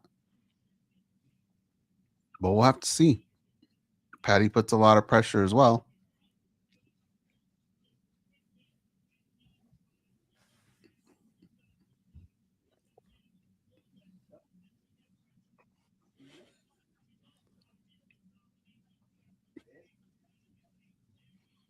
A la distancia. 10 paga 45.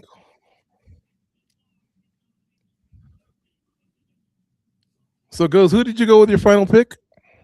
Paddy. Although, you know what? I will say this.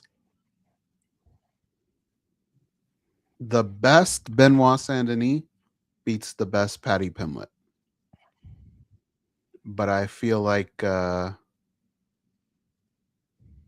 think Paddy bounces back. I think Benoit, given where he's at, I think he'll get too aggressive at times. I think Paddy will exploit that.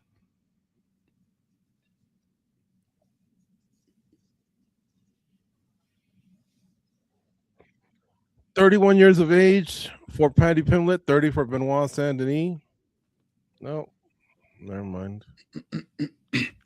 5'11". 5'11" for BSD, 5'10" for Paddy Pimblett. 156 was the weight for both guys, and they both have reach of 73. So pretty even goes up and down the tail of the tape. Mm-hmm.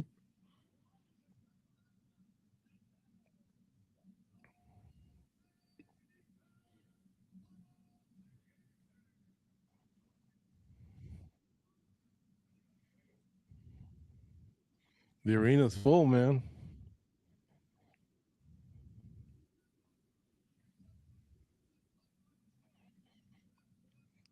If you parlayed England with Pimblett and Pimblett wins, you're having one hell of a day, aren't you? Oh, yeah.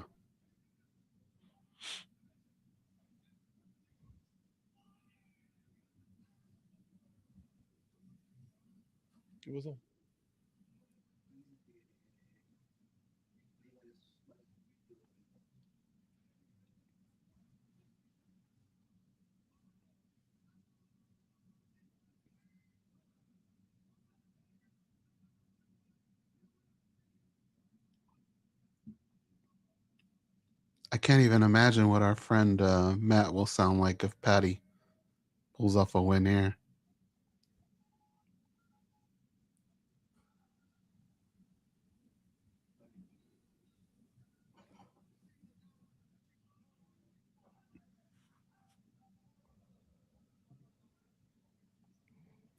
You can hear me, right? I didn't hear anything before. You can hear me. Okay, yeah. So BSD's the favorite in this whole thing. Mm-hmm. And he's been fighting really, really well. The guy can strike, he can grapple, he's very strong. I'm still not sold on Paddy's striking, but his offensive wrestling to complement his submission game is really, really solid. And he is coming off a loss. So who's this gal? She plays in the WNBA. Oh yeah. Mm-hmm. For Indiana.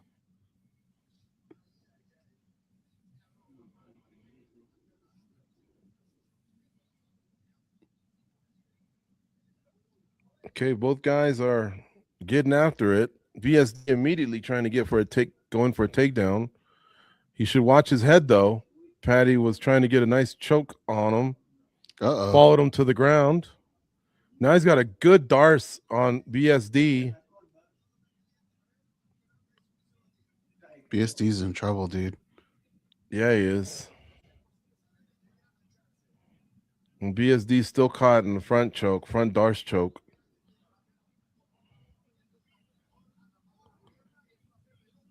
Oh, it's tight. And it looks like he wanted a tap. Did he go out? He's out. He's out. Oh my God. Paddy wins. Paddy wins, and he won fast. This didn't even take a minute. BSD made the big mistake of trying to secure a takedown, and he paid the price. Holy cow. BSD, I think, is still trying to figure out what happened.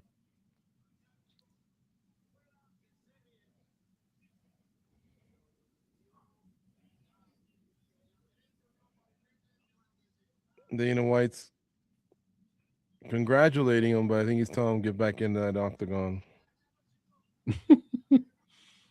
Now I'm curious. What would the I love finishes goes. I love results. I just hate getting robbed of a fight. We didn't even see a fight. I mean, I get what you mean. We did though, unfortunately, but I get what you mean. He shot in, he caught him in that darce real quick, and that was a wrap. Yeah. Yeah. I mean, he could literally sound like an amateur here. He could fight next week if he wanted to. BSD's just standing there like a sucker. That is a long camp to have to just that be it. He goes in, tries to get a double or a single, and Paddy immediately grabs the head, wrestles him down, kind of gator rolls him. But then he locks up a darce, sits back into it, uses his legs to tie things up even more. BSD keeps spinning and spinning and spinning, but he just can't get his arm around Paddy's legs.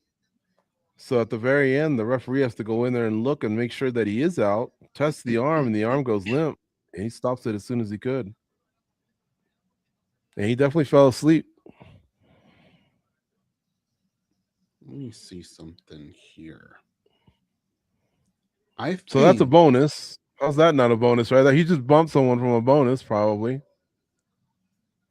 Because he just beat a highly ranked dude, man. And he made it look easy.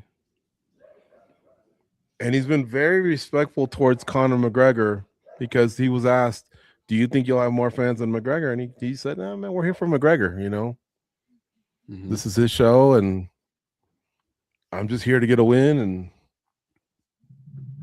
I always wondered if those two would kind of get along because obviously Paddy, you know, was very, very popular up until the Justin Gaethje loss and Ilia Topuria. And those guys, those big stars, it's hard for them to just hand over the baton. They don't do it very easily. That's why John Jones and Conor McGregor are huge swagger jackers on fight night. When someone else does something, they're fucking popping in and saying stuff. Hey, remember me? Hey, remember me? Hey, remember me? You don't see it out of all the legends. Like Demetrius Johnson doesn't really do that, or GSP or Habib. But those guys have trouble letting go of those spots of being, you know, kind of like the man or whatever. Mm-hmm. Now, McGregor has to win. Doesn't mean that he won't be the most popular fighter of all time or whatever. He gets all that. But, you know, Pimblett now just shook off the Gaethje loss. And Toporia's got to, you know, he's got to shake off his loss too. Topuria was making a lot of inroads, a lot of ground, but then he took that first loss. Let's see what Paddy says.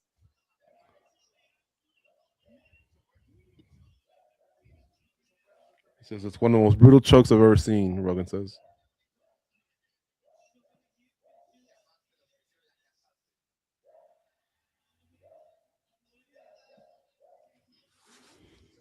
He barely even broke a sweat, Goze. He might have burned more calories on his walkout than his fight.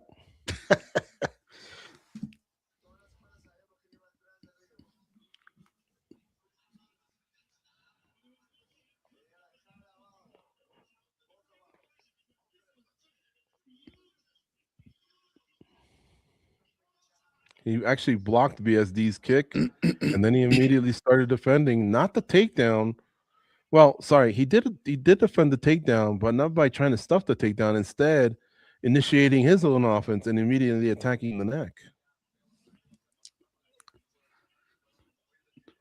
So you know Danny Segura, who's been popping in here, he's our staff leader, and I think he's 0 for 4. Is he really?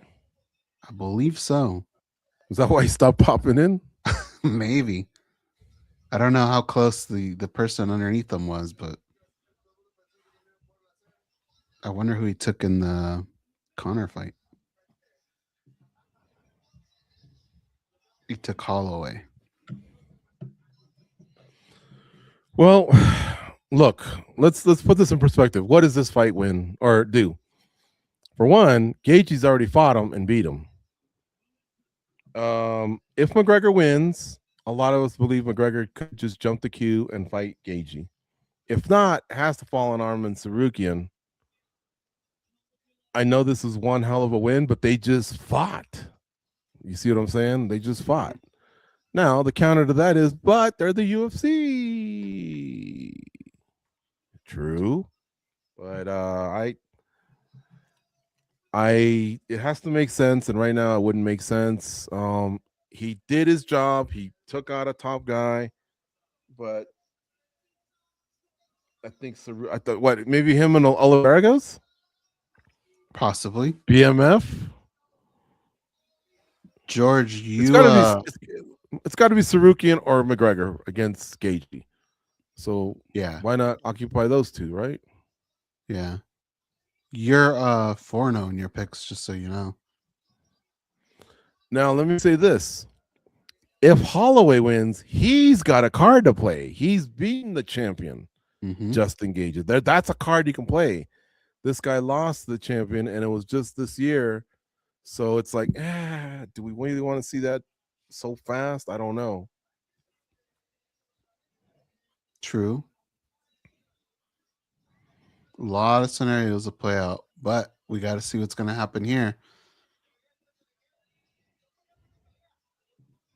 Did you see Shakur Stevenson and Ryan Garcia? Shannon Sharp kind of going at it? Who? Shakur Stevenson and Shannon Sharp going at it? No, why are they going at it? He told Shannon Sharp that he knows nothing about boxing, and Shannon didn't like it, and they were screaming at each other. In person on the show? On the show. On Shannon's podcast or whatever? I don't know if it was his podcast, the one that he does with Ocho Cinco, but it was a show.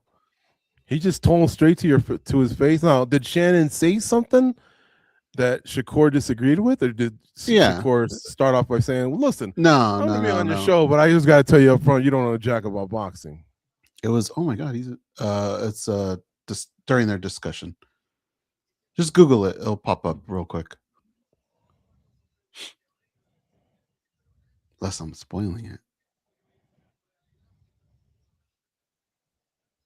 A lot of people looking forward to this movie. I don't know if you guys are seeing the same preview I am. The Odyssey. Gotta watch it in IMAX. There is Conor McGregor.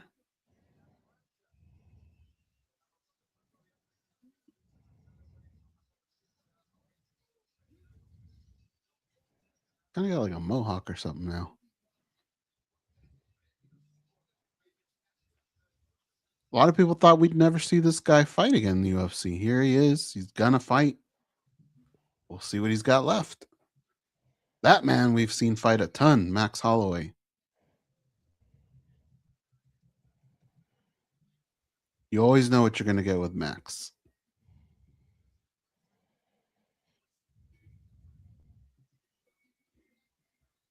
You think either guy You will think- point to the center of the cage? Yeah, Maxwell. But let me ask you this. Will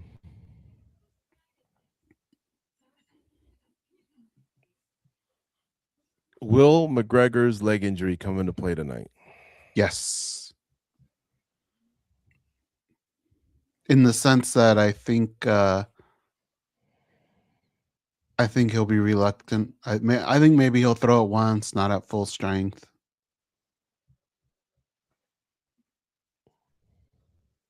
If I'm Max Holloway and I'm playing the head games at the weigh-ins, or even when they bring them together right now, I would definitely say, I hope that leg's healed. I'm gonna break it again.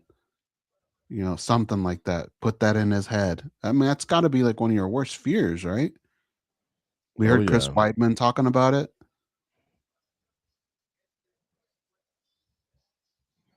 Yeah, that is no bueno, that injury. ¿Y el juego? ¿El juego? Argentina. Did somebody actually have just the asked- nerve to say what game? I just asked our nephew, what about the game? He goes, what game? I'm like, Argentina.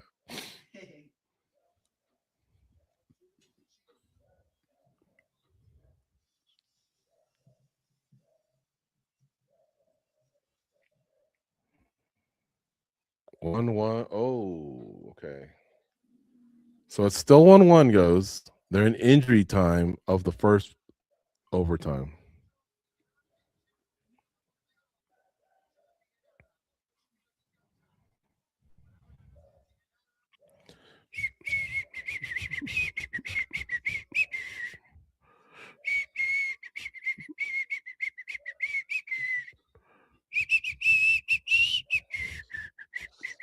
Okay, so they're taking a break. They'll have 15 more minutes.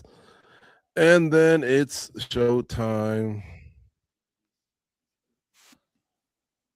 It's not the end all be all, but it's a terrible thing for the UFC right now for this fight to be going on while that game is still going on.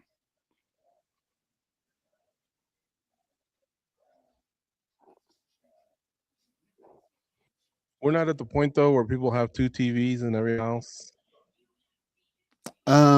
Maybe, but people tweeting, right? You want all the attention on you. You don't want to share it with, oh my God, Messi's a god. This game is nuts. These penalties, that sort of stuff. You want it all to be on the UFC and on Conor McGregor and Max Holloway.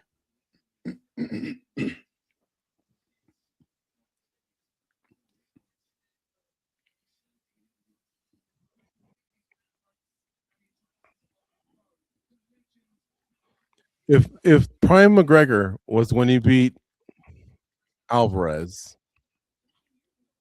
or maybe when he won the second fight against Nate, what's the most that we should expect out of Conor McGregor in terms of if that was his prime?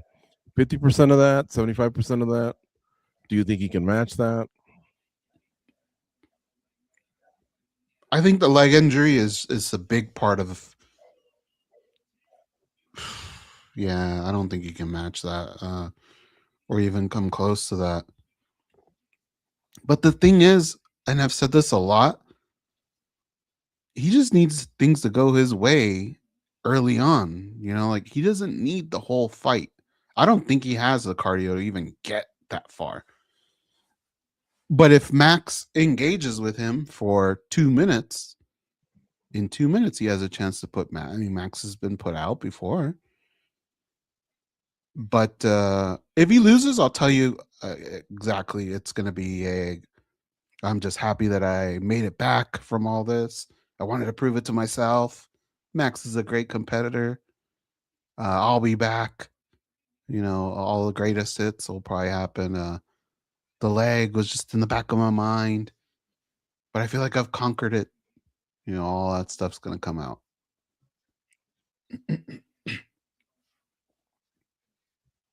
You think all the partying will show out? I think so. the more and So more you read about, let's say the leg is healthy and it doesn't become an issue. How off might he be? Not just the layoff itself, but basically not being an athlete, because he took so much time off where he didn't train at all. big time. I Like think Nick Diaz cardio is prior going to to be his a problem. comeback, it seemed like a one thing he did do is he trained his jiu-jitsu, he ran, he rode his bicycle. It's only in the last few years that Nick Diaz has become a partier. Whereas Conor just looked like he juiced up, muscles, parties, lack of rest. He's a father of 4. Like, It's being a UFC fighter is not a part-time job. And that's kind of how he's been treating it. And the only thing that really keeps me thinking maybe he's got a shot is just because the guy that he's fighting probably has zero interest in taking him down and testing his cardio. He's going to want to stand and bang, which helps Conor out a little bit, right? But if there were somebody else in front of him, I'd say he's got almost no chance. But this guy actually does kind of give him a chance, right? He hasn't been at 170. He started off as a 145er, as did Conor, but he just recently went up to 155. I mean, there's enough question marks there that kind of say maybe Conor can land something and finish this. But if it were somebody else, that'd be tough, man. is Max Holloway coming up BJ Penn's music? I have it real low, so I can't really hear.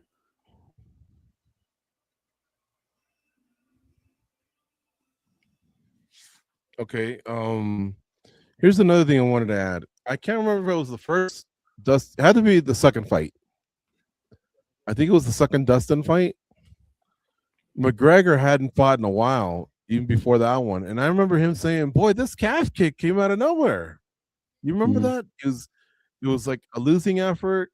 It was a respectful McGregor at the time. This one he was going to do the $500,000 charity donation. But I remember him just going, "Boy, that calf kick, man, it does wonders. It came out of nowhere." And the rest of us are like, "Fool, it's been around for a long time. You just haven't needed it. No one's really used it on you, but it's been around." And that for sure wasn't as long as a layoff as this one has been. Imagine how many different techniques have come out.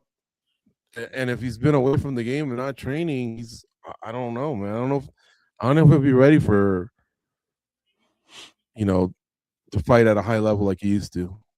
Yeah, and I mean, who's pushing you, right? Like, who are the guys that are really, really pushing you? Look at that room and American Top Team, Extreme Couture, Syndicate. There's just animals pushing these guys every day. I don't know, man. Is that what you think, Goze? That they're animals?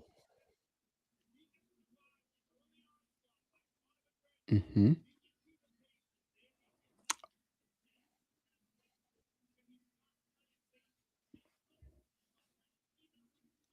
Well, it looked like it was the beginning of BJ Penn's music, and then it got mixed into something else.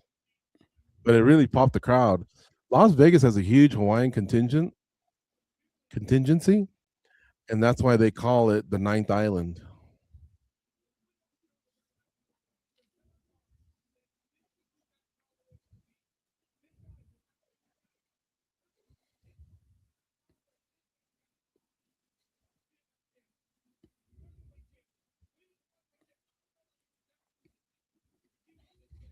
He looks good, Those Max Holloway. those tights, though, I still can't get over those tights. Dude, they're some of my favorites. Dude, top of the low.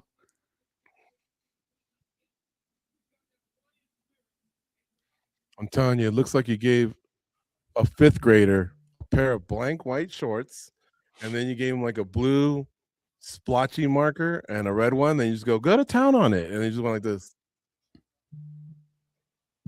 Here you go. This is what I came up with, and you just go, "Oh my god, that's so cute." Like back in the day, dude, when I turned 21 and I started going to clubs, the Hawaiian shirt had made this big resurgence. I remember me and my buddies all had Hawaiian shirts. Dude, you could get like these cool prints. For one, you know, Hawaiians, they go surfing, they wear trunks. So for one, I'd be wearing trunks. But all right, if you don't want to wear the trunks, you want to wear those, I still think you could do something with some cool Hawaiian prints than that.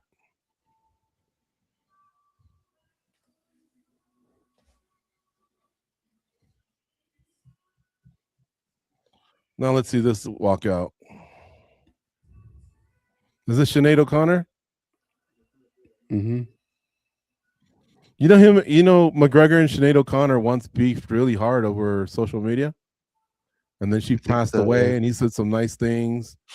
But even though she walked him out once after that, it was over politics too, something happening in Ireland, and they clashed.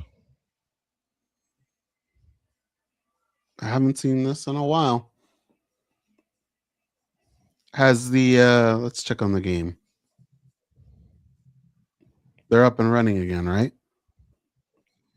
The game is at the 111th minute. It's still 1-1. Switzerland's been playing with 10 men for what seems like half an hour now. Oh, Messi is free. Ooh, shot at the goal. It got blocked.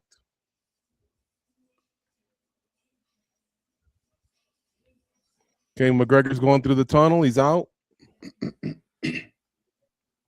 So if it goes to penalties, oh, goal, Argentina. Which it won't now. That's good for the UFC, I think. Who scored it? Number 8, it looks like. I don't know who that is. Oh, Julian Alvarez goes, who plays for Atletico Madrid. I think he's getting ready to sign for Barcelona.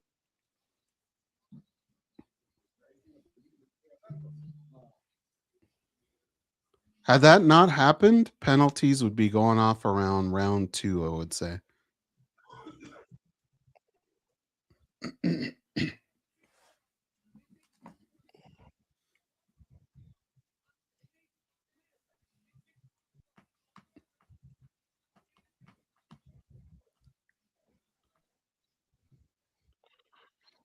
McGregor mohawked it. Jesus, how many people walked him out? I think he did more high fives than the players at the World Cup.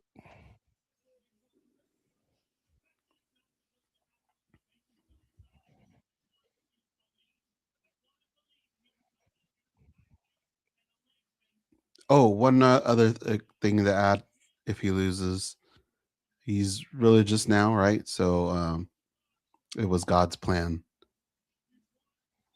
Yeah, I could see that.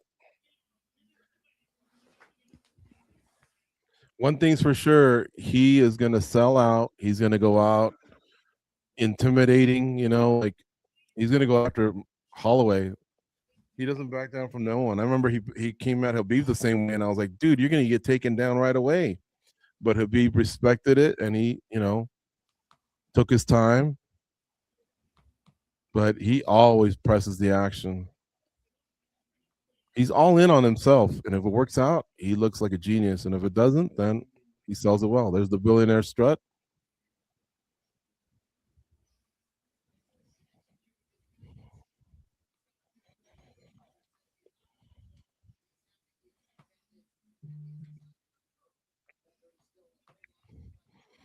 Goes, he got that from Vince McMahon. Did Vince McMahon get it from someone? I don't know. I'm trying to think. I don't remember anybody doing that. Do you? Mm-mm.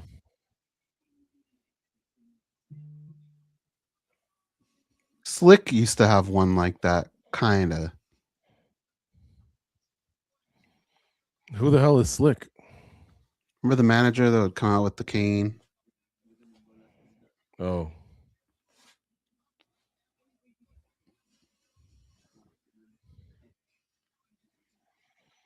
Again, it's 2-1 in the Argentina game.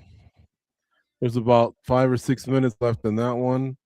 the winner gets England on Wednesday in the World Cup semifinal.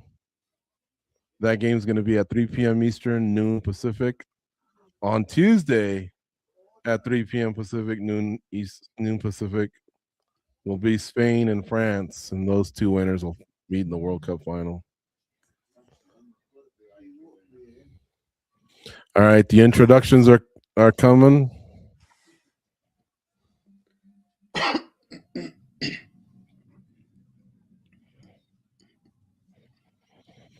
Boy, Max Holloway's been in there for like 10 minutes, no? Yeah. Your judges are Derek Cleary, Sal D'Amato, and Chris Lee, all veteran judges. Mike Beltran will reside as the referee. Recently retired LA Sheriff and DEA agent. Beltran's the man.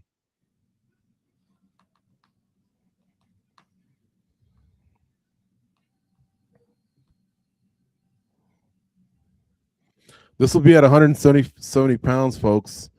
And that's considering both Conor McGregor and Max Holloway are former featherweight champions. That's 145 pounds. McGregor then went up and won the 155-pound belt, which is the lightweight division. Max Holloway, of course, also held a belt. He held the BMF belt. He also was a multiple-time featherweight champ. But they're fighting at welterweight. I think that's what McGregor wanted. McGregor has stated that if he wins this fight, he wants to fight for the 170-pound belt. However, Ian Machado Gary's fighting Islam Makhachev for that belt. Next up, I believe, in Philadelphia at UFC 330. And you got Michael Morales waiting in the wing. I think what might work and make more sense is Justin Gaethje versus Conor McGregor. But like I said, he says he wants to be a 3-division champion. I don't know. These fighters say so many things and then switch it up. You just never know. Mm-hmm. First things first, let's see what happens in this fight. As soon as the fights are over, here on the YouTube channel, if you just give the channel a refresh, you'll see another link to the post-fight press conference. You'll probably get the winner of this fight, Paddy Pimblett, Dana White, and some of the other winners from tonight. And that pretty much starts as soon as this is over. So don't call it a night just yet. Find out what some of the top stars have to say, including UFC President Dana White. A lot of times you might make an announcement or two regarding future fights or any other programming stuff that they got going on.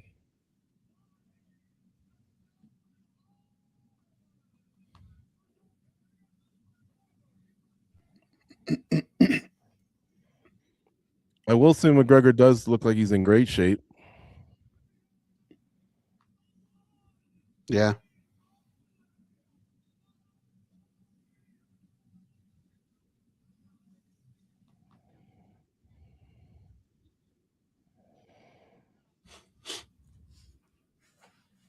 All righty.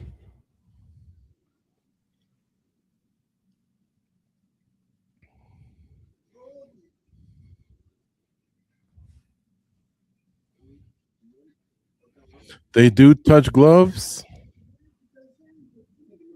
What about McGregor's shorts? You like those? Yeah, that's what I was saying.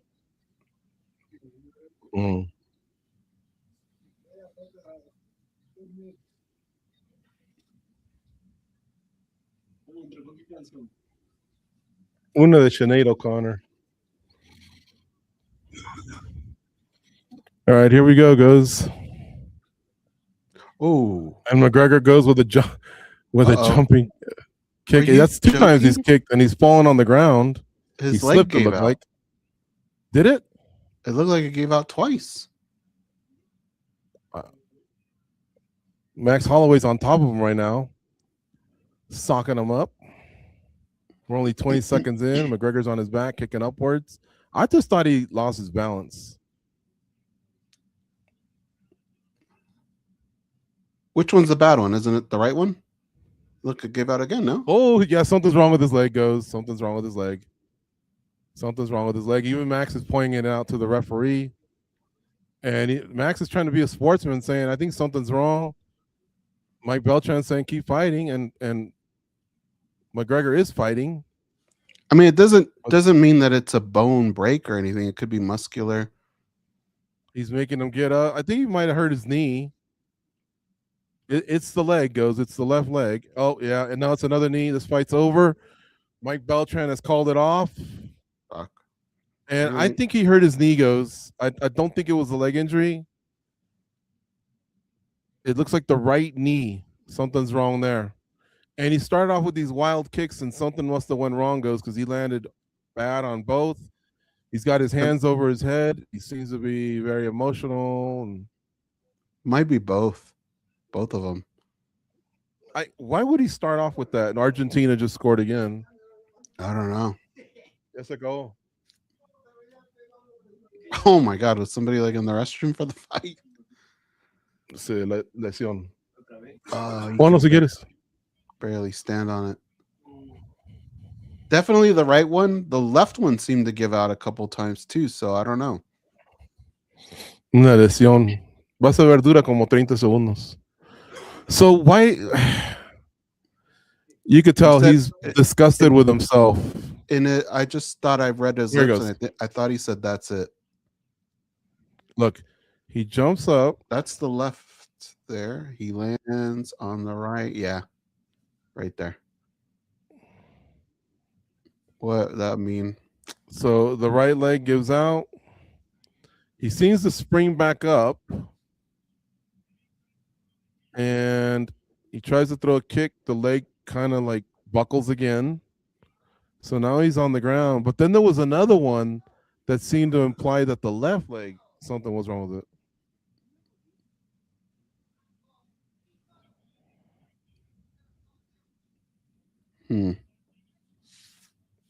See right there, Max Holloway's like, what's going on here? Now all of a sudden.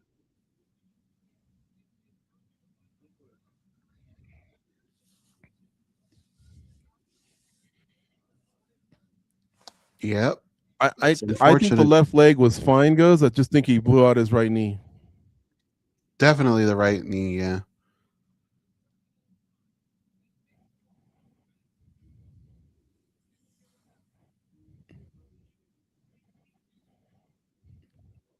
I mean, I really don't know what to say because, you might go, well, why did he throw that stupid kick? I mean, when you're at 100%, you feel like you can do those things, But then again, and another when thing, you haven't fought in 5 years. Yeah, go ahead. No, finish. If you haven't fought in 5 years and these just aren't your normal, you're not a day-to-day athlete, maybe you're not testing your body out to its full, what it can do as well, right? So, I don't know, man. And so what I was going to say was, one, remember I told you he always comes out hard? Mm-hmm. And, he wants to impose his will and everything. But it still seemed like he could have done that while still staying on his 2 feet and just throwing hands, not necessarily needing to throw this wild kick or do anything. I think he just missed it, and maybe it was a confidence booster for him if he were to throw something like that and just look good. I can't tell, man. Can't tell why he would do that. We have this whole new generation of fight fans. And to them, they might look at tonight and go, man, the co-main event just blew right by. This was seconds of fighting. We grew up, George and I, on boxing where everything had to do with the main event. And if it didn't deliver, your whole night sucked, right? Your nights are different than our nights. Overall, there were some good fights on this card. The ending takes the wind out of the sails for sure. But that doesn't mean that there weren't some really good fights earlier. Are they saying it happened here?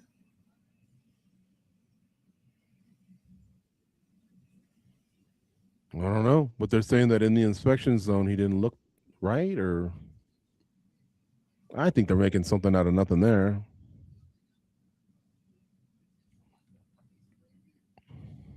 Yeah, he might have injured it somewhere else, and with every movement that he had, he might have been feeling it. Who knows? So what does that do here? Oh man, it puts the UFC in limbo again with this guy. You don't really know exactly what you have.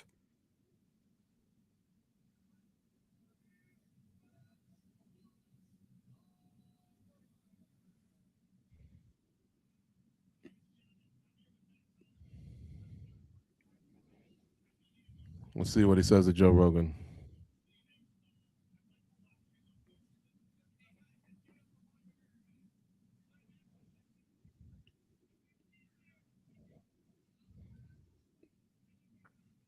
He's not going to be interviewed, Conor. He's already walking in the back.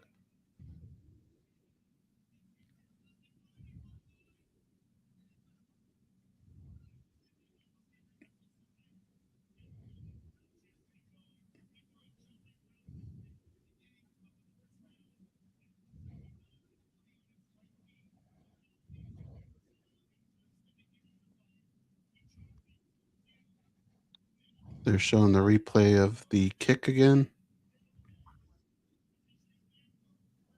So he misses with the left kick. The right leg lands awkwardly. That's the thing with that kick is if you're not willing to miss it and you throw it and you try and get a little bit more off of it, you're going to put your landing at terrible risk.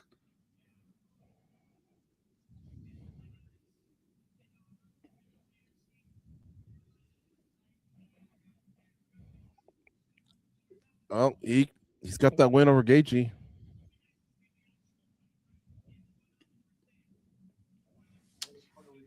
I think Well, it is it. going from here.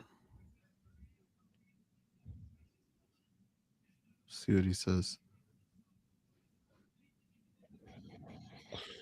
He says he worked his ass off to get to 170. He was looking forward to this, but Man, all those people paid so much. I feel bad for that ticket. I think the UFC says, look, man, you're Conor McGregor. We're willing to give you this to re-sign, but it's not going to be anywhere near what he was hoping for. And then he has the option of either saying yeah or saying no, which I mean, you and I go back and forth on this all the time, but even now with this, I tend to think he says, I can fight on a bad leg. I can box on a bad leg. I think he just says, I want out of my contract. They give him some kind of monster. And that's that. I think with Conor in the UFC. yeah, but he's got this 9-month injury ahead of him. True. So I don't know what they do in the meantime. Do they want to see him off with a gimme, or do they want to? No. If he doesn't re-sign, I think they want him to get thrashed. They just seem like business is business. I think Holloway should get Gaethje next, and I know that sucks for anyone that's an Arman Tsarukyan fan, but I just feel like that's the way it's going to work out, you know. Why can't he wait though?